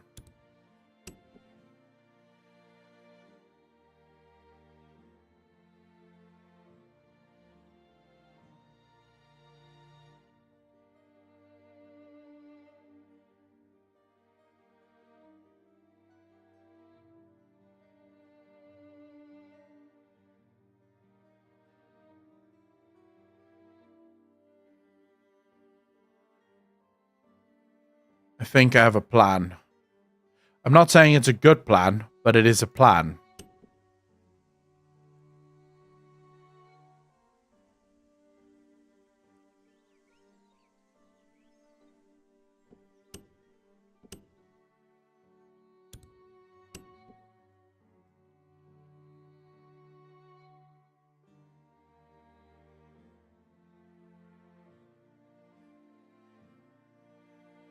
When it first came out, it was okay. You think Total Recall was just okay? In what universe, sir? In what universe?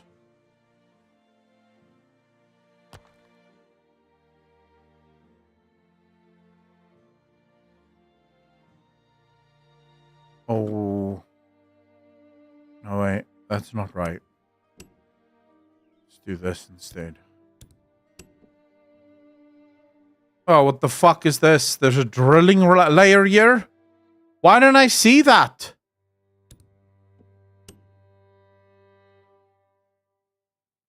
Wait, what? Guess we'll have to build this way.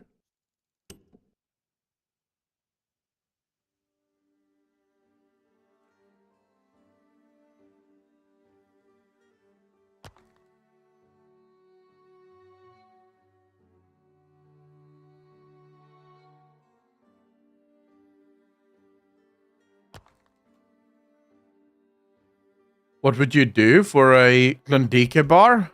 The fuck is a Klondike bar, though? I may not remember that. What are we doing? Oh, we're interpreting the lights. Fine. Interpret away.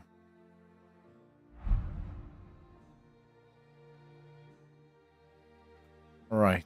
Now we want a clay pit.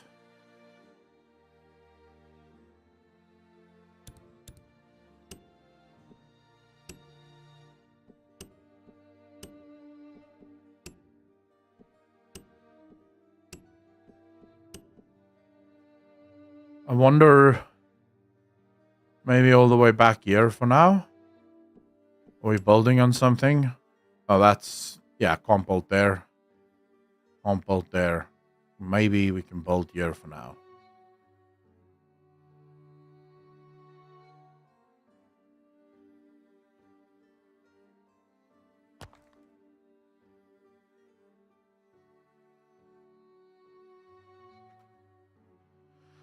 So damn good. And now they have a mint chip version. The fuck is a Klondike bar? He would suck 3 penises for a Klondike bar? I mean, that's just a good Friday night, I think. But I don't know what it is, though.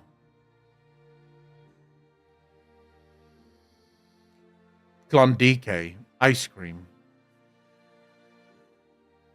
I don't think we have that here. Klondike. Klondike. Alright, fucking Klondike bar then. Still don't know what it is, really. Sinful Ways, how you doing, brother? Oh, we have something similar to that. Although one of my favorite bars, like ice cream bar thingies to eat, is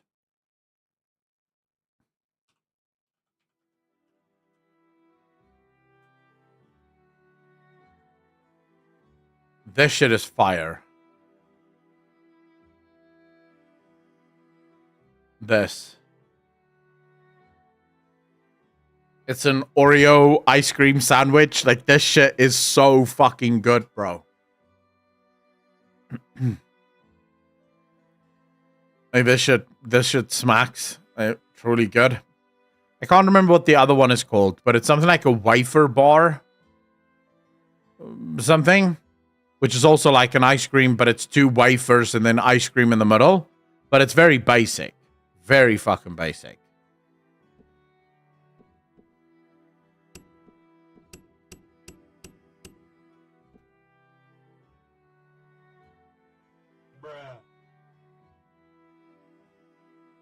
Who's brawling me? And why are you brawling me? Talkie Cocky, how you doing, bro?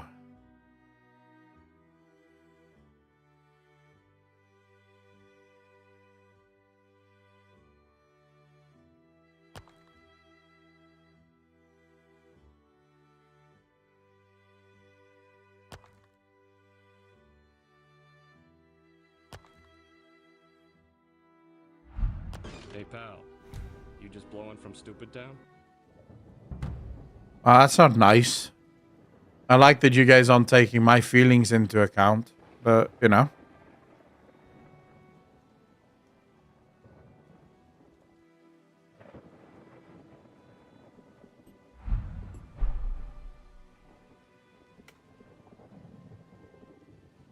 Oh, we need bricks.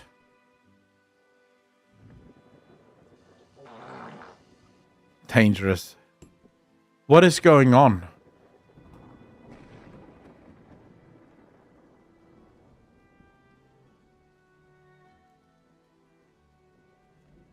Ooh. Am I gonna go the long way around?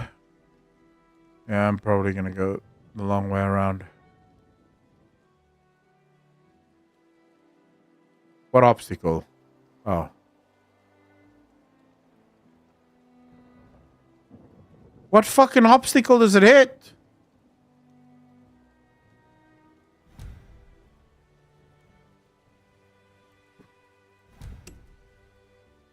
Got too many points. I need to spend these bitches. Well, that's why they're there. Come on, don't be like this. gonna be like this.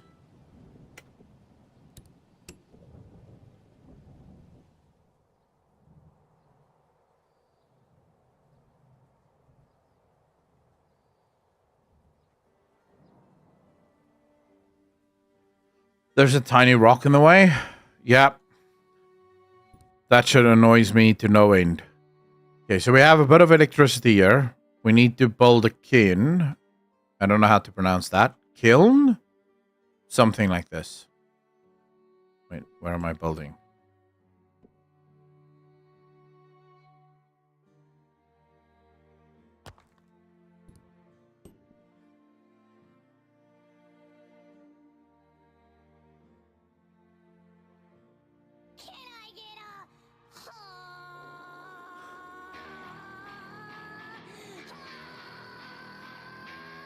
Yep.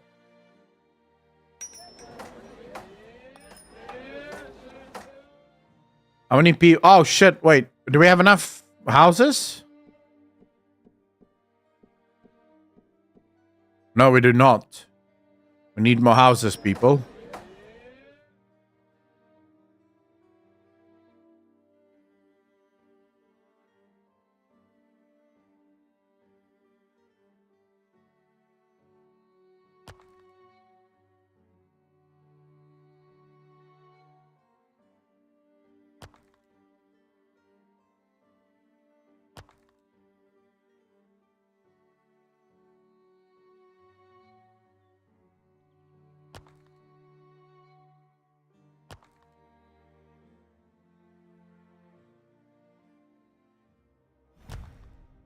The ship was so damn good when it started in Doom. Definitely makes me want to slaughter some demons. Was it Doom that did that first?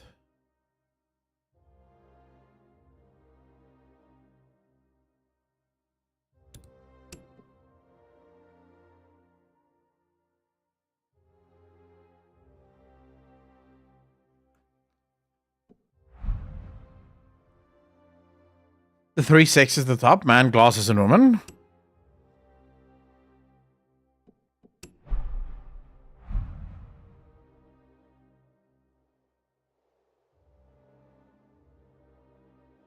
I'm not sure I'm following this fucking conversation.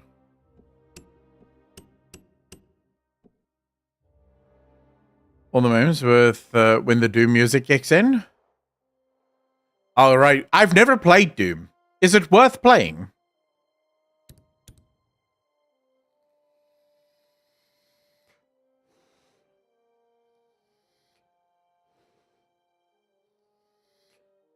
Snow reminds me. This is very similar to Frostpunk, Gregory. Very similar to Frostpunk. If you like action and metal music.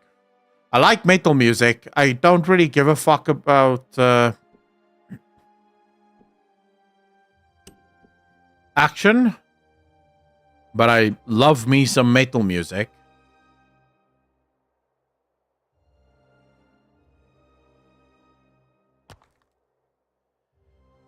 Tiny action at the fastest pace.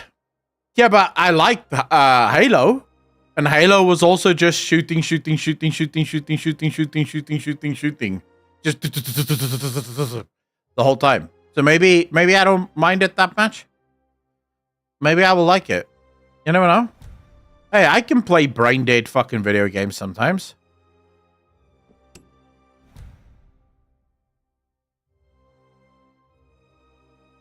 Yeah, Doom is on Game Pass.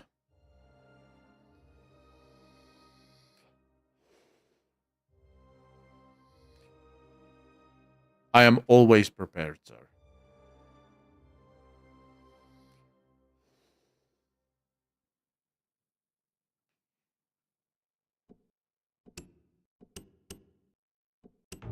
Oh yeah, I don't have... Fuck me. We need to make some... craftsman here.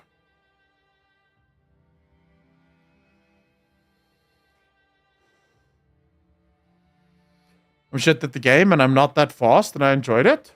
See? Dangerous is shit at the game and he enjoyed it. So I will be good at the game and I will love it. It's obvious.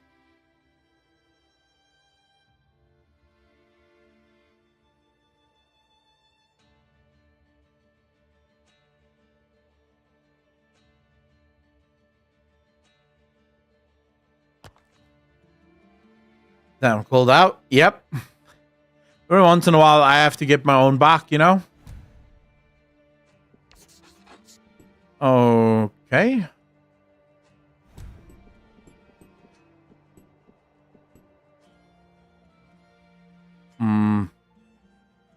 What were we gonna do? All right.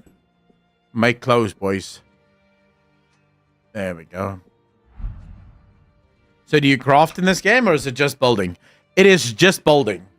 And you'll see as we continue, the game gets progressively more involved in logistics and logistical expertise.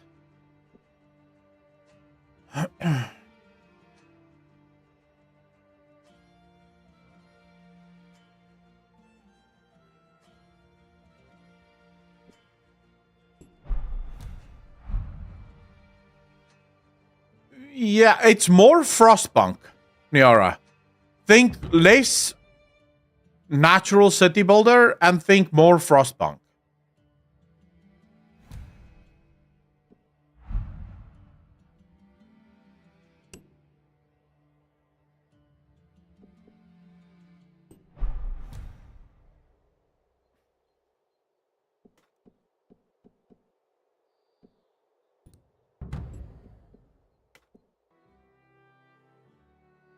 Now, all right. I need to start draining these wells.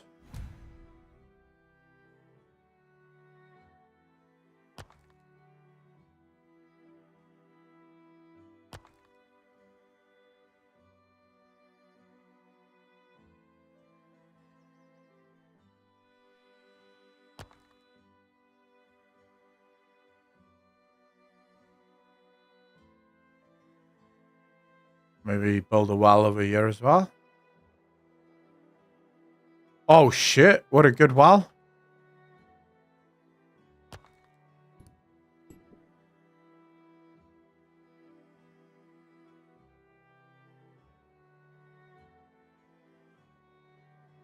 So it goes. Haven't you read Darwin? Oh man, if I showed you guys the video I watched last night, it would make a lot of people maybe feel a little bit angry, but also wonder what the fuck they did with their lives.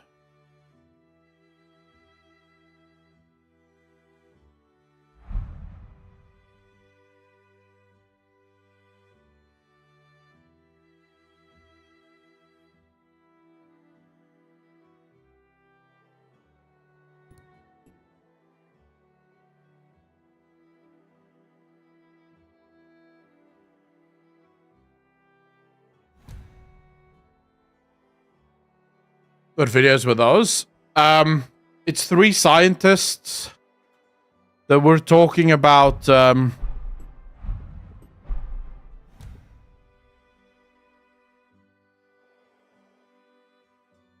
basically what it boils down to is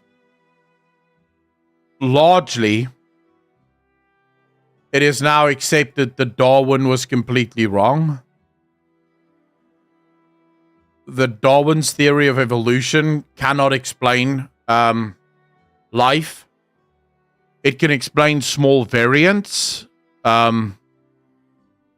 So it explains small variations, like a beak being a bit longer or a bit shorter, or being a bit curved or being a bit straight. But when it gets to the creation of cells and the creation of life specifically, Darwin's theory fails on a number of levels. Basically, how we believed life came to be is literally impossible based on Darwin's theory. It cannot happen. There's a number of issues with it. And I was watching these 3 explain it. Not creationism stuff. One of the scientists on the talk show is a creationist. The other 2 are atheists. In the talk, they they basically say, while they find the Stephen Meyer, the creationist Stephen Meyer, while they find his argument for creationism scientifically sound, they reject it, and they think that there should be a better theory for it, but they do find it interesting to the point where it should at least be examined. But no, it's only Stephen Meyer that's a creationist. The other two are one is a mathematician and the other is a he has a PhD in information technology, so programming and computer sciences, and he teaches at Yale, I think.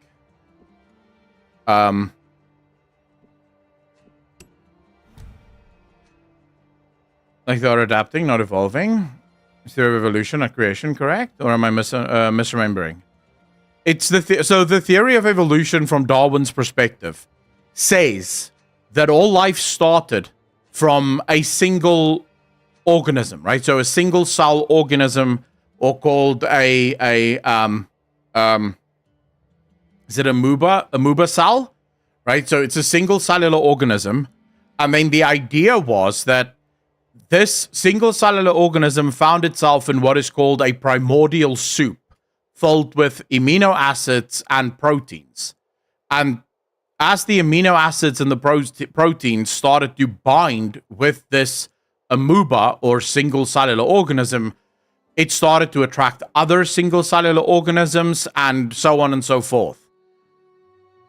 At the time, it was perfectly fine because at that point, we had no idea just how fucking incredibly complex cells are. Now we kind of am starting to get an idea. Cells are ridiculously complex. Inside every single one of the cells of your body, you have lines of code that the best coders cannot even write. And this code dictates and controls everything. Not only does it have the ability to communicate to other cells what codes to create and what codes not to create, it also has the ability to store code.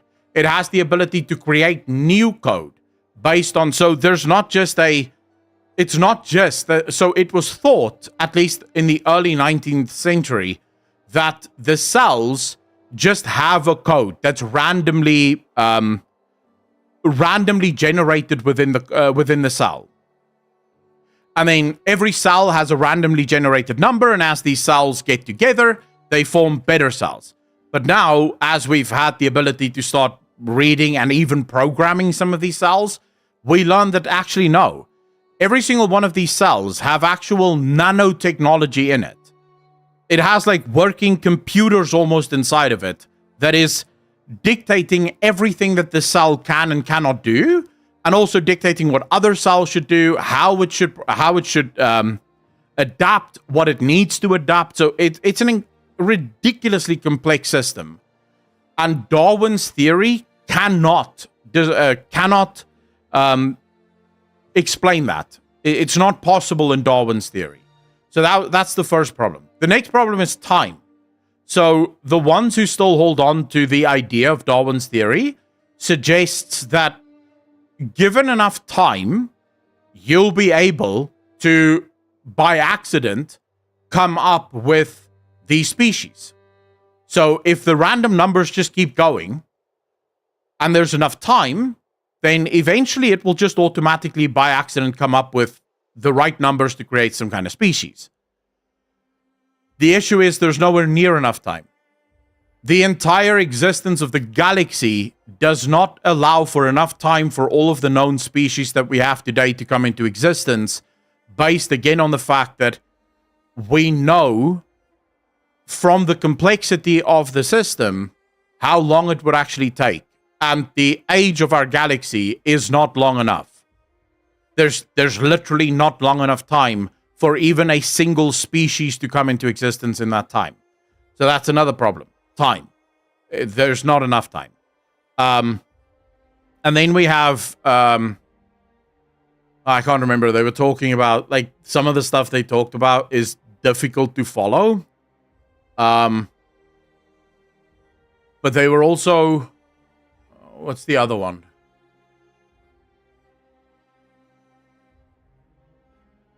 Oh, there's studies that was done. This is like a few years ago. 3 studies, since we now have the ability to program cells, they wanted to prove Darwin's theory. Because fundamentally, if you can prove Darwin's theory, you lay down all doubt, right? You prove that you can create life from a single cellular organism, let's go. So that's what they did. In a lab environment, they created a cell with 0 information inside of it, right? So it's just a single cellular organism. All they did with the cell is they increased its speed. So it would actually, it would multiply faster. And they dropped it into the primordial soup, and then they left it. Because the idea from Darwin's theory is that cells with no data started to bind with amino acids and proteins, and then bam, life. What happened was the cell did nothing. Nothing. Because there was no code in the cell didn't bind with the amino acids, didn't bind with the proteins. The cell did literally nothing. It just lay there. So then they tried multiple approaches, and ultimately they managed to get it right by coding into the cell that it should bind with certain amino acids and how it should bind with those amino acids. And then they said, see, we can create life without God. But the problem is that you now played God, right? Because you wrote an intelligent code into the cell. Thereby, you are now the God of that cell. You told the cell what to do. When no one tells the cell what to do, the cell doesn't do shit. It's just there. Right? Sounds kind of fishy. Would like to check it out for myself. Let's see if Thom1 linked the right one. Yeah, it's this one. It's this video here. You can click on Thom1's link. You can watch it. I've already watched it, so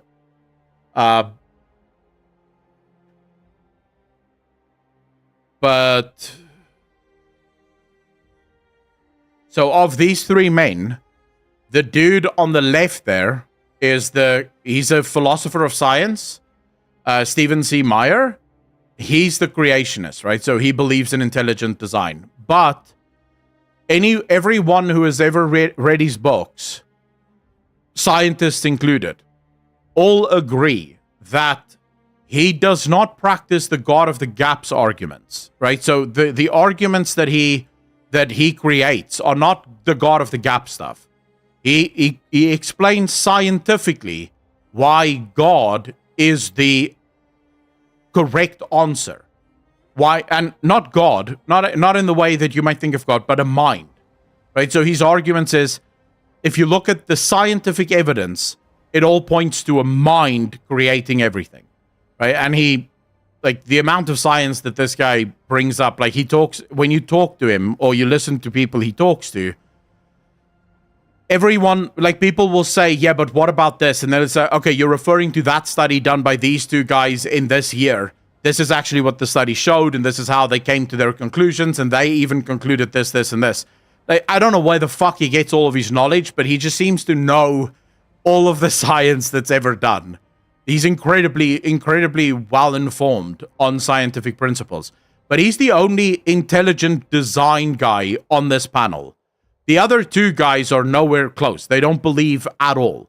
In fact, right at the end of the talk, they actually have a disagreement about whether or not it is. So the guy on the right here, the guy that's sitting with his leg sort of over the other one, facing them, the guy on the right here, he says Stephen Meyer's argument is a very compelling scientific argument for God, and one that should be included in the sciences.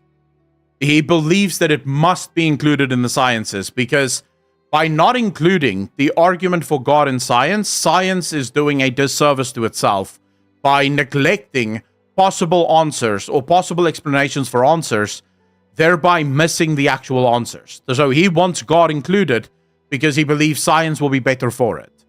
But he doesn't believe in God. He just thinks that because science just outright says there is no God, science then also ignores a lot of the avenues of experimentation and a lot of the avenues of inquiry.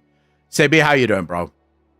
And then the guy in the middle is also, he said he's lukewarm on the concept of a god. He doesn't believe in a god, but he sort of has he says his relationship to the existence of an intelligent designer is kind of like his relationship to his ex-wives.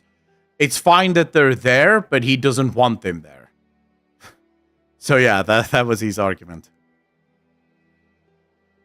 What if God is a type 6 civilization that creates our universe? What about that? So the question becomes, simulation theory, type 6 civilization, whatever you want to believe. Even Richard Dawkins, in a very recent interview, said, when you look at how the universe is built and when you look at how life operates, it kind of looks as if some alien race arrived and created life, right? So even Dawkins admits that there's some crazy shit that science struggles to explain. From my perspective, and this obviously comes from a person that has I have a deep belief in God. So for me, if you're willing to believe the argument of a simulation, all you're doing is you're just moving the answer one step further away. So you're literally just saying, well, actually, the answer is a simulation. All right, then who made the simulation? And who made them who made the simulation? Because obviously, the answer, you can't just give me an answer, then there's no answer that creates the answer, right? So if that is the case, then something must have created the simulation, or the people that created the simulation must have been created by something, right? So you're just moving the answer further away. If you say a type 6 civilization, it's exactly the same thing. Who created them? Where did they come from? Why are they doing what they're doing? You're again you're not answering the fundamental question, and that is, where did everything start? Where does everything come from? Okay? You can fundamentally, the only thing that you need to believe in God, is you need to answer one question. Is reality real? Does reality exist? If the answer is yes, then God exists. If you understand who God is. If you don't understand who God is, then this is what I call the caricature fallacy, and this is something that every single atheist commits. The caricature fallacy.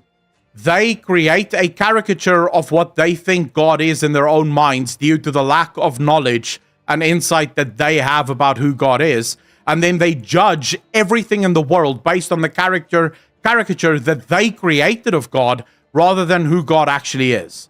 And then they say, see how useless that is? And it's like, well, it's only useless because I don't know who the fuck that is. You're pointing to what you say is God, but that is not what God is. It's only what you think it is because you don't have the knowledge. You are blind to literally everything. And here's why. And this might step on a lot of toes, but here's the thing. I am yet to meet an atheist that is actually not just an extremely deeply religious person. The problem, of course, is that their God is literally empty. Atheists love to do this. Oh, I don't believe. I've challenged everything. I've looked at everything, and I have found that there is no God. And then every talking point they give me is from Christopher Hitchens or from Stephen Dawkins or from some other Sam Harris, some famous atheist, right? So they haven't done any research themselves. They've just watched a bunch of YouTube videos and their prophets told them what to say and what to believe, and now they believe their prophets. And they go, see, my prophets told me this, and this must be true.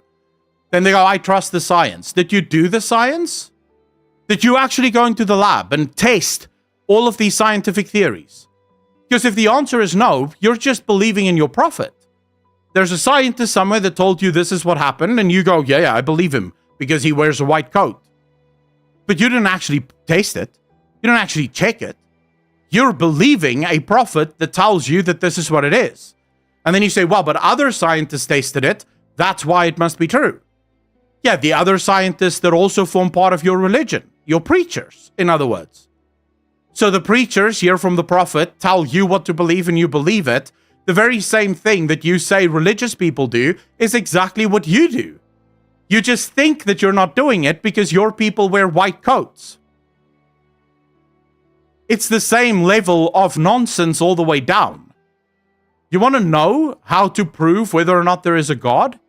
Open your Bible tomorrow. Sit down. Remove all of your biases.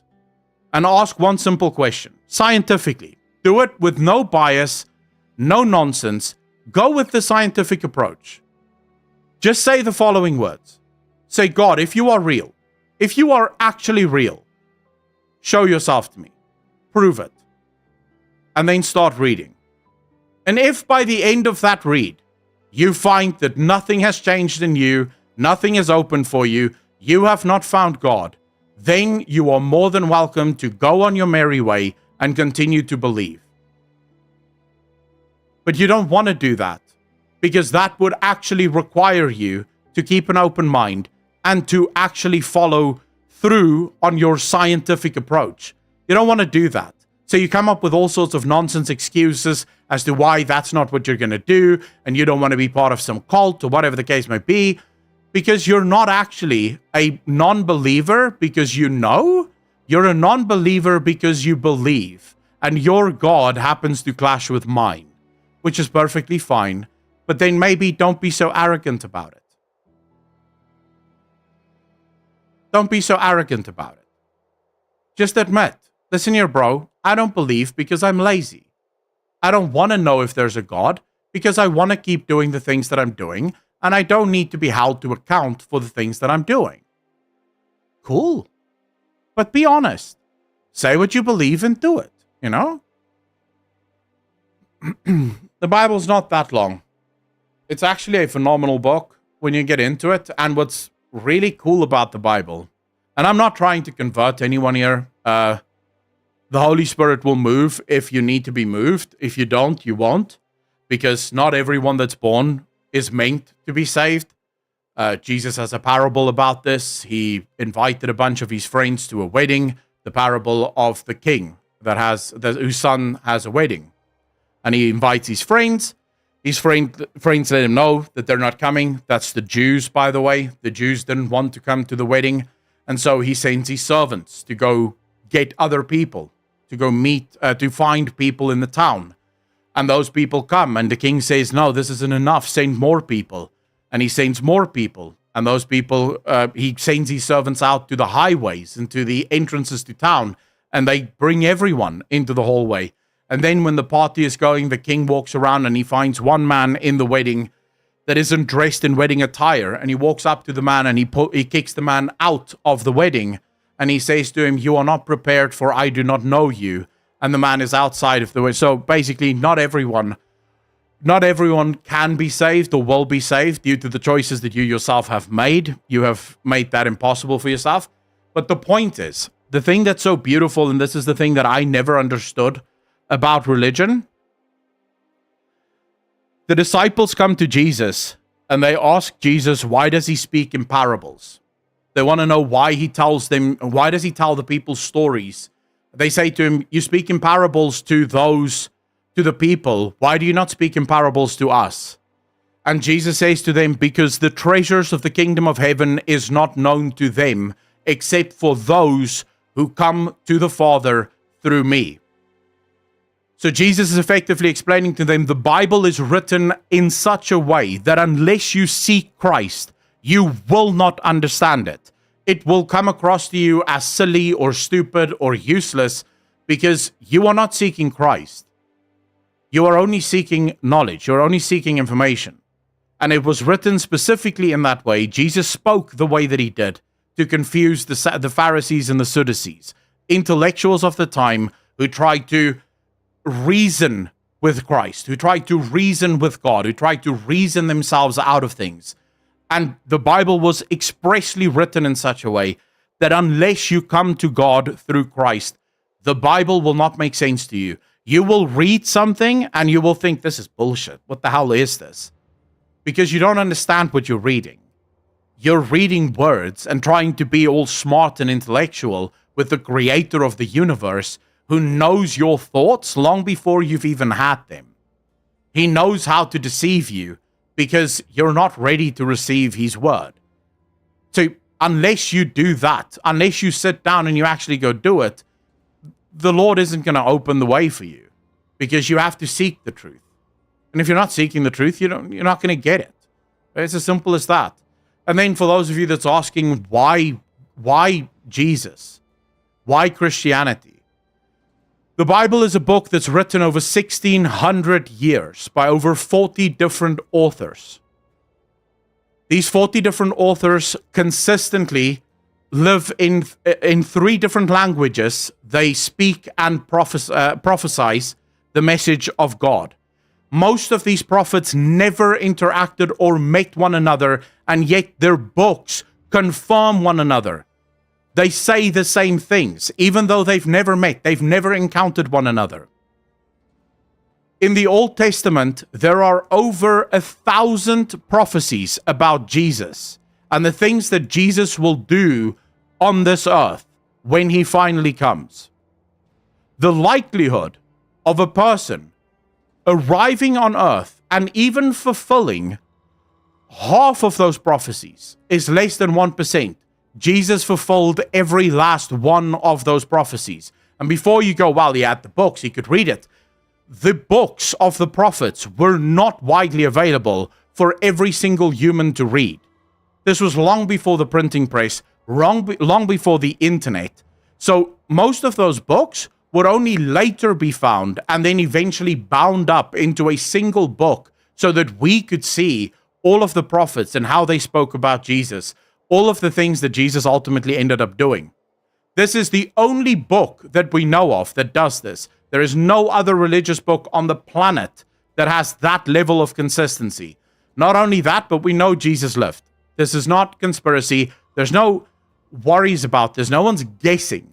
Everyone knows that Jesus lived. Every scientist, every archaeologist, every anthropologist, they all agree, yes, Jesus lived. There are eyewitness accounts of the miracles that Jesus performed. Eyewitness accounts are, generally speaking, in history considered to be good enough. That's how most of our history operates. Someone that most scientific people will absolutely agree 100% lived and is true is Plato.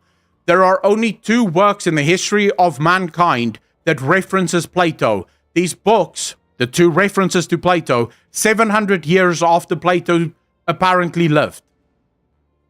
The first book about Jesus, of which there are 4 that speak about his life, comes out 40 years after Jesus had lived. 4 different people writing 4 different accounts of the things that Jesus did. So Jesus is at least twice as well documented in his life as that of Plato. And most people fundamentally agree that Plato did live. So they have another problem. And then we get to the point. So most people agree Jesus did live. Most people also agree that Jesus did die on the cross because we have records of this. Jesus absolutely died on the cross. The one part where most people go, we don't know if that happened, is the resurrection. Right? They say he wasn't resurrected. He died, but he wasn't resurrected. Except for the fact that we have 5,000 eyewitness accounts that say that they saw Jesus after he was crucified. Right? We have the documents from the eyewitnesses who saw the empty grave. We have the historical text. And before you say, well, the Bible was altered, we can go back to the historical text. The first text that was written, that is still available to us. So we know that there were eyewitness accounts that say that Jesus' tomb was empty. We know that there are eyewitness accounts that say that they saw Jesus after his death. So he was resurrected, at least in their minds. And here's the big one. The one that you're going to have to get away from and you're going to have to get around at some point. And this is the truly, truly big one. The disciples that believed and followed Jesus, the overwhelming majority of them died horrific deaths. I'm talking being thrown off of the wall of castles, being stoned to death. One of them was dragged through the streets by a cart until he was dead. Some of them were hanged upside, some of them were crucified upside down. They were killed. And you want to know why they were killed? All they had to do was one thing to escape horrendous deaths. They had to deny that Jesus Christ was resurrected. That was it. The Jews and the Roman Catholic Church was hunting down the Christian disciples and trying to get them to admit that Jesus wasn't resurrected so that they could put an end to this faith that was absolutely burning like a wildfire through Rome and through Greece. And even with that, they refused to acknowledge that Jesus wasn't resurrected. They died horrific deaths to the end, saying he was resurrected, we saw him. Now, if you're telling me that there are people out there that just they don't give a shit, and they are lying, right? So this is all a lie and a big ploy and a big cult. What would make a person take that, right, that approach to being slaughtered in the most vile and evil way possible and still stick to the lie? That makes no sense. That makes absolutely no sense. If they were lying, if they didn't actually believe that Jesus Christ was resurrected, one of them at least, like maybe you might make the argument that, oh, they were indoctrinated. And that might make for one, but we should at least see one of the disciples come out and say, well, Jesus wasn't resurrected. We were lying. If you can find an argument for that, kudos to you.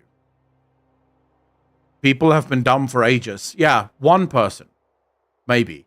Maybe one disciple dies this horrific death because he refuses to acknowledge. Maybe even 2. Maybe even 3. But 8? 8 people are given the option to live, not die horrendous deaths. And they go, kill me. I saw him. I know that he was resurrected. I know that he lives. I saw him go up to heaven. 8? That's a stretch. Scientifically, if we were talking in scientific terms, we would say that that is highly improbable.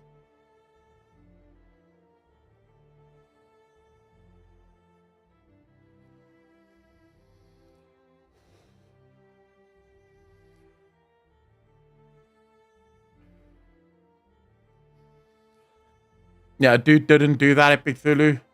A dude set himself on fire for the war in Israel. Let's not make shit up. But Muslims believe Jesus was just a man and not God.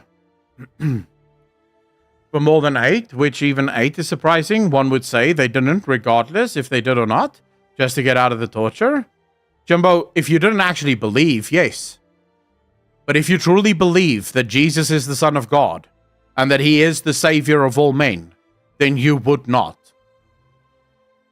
So I can tell you, if you tortured me now, if you told me right now that you're going to kill me unless I admit that Jesus Christ is a fraud and isn't real, you can kill me. You can kill me, it's fine. Because I know what I know. And I say this to you, not as a guy that was brought up in a Christian home and has always been a good little Christian. Just a year ago, I was still 100% agnostic. Just 5 years ago, I was a militant atheist. I hated everything about religious people. I would make fun of religious people. I found their beliefs ridiculous. So I'm not coming at this from the perspective of someone that is just brainwashed and has just always believed this stuff. I come from this as someone who has actively spent most of his life trying to show Christians how ridiculous their beliefs are. And then realizing that I was the ridiculous one. Because I did not understand. I did not understand. I did not understand what the Bible means. I didn't understand half of the stuff that the Bible speaks about because I wasn't trying to read the Bible to get to know the character of God. I was trying to read the Bible to find flaws. I was trying to read the Bible for my own gain rather than to truly understand who God is and what God's character is. And I want to be clear with you.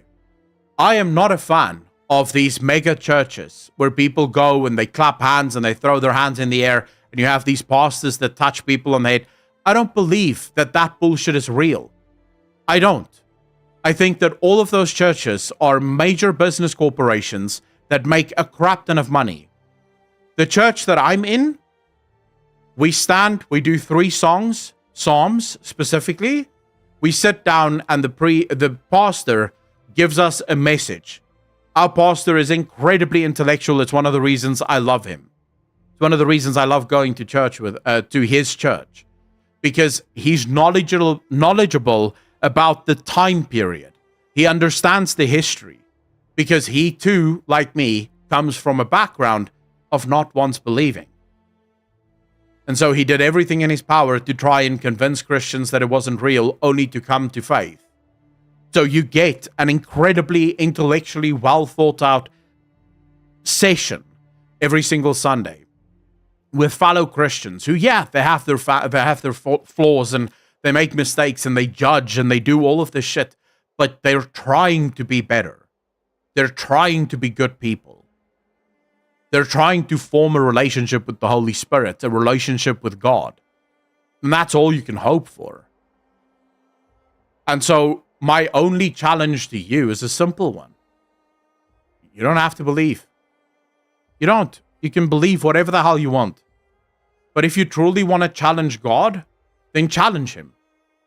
I don't like this idea of you're not allowed to challenge God, you're not allowed to ask questions. That's bullshit. You are allowed to challenge God. You are allowed to say to God, but I don't agree with this. Abraham spent hours arguing with God over Sodom and Gomorrah. Abraham asked God, what if you find 50 righteous people in Sodom and Gomorrah? And God said, all right, if I find 50, I won't kill them. I won't destroy the city. He said, oh, but wait, what about 45? And God said, yeah, okay, if I find 45, I won't destroy the city. And he said, sorry. What about 40? And God said, all right, if it's 40, I won't destroy the city. And he said, all right, but what if it's 10? And he said, okay, if there's 10 righteous people in Sodom and Gomorrah, I will not destroy it. Eventually, he whittles God down to 1. And he's like, if there's 1 righteous person. And God says to him, if there is 1 righteous person, I will not destroy them. Actually, I think they stopped at 5. Sorry, not at 1, at 5. If there's 5 righteous people, will you save them? Turns out there wasn't 5. There was 1, Lot. And God said to Lot, get out, leave, and then destroyed Sodom and Gomorrah. And now, when we go to the location where Sodom and Gomorrah is supposed to be, we find glass. Sand literally melted into glass in the location where Sodom and Gomorrah is said to have been based on the biblical knowledge. So all I ask, I'm not here to convert you. My knowledge of God is still growing. I'm still learning. But here's all I'll say. If you're truly curious, if you are scientifically minded, and you do have this thing in you where you believe in truth, and you believe that truth is all that matters, then buy yourself a King James Bible. None of the other Bibles. Buy the King James Bible or the New King James. It reads a little bit easier. Open Genesis 1. And all you do is you pray. You say, look, dude, if you're real, whoever you may be, reveal yourself to me. And then read 1 passage a night. Don't even overdo yourself. Just a little passage. Just scan it. And that's it. And if by the end he doesn't reveal himself to you, you can go on saying there's no such thing. I did the research. I did the scientific inquiry. I have proven that this is complete bullshit. And then you are free to live your life the way that you want. But until you've actually done that, until you've actually approached God himself and said, hey, either you reveal yourself to me or I won't believe. You can't sit there and say, well, fuck him. Not if you're scientifically minded. If you don't give a shit, then do whatever you want, right? Who cares? It's your life. I'm not going to tell you what to do. That's not my job, right? Patulin, 24 months, part of the DJ Nation. Appreciate you. Thank you, thank you, thank you. Because I hear this from Christians a lot right now. Do we think we are seeing signs of the end times currently? I don't know. I don't know. We may not. I have no idea. Jesus, the disciples come to Jesus and they ask him, when will the end times be? And Jesus said to them, no man knows, only the Father. Only the Father knows the day and the hour. No man knows. And that's the way that I live. I don't care if the end times were to happen, because it also says that we cannot prepare for it. It's wholly up to God. And I'm happy with that. So I genuinely can't answer that for you. Maybe you can. Go read Revelations. Right? It's the last book in the Bible. It's one of the coolest books. Even as an atheist, I loved Revelations because it kind of reads like a fantasy novel in a way. Go read Revelations. And you know, maybe taste it. See what the times, what it says there and what you're seeing in the world right now. I think the world looks a little fucked right now, but we've had moments in like, I'm sure the people during the Second World War was also thinking, this is it, this is the fucking end. It's all coming down, you know? And then it turns out no, because again, you know, I don't know. I genuinely can't answer that. My apologies to God if he exists. That's my end times prep. You won't get that opportunity, sadly. Jesus makes this clear, right? There is only one way to God, and that is through Jesus, because he says, I am the light. I am the light of the world. And those men who love the light will love me. And those men who do not love the light, for their deeds invoke darkness, will not love me and will stay away from me. I am the light, and no one comes to the Father except by me. So you will not have the right or the opportunity to apologize to God, should God exist. Because here's the thing. God gave the judgment of the earth to Jesus. And Jesus said to his disciples, and many will come to heaven and say, Jesus, Jesus, we knew you. And Jesus will say to them, go away from me, for I do not know who you are. So, at best, what I will say is, if you know that it's your time, because here's the cool thing, here's the absolute cool thing. If you know that it's your time, if you know that you're about to be in a car crash, right? You can see the fucking truck coming, life's about to end for you. Close your eyes in that moment and say, Jesus, I am sorry. Forgive me. And Jesus says, you'll go to heaven. And then his disciples complained because it seems unfair. Like, why can someone just say sorry at the end and then receive eternal life? And Jesus said, what does it matter? The Father loves all his kids equally. He had a parable about this. Spoke about... I need to read that parable again. I'll come back to you. I'll tell you what the parable says. But he has a whole parable explaining to them exactly why there's nothing unfair about that. All I can say is I asked God which version is the correct version, and he showed me that it was the King James version. I prefer the King James version. Patlin, yeah, pretty much. They draw near with their lips, but not their hearts. Minor and major signs of the end times, and find several that are relevant for the world today in several regions. All we know is we are one day closer each day. Yeah. I mean, it'll happen. I think, again, I have no problem if you do not believe in God, because that's not my problem to have, right? But then if you've not done the work, don't be arrogant about it. Instead, then say, I don't know, and leave it at that. And don't try and argue with people that have found faith. Let them be who they are. Because you've done no research. You've not actually looked into God. You've watched a bunch of Sam Harris clips and a bunch of Christopher Hitchens clips, and you've come to a conclusion because you like the way they speak. You are just as religious as I am. Your prophets are maybe just a little bit better dressed.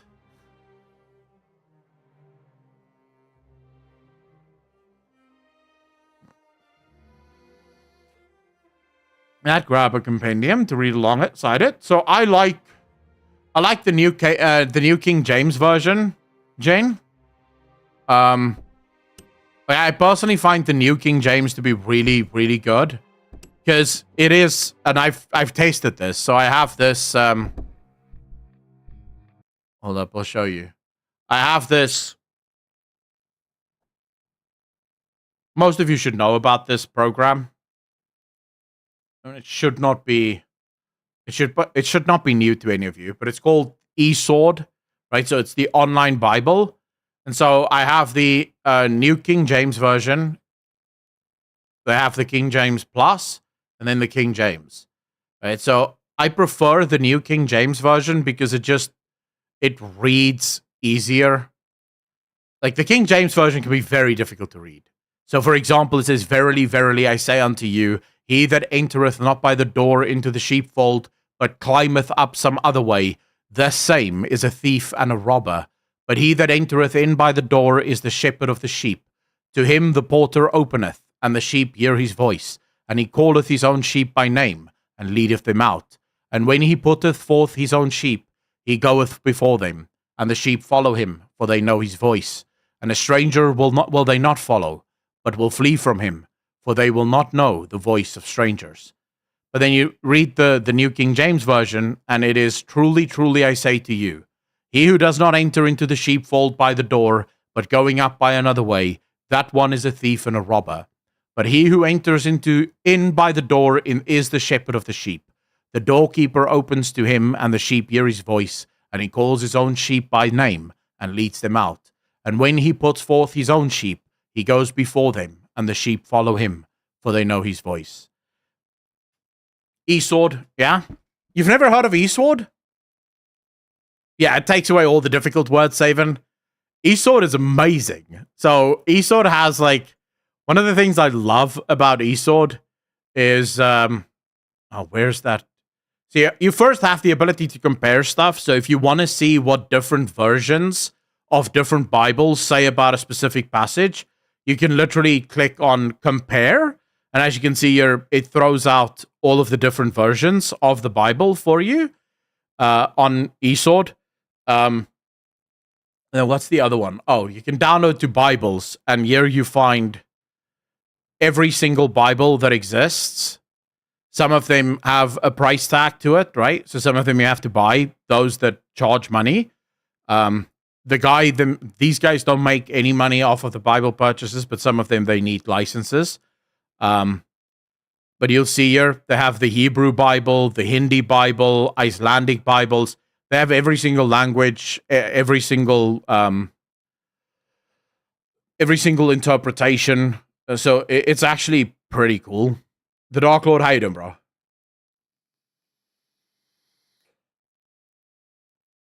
They have the Quran.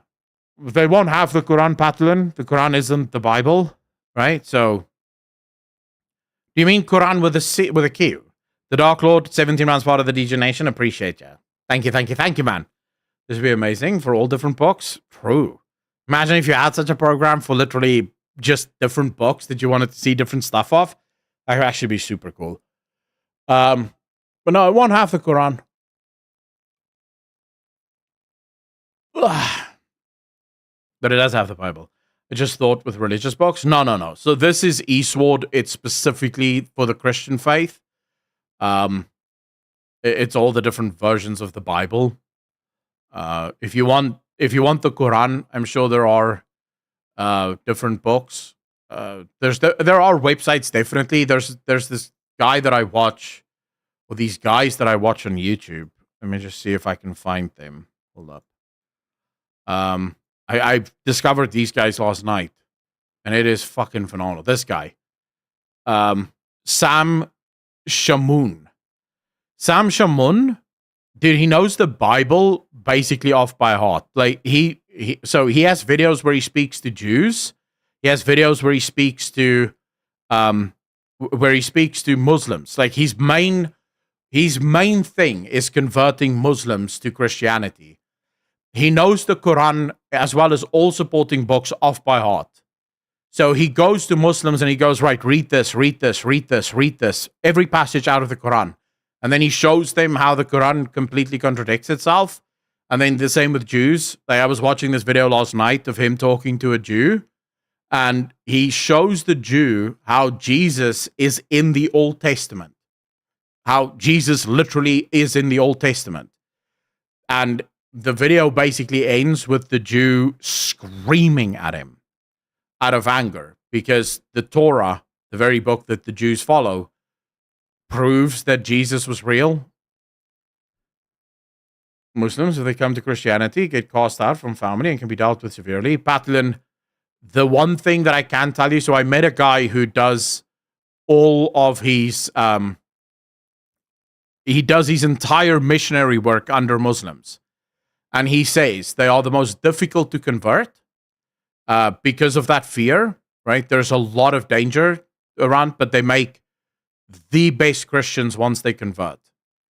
They have a hunger for Jesus that is almost unmatched.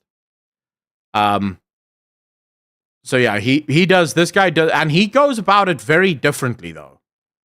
He goes about it very, very differently. So he doesn't start with Muslims, sort of talking nicely. One of the videos I watched, he literally looked at the Muslim and he said, your God is fake. Like literally just like this to his face. And the Muslim gets super angry. He's like, what the fuck did you say to me? And then he treats it like that. It's like a battle. He doesn't go with nice words. He's like at war with them. Like throws them with fucking scripture and throws them with scripture. He's got an interesting approach. I only just discovered him last night though. Al Silver, I'll give you the channel and then you can go watch. Time to rock. So this was Muhammad a true prophet? And it's always him discussing with with Muslims, right? So he's always in debate with Muslims. He doesn't just speak, Anonymous, thanks for the $5 tip. Really appreciate you. Thank you. Really appreciate you, man. Was there a message with that, Anonymous? Because I'm not seeing the message. If there was a message, quickly write it and I'll read it, I promise. With a tactic like that, why respect other people's religions? Because the people come to him for the debate and his job is to convert them. So he's not interested in respecting their religion or their beliefs, right? They opened the door for the debate. They came to him and said they want to debate him. So then I don't need to, if you want to enter into a debate with me about my religion, I do not have to respect yours. Because you're literally coming to me to attack my religion. Then I have no interest in respecting your religion. The difference is we had a discussion about my faith, right? I'm not interested in converting any of you because I'm not debating any of you. I told you what I believe and why I believe. But what you believe and why you believe, that's for you, right? I can't help you with that. All I can do is share my story. And then that's it, The shy video? Wait, really? Nice. You're welcome, Al Silver. How do you find Jordan Peterson? Do you listen to him? I'm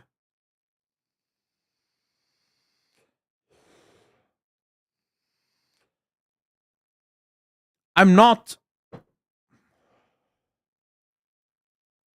I don't dislike Jordan Peterson, but I'm also not going to say that I'm a huge fan of Jordan Peterson. So Jordan Peterson, as far as I'm concerned, tried to be way too intellectual. And oftentimes he misses the truth, in my opinion, by trying to be way too intellectual when the answer is far more simple and can probably be expressed far more simply. But I think Jordan Peterson is a good resource. I don't think people should just blindly follow him, but I think he's a good resource to use. To be fair, I haven't watched a ton of him recently. I used to be quite... I used to like him quite a lot, but I have sort of moved away from that, so to speak. But that's true for a lot of people that I used to follow, right? So there's a lot of people that I used to look up to and I used to think, well, they're very interesting. I should listen to them more. But then as time went on, I was like, some of the stuff kind of annoys me a little. So yeah.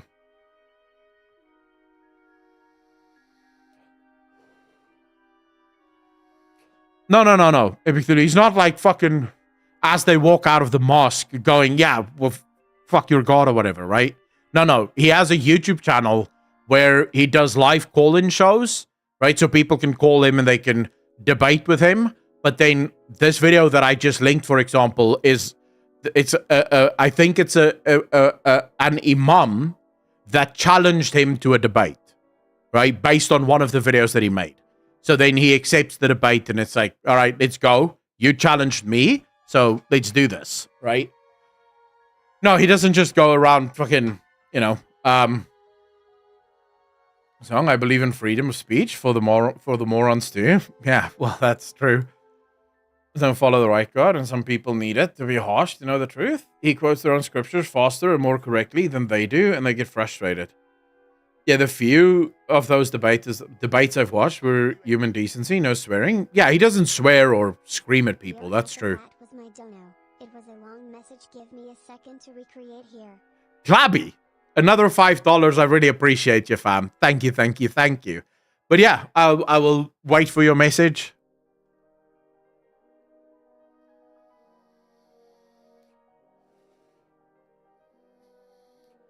Yeah. No, I personally would also not be okay with a guy just walking up to random people. So here's the thing for me, right? And this is something that I oftentimes find myself very angry with Christians in general, right? So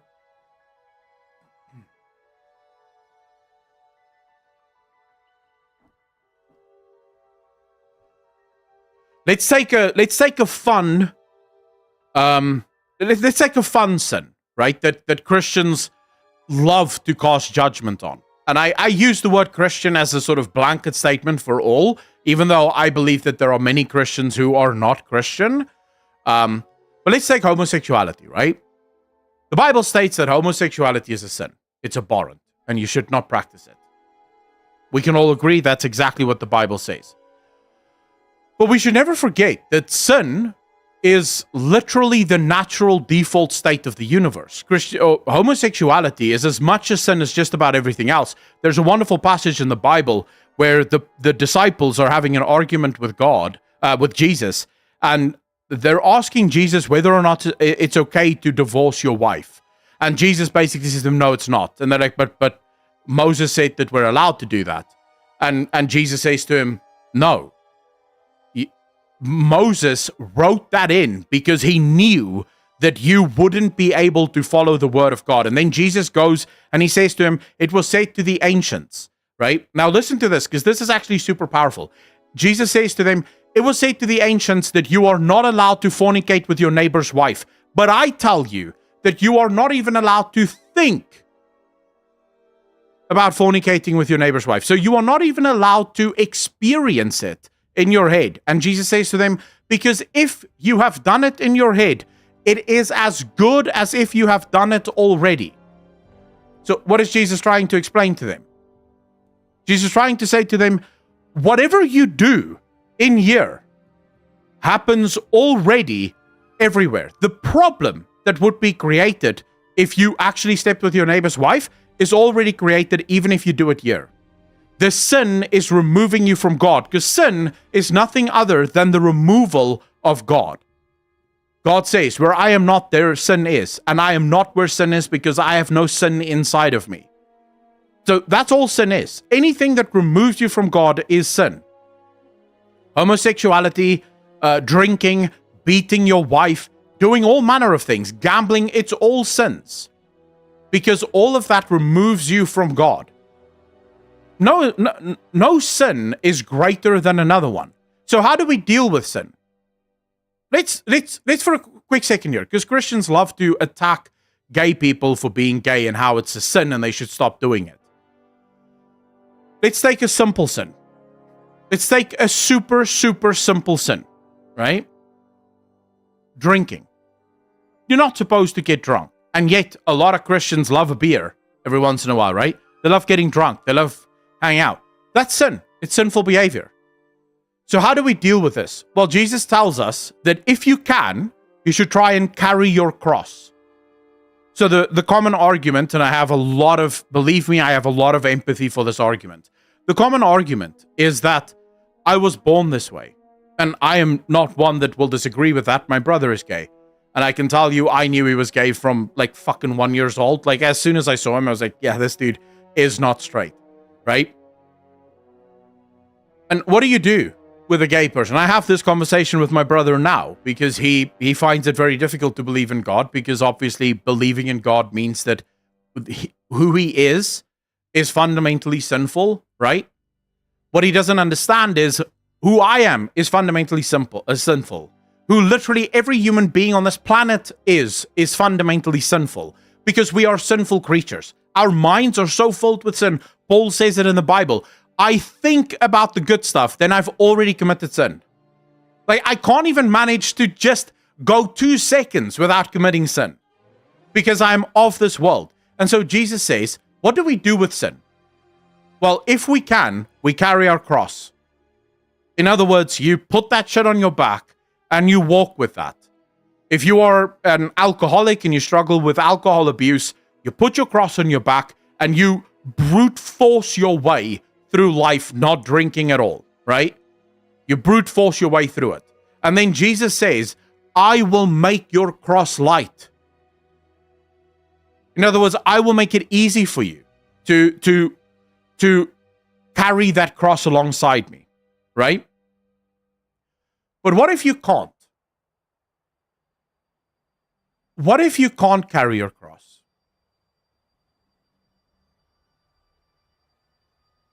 Well, that's why Jesus died on the cross. He died on the cross because he knew that we would never be able not to sin. That's why he gave his blood, so that you could be washed clean with his blood, so that your sins could be forgiven you. Now, one of the things that pisses me off is you go on Twitter, for example, and you'll see these militant Christians, I like to call them, and they'll use things like the F word, right? And you guys know me. I have no problem saying things like retard. But I have a specific problem with the F word. You guys know the word that I'm referring to, right? I have a specific problem with the F word. And the reason I have that problem with the F word is that word is designed for one fundamental thing, and that is to offend, right? The word has no other rational reason for existing other than call someone, an F, and it causes offense, right? And you feel really cool about it. And then you say, well, I'm supposed to hate the sin. All right, but here's my question for that, right? If your role on this earth is to convert people, is to get people to follow God, do you think calling someone an F is going to be more or less likely to convert that person to Christianity? What do you think is the effect of calling someone that word? Because to me, I don't see many people sticking around after you've called them that, right? If you go around consistently telling gay people, you're sinful, you're going to die, you're going to go to hell, are you bringing people towards Christ or are you chasing people away from Christ? I think there's a place and a time, right? If someone asks you, is what I am sinful? Then you can be honest and you can say, and then you can say, but I still love you anyway. I love my brother dearly with all my heart. He's a great person. I love him to death. I have plenty of gay friends. I love them too. They are as sinful as I am. Their sin is no greater than mine. In fact, I probably have fucking more sins than they do, right? Because I am a stupidly sinful human being. There are so many things that I struggle with that I just can't get free of. And that I can't carry my cross for. Like, believe me, when I pray at night, it is a fucking list of prayers, bro. Like, it's a list of stuff. I'm sorry for this. I'm sorry for this. I'm sorry for this. I'm sorry for this. I'm sorry for this. I'm sorry for this. And I can't do shit about it. I try, but as soon as I wake up, I'm like, oh, fuck, here we go again. I haven't even properly waken up yet, and I'm already sinning. This is great. And then I remember. And I say, God, forgive me. I'm sorry. And then Jesus says, the blood of Jesus washes you clean, removes your sins. That's the problem that I have. There are too many people in this world that they've taken it upon themselves to act holy because they do not understand what sin is. They do not know what sin is, and therefore they think they have the right to judge sins as they see fit because they don't understand the fundamental concept of sin. And so they feel holy. They feel like, oh, look at me, right? I don't have this, so clearly I'm allowed to judge this. But if you truly looked at your heart, if you truly looked at your life, you would realize that you are the last fucker that gets to judge anyone. You can be honest with someone because it doesn't help if you're not honest, right? You can be honest. You have to be honest with yourself in admitting that, hey, these thoughts that I have, these things that I do, this is sin. But then you remember, well, that's why Jesus died. So that I don't get punished for all eternity because of my sin. Because I don't know how to not sin. It's fucking hard. It is fucking hard. Pardon the French. But then again, not pardon the French, because I swear. So, I can do whatever the fuck I want. It is what it is. Actually, Paul says to the people, now that you know how free you are, do not continue to sin. That's what Paul says to the church. The blood of Jesus has freed you to the point where you are now completely free. And then he says to them, don't now go and sin to your heart's content, right? Because yes, you are free. Technically, you can sin, but you still shouldn't because it's not good for you. Because sin does remove you from God. If you continue down this lifestyle, if you continue with this lifestyle, eventually you will find yourself turning away from God and turning towards other things. 100% you even while giving your testimony, 100% real, genuine, dropping fart bombs. So even that's who I am, and either God accepts me as I am or he doesn't. And I think he likes me kind of, right? He saved me. So he must at least think that I'm all right. Swear words and all. I will say the one thing that's happened, Clabby, I haven't forgotten about you. I'm going to read your message in a second. But the one thing that I will say that's happened that I did not expect to happen, and I realize in saying this, the deceiver is probably going to have his way with me in a bit. But the one thing that I have noticed about, and this just happened automatically. It didn't happen. I didn't do it. I stopped blaspheming completely. And I used to, I don't know if you guys remember, but I used to Jesus and oh my God and Christ and all those words. And that's completely gone. Like, completely gone. I don't do that at all. And I didn't try to. At no point did I go, I should stop blaspheming. It just happened. And now I have to say, if I watch movies where they do it, it gets, like, I catch it immediately. All right, Clabby, now I am with you. Okay, my question to you was, what about someone like me who doesn't really think about religion? Today I'm worried about what I'm going to eat later, play later, about my future family, friends, etc. I don't even think about the creation of the universe. However, every time I hear someone speak about faith the way you do, it's almost as if I'm being singled out in a weird sense. My heart starts to race a bit. I get a bit tense and on edge. It's so strange and I can never explain. I eventually forget and move on with life, but it grabs me in such a deep way. I don't have the vocabulary to properly explain it. Thoughts? Clubby.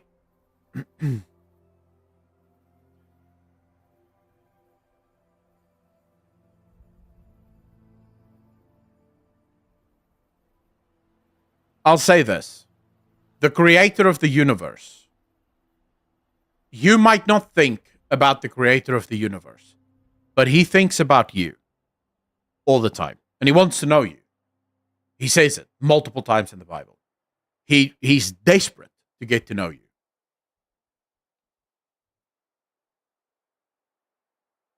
If you're moved sufficiently, you will go search. If you're not moved sufficiently, you won't go search. It's as simple as that. Right? And I can't judge you, and I want you to understand something. At no point was I intending judgment on anyone. I'm not here to judge you. Believe me, if you guys knew half the stuff that I struggle with in my life, you would know that not only am I not holy, I am not even close to holy. No, I'm not even in the same fucking zip code as holy. I'm just trying to make sense of the world and of God and of God's work in my life. That's all I am. That's all I can be. You do not have to feel judged by me, at least, right? I would never do that. You don't have to feel as if you have to do something that doesn't press on you. If you want to know God, it's as simple as opening the Bible and reading, right? Because he's in there. The whole Bible deals with his character. It deals with who he is. If you don't want to, you don't have to, right? Like, just do your thing. At some point, something will happen. Here's the key bit of knowledge for any 1 year. If you are supposed to come to God, if you are supposed to believe in God, you will believe in God. Eventually. You don't have to worry. You don't have to threat. You don't have to do anything. If he wants you, if he's decided that he wants you, he'll get you.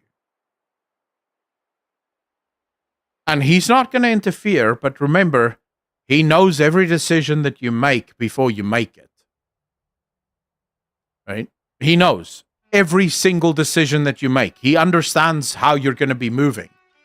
And he makes sure that he places enough stuff in your path that you eventually will turn to him when the opportunity arises, because he knows who is going to turn to him and who isn't. And it was infinitely important that you have that choice. It was infinitely important that you had that choice. Because if God did not create evil, then there would be no choice. And then also there would be no good. Because if there is no evil, then there is no good. Then there is only. So in order to truly have good, in order to truly have choice, evil had to exist. Some people are going to choose evil, some people are going to choose good. You don't have to stress about it. Just live your life, you know? What happens will happen. You'll be moved or you won't. Quenching the spirit? How do you mean, Jane? I would feel like that back when I was in church. I'd sing the songs and repeat the verses. They liked how I could quote the Bible, but I felt hollow inside, like I lost myself more and more. What I can tell you, Epic Thulu, I won't go into my full testimony because it's a bit of a long one. Nixty, how you doing? But I'll say this. I became a quote-unquote born-again Christian at the age of 18. I lost my faith completely at the age of 22. And a big reason for that was the church. I was in one of those happy clappy churches, the ones that play good music and sing and dance and all the rest of it. And I remember leaving the church. I remember leaving the faith, and I had a phone call with my brother. And I said to him, this is the first time in my life that I actually feel free. Like the church constantly tells you, you're free in Christ, you're free in Christ, you're free in Christ. But once I decided that there is no Christ, I finally felt free. I finally felt like, holy shit, I can breathe. And the reason I felt like that is because I did not understand. Because I wasn't truly born again. I wasn't truly a son of God. Because most churches don't get it. Most pastors don't get it. Most people don't get it. They don't know who God really is. And so they preach bullshit. And it chases people away from the church. And the biggest problem that I have with church today, it's happening quite a lot in the Protestant church here in South Africa. The church is moving to the left, very, very far to the left, because it's trying to include everyone. You know, it's trying to cast a wider net so that it can get more young people into the church. And the problem is that the message has become completely empty. The message has become empty. The message doesn't mean anything.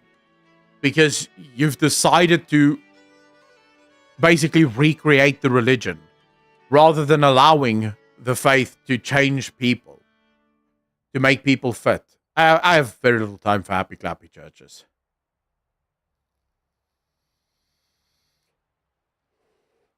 Well, the rich man actually comes to God and asks him that, or to Jesus and asks him that, right?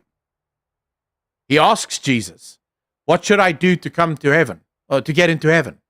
And Jesus asks him exactly that. Do you follow the commandments? And he says, yes, I do. And then Jesus said to him, well, there you go then. Good for you. And then he says, yes, but what do I do to enter the kingdom of God? And that's when Jesus said to him, this I tell you, no man enters the kingdom of God except through me. And then Jesus said to him, sell all of your goods and give it to the poor people. And he goes, oh, fuck that. Well, maybe that was a different rich guy. But one of the rich guy had to sell all his shit. And he was like, I don't like that very much.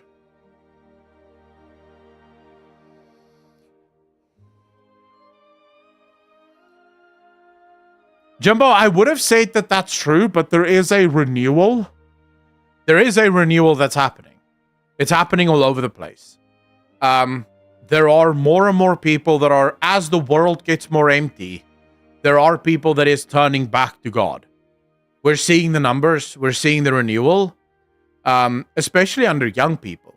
It's actually incredible. The amount of young people that is turning to God as a way of trying to find some reason in their lives, some reason for existing. So it is happening, but I mean, you asked me about the end times. It does state that during the end times, the religion will all but die. Jesus says that towards the end, his flock will be few, and they will be persecuted by all the world.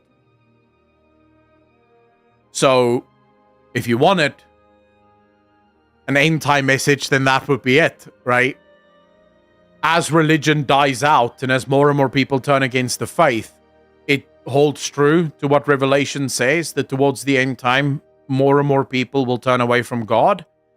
And at the point where the Christians that are left is pursued and hunted down and persecuted, that is the moment that Jesus says the end times will truly be upon us. Right? And then he says, if I delay my coming with one day, there will be nothing left of you. Giant Rat Guy is just a Greek lover. I'm half surprised that he believes in God and not in the gods, because he loves everything about Greece. But then you find out he's not even fucking really Greek. He's like Canadian or some shit, but still.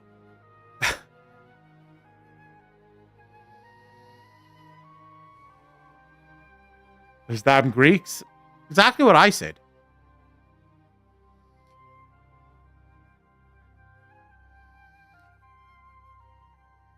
But yeah, I mean, it is what it is. Fundamentally, I think everyone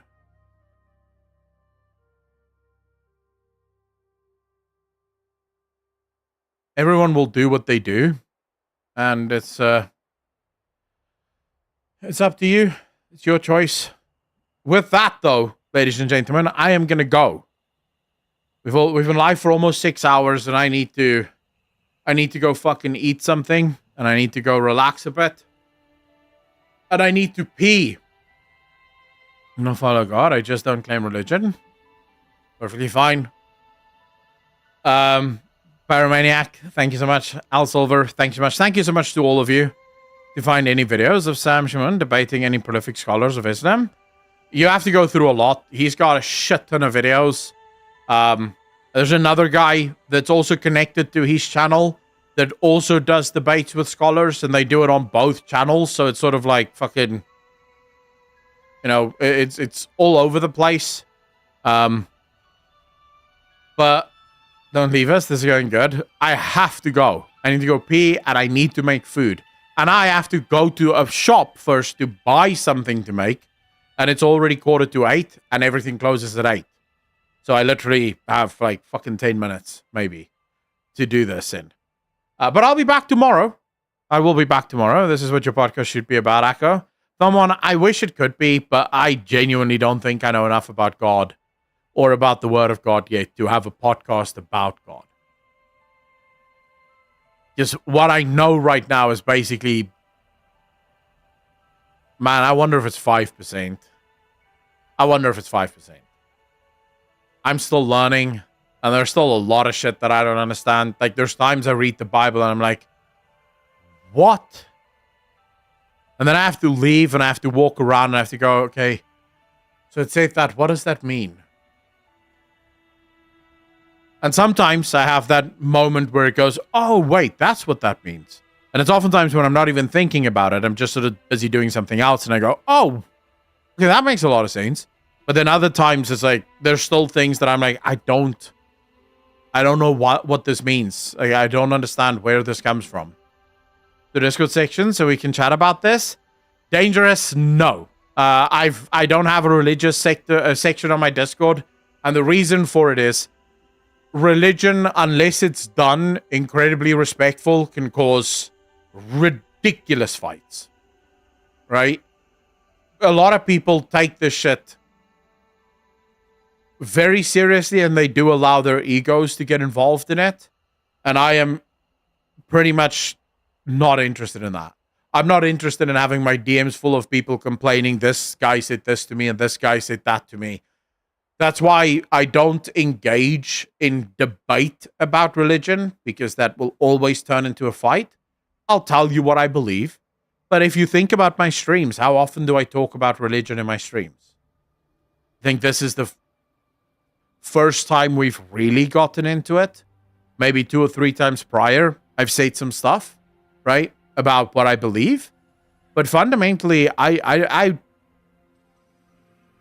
have other interests, you know, so I cover the other interests, and the Discord specifically is for games. So yeah, sadly, I don't have one. Plus years I've been here. This is the first time for me. I think, yeah, well, to be fair, a year ago, I was still an agnostic, right? So a year ago, we wouldn't have spoken about religion. I couldn't give 2 shits back then. But yeah, I mean, I've been Christian for the last 6 months.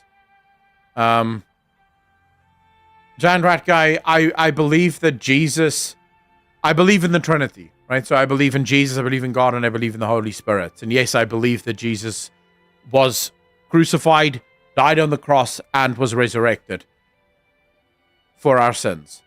I believe all of it, right? So, yeah. Talking about that, old God religion.